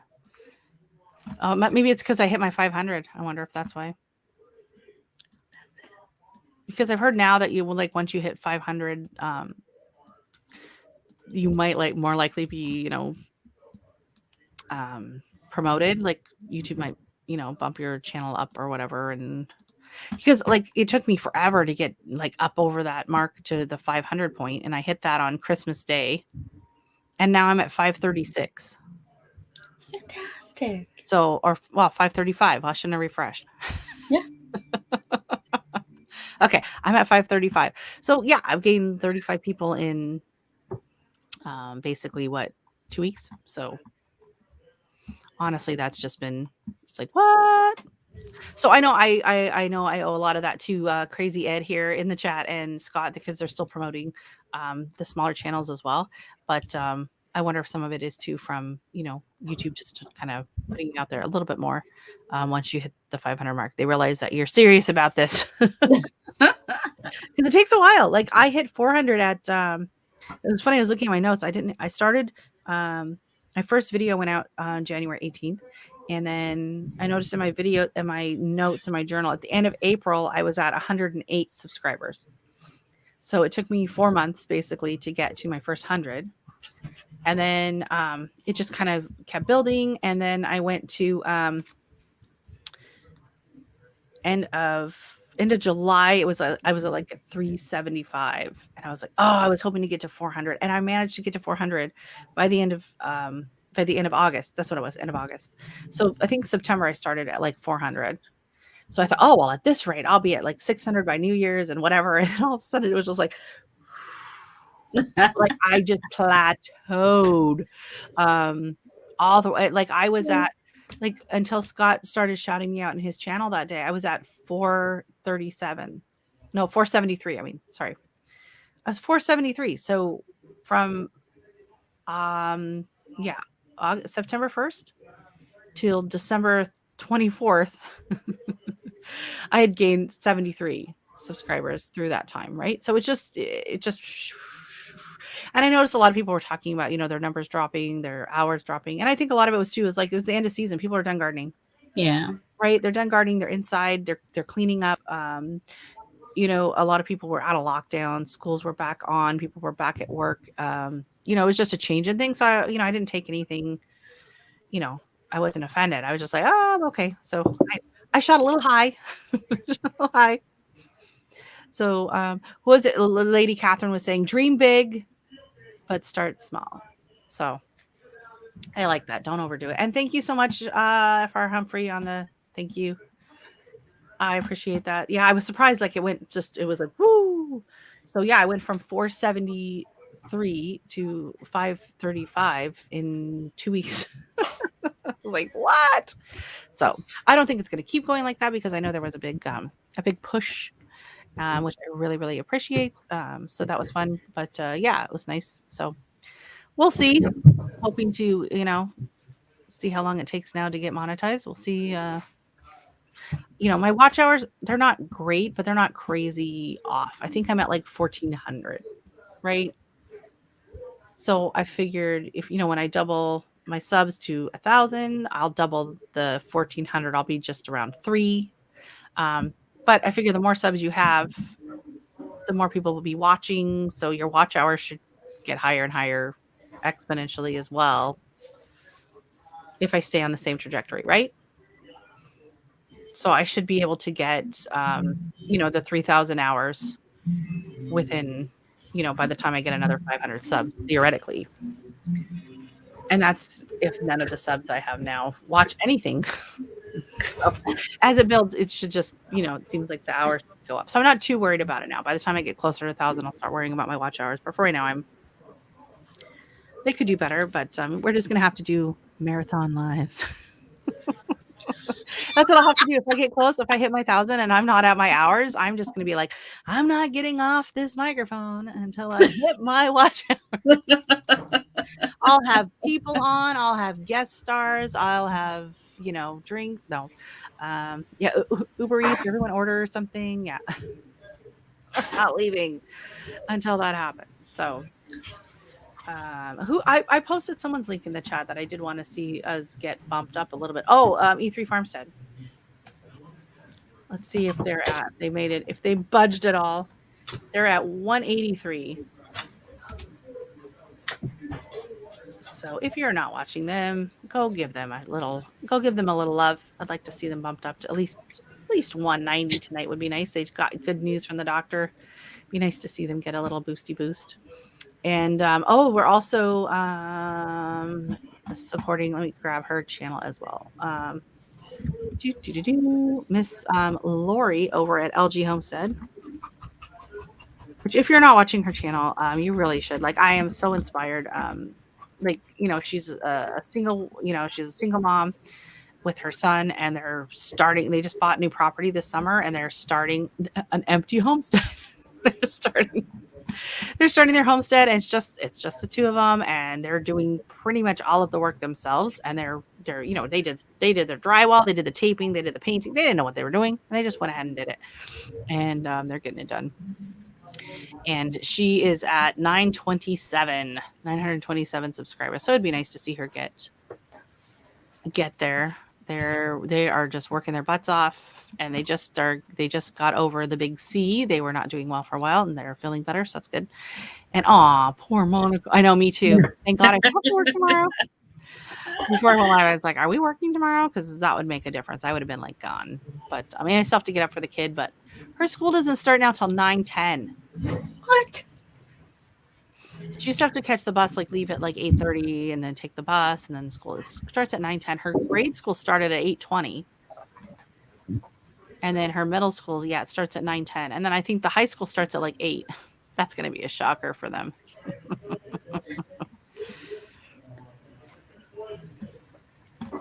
Stay on the 4 hours. You'll get, believe it or not, you'll have some good Wi-Fi. All right. Well, it's only 2 minutes now. Like 2 minutes. We're going to have to do the countdown.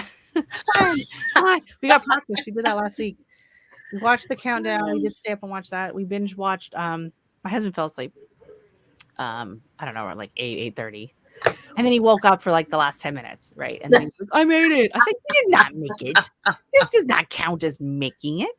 I probably wouldn't have stayed up, but my daughter wanted to. And so we stayed up watching movies in bed. And then it was like 10 o'clock. She looked at me. She goes, oh my God, 2 more hours. And at 5 o'clock, she was like, we have 7 hours to go.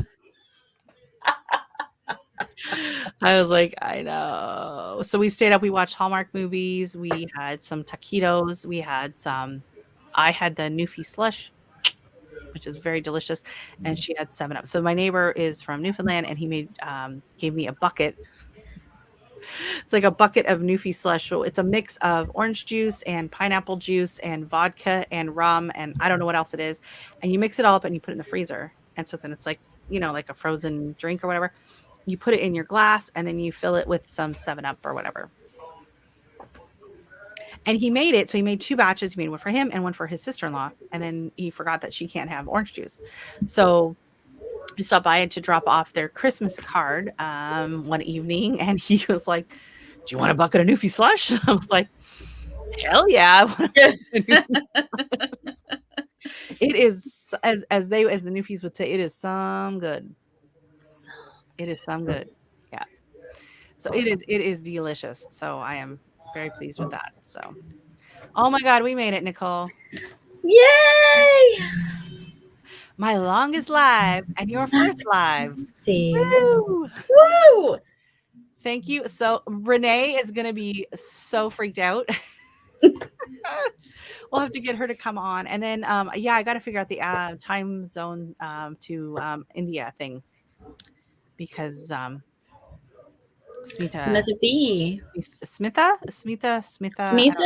I don't know how she says it. Does she say it in the videos? No. I don't think she ever does. No. Mm-mm.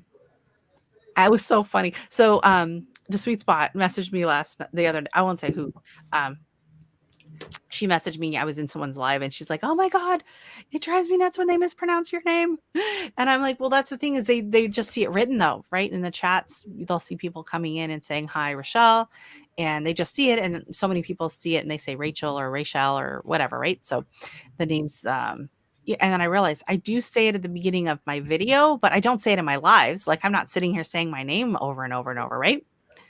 So just because you made your goal to 500 does not mean I'm going to keep shouting your channel out.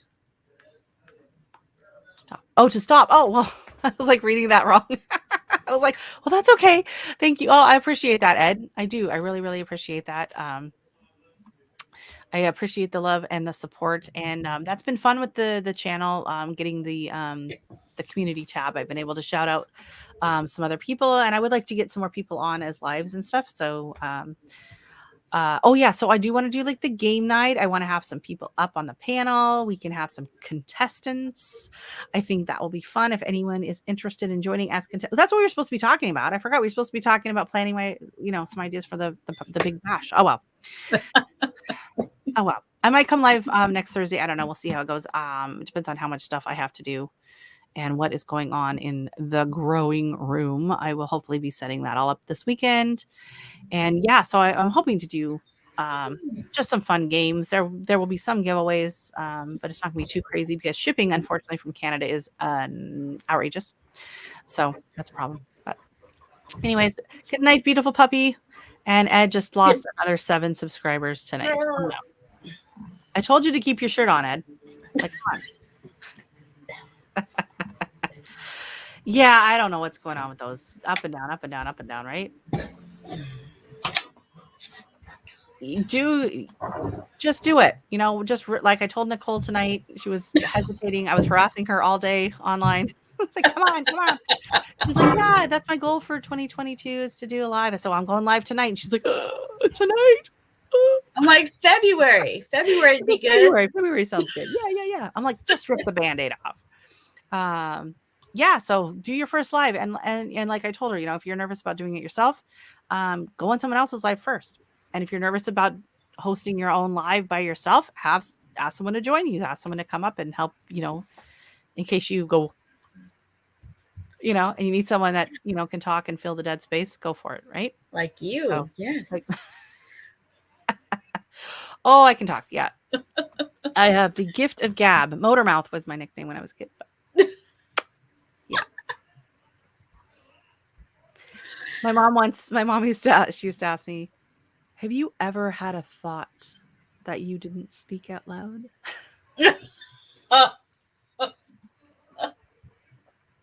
And I will tell you this, that the very scary thought is, yes, I have a lot that I don't speak out loud. So there's a lot going on up here. I'm just telling you. Terrifying. And there's a dark spot over here that just should never be spoken. Yes. Motormouth. I better not see that coming up in chats. I'm just saying right now. That was said in confidence. I better not see reference to that in other chats. That's all I'm saying. It was in confidence, strict confidence over here. All right. Well, I am super thirsty because I have been talking nonstop for 4 hours. And I ran out of, normally I have my, like a juice or whatever I'm going to have. And then I have my big old jug of water and I forgot to grab it tonight. So, but that's why I didn't have to leave to go to the bathroom. So there we go. No, I'm not going to stay on for a while. No, God, no. I gotta go to bed. Thank you so much for joining us. To everyone that is still here in the chat that did not give up on us. I don't know if Monica passed out on her laptop or not.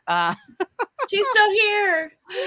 Oh, I don't know how you're able to just keep coming up with things to talk about. Oh my gosh. Yeah. And there's so many like off topics and everything. Yeah. What happens in the chat? It stays in the chat. Thank you so much. Exactly. Yeah. Yeah, you don't even want to know what's going on in my head. It's just, it's a terribly messy place. But yes, thank you everybody for coming in. Thank you for joining me. Thank you for all the support and the chat and the comments that got us pushed up and over to 4 hours. That is insane. That's definitely gonna help my watch hours for sure. So I thank you. I love you all. If you're not doing the MIG Grow Off Challenge, you have one last day. If you want to get in on it tomorrow, you have to submit your video and you have to go and here, I'll drop the hashtag in. You just search this hashtag.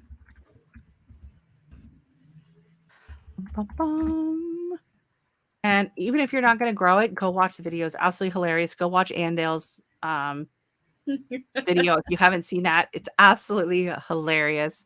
The best. Andale as Rocky is just it's everything. Yeah. So it was a great way to start the year off, all these videos. It was fun to see everyone's creativity and just kind of what everyone's doing, and some really great videos over there. And yeah, if you decide you want to throw your hat in the ring, you got until tomorrow. So you got to do your submission video. You don't have to actually plant anything. You just have to do a video of your intention of what you're going to plant, and email broke. So do I hear music? That's my husband. Okay. I was like, am I losing my mind? Anne is such a kick. Oh my God. She is so much fun. I love her. She's so sweet, but she's spicy. She's still got a kick to her. Yeah. All right. I'm actually signing off. Good night, Nicole. I am good night. So grateful you were here and that you put on your big girl panties and you came on. I did. I wore them. It was fun. And you survived and it was fun and you can do it again. Easy peasy. Yes. Easy peasy lemon squeeze. Okay. Yeah. The power of wine. Okay. Good night. I love you all. Good night.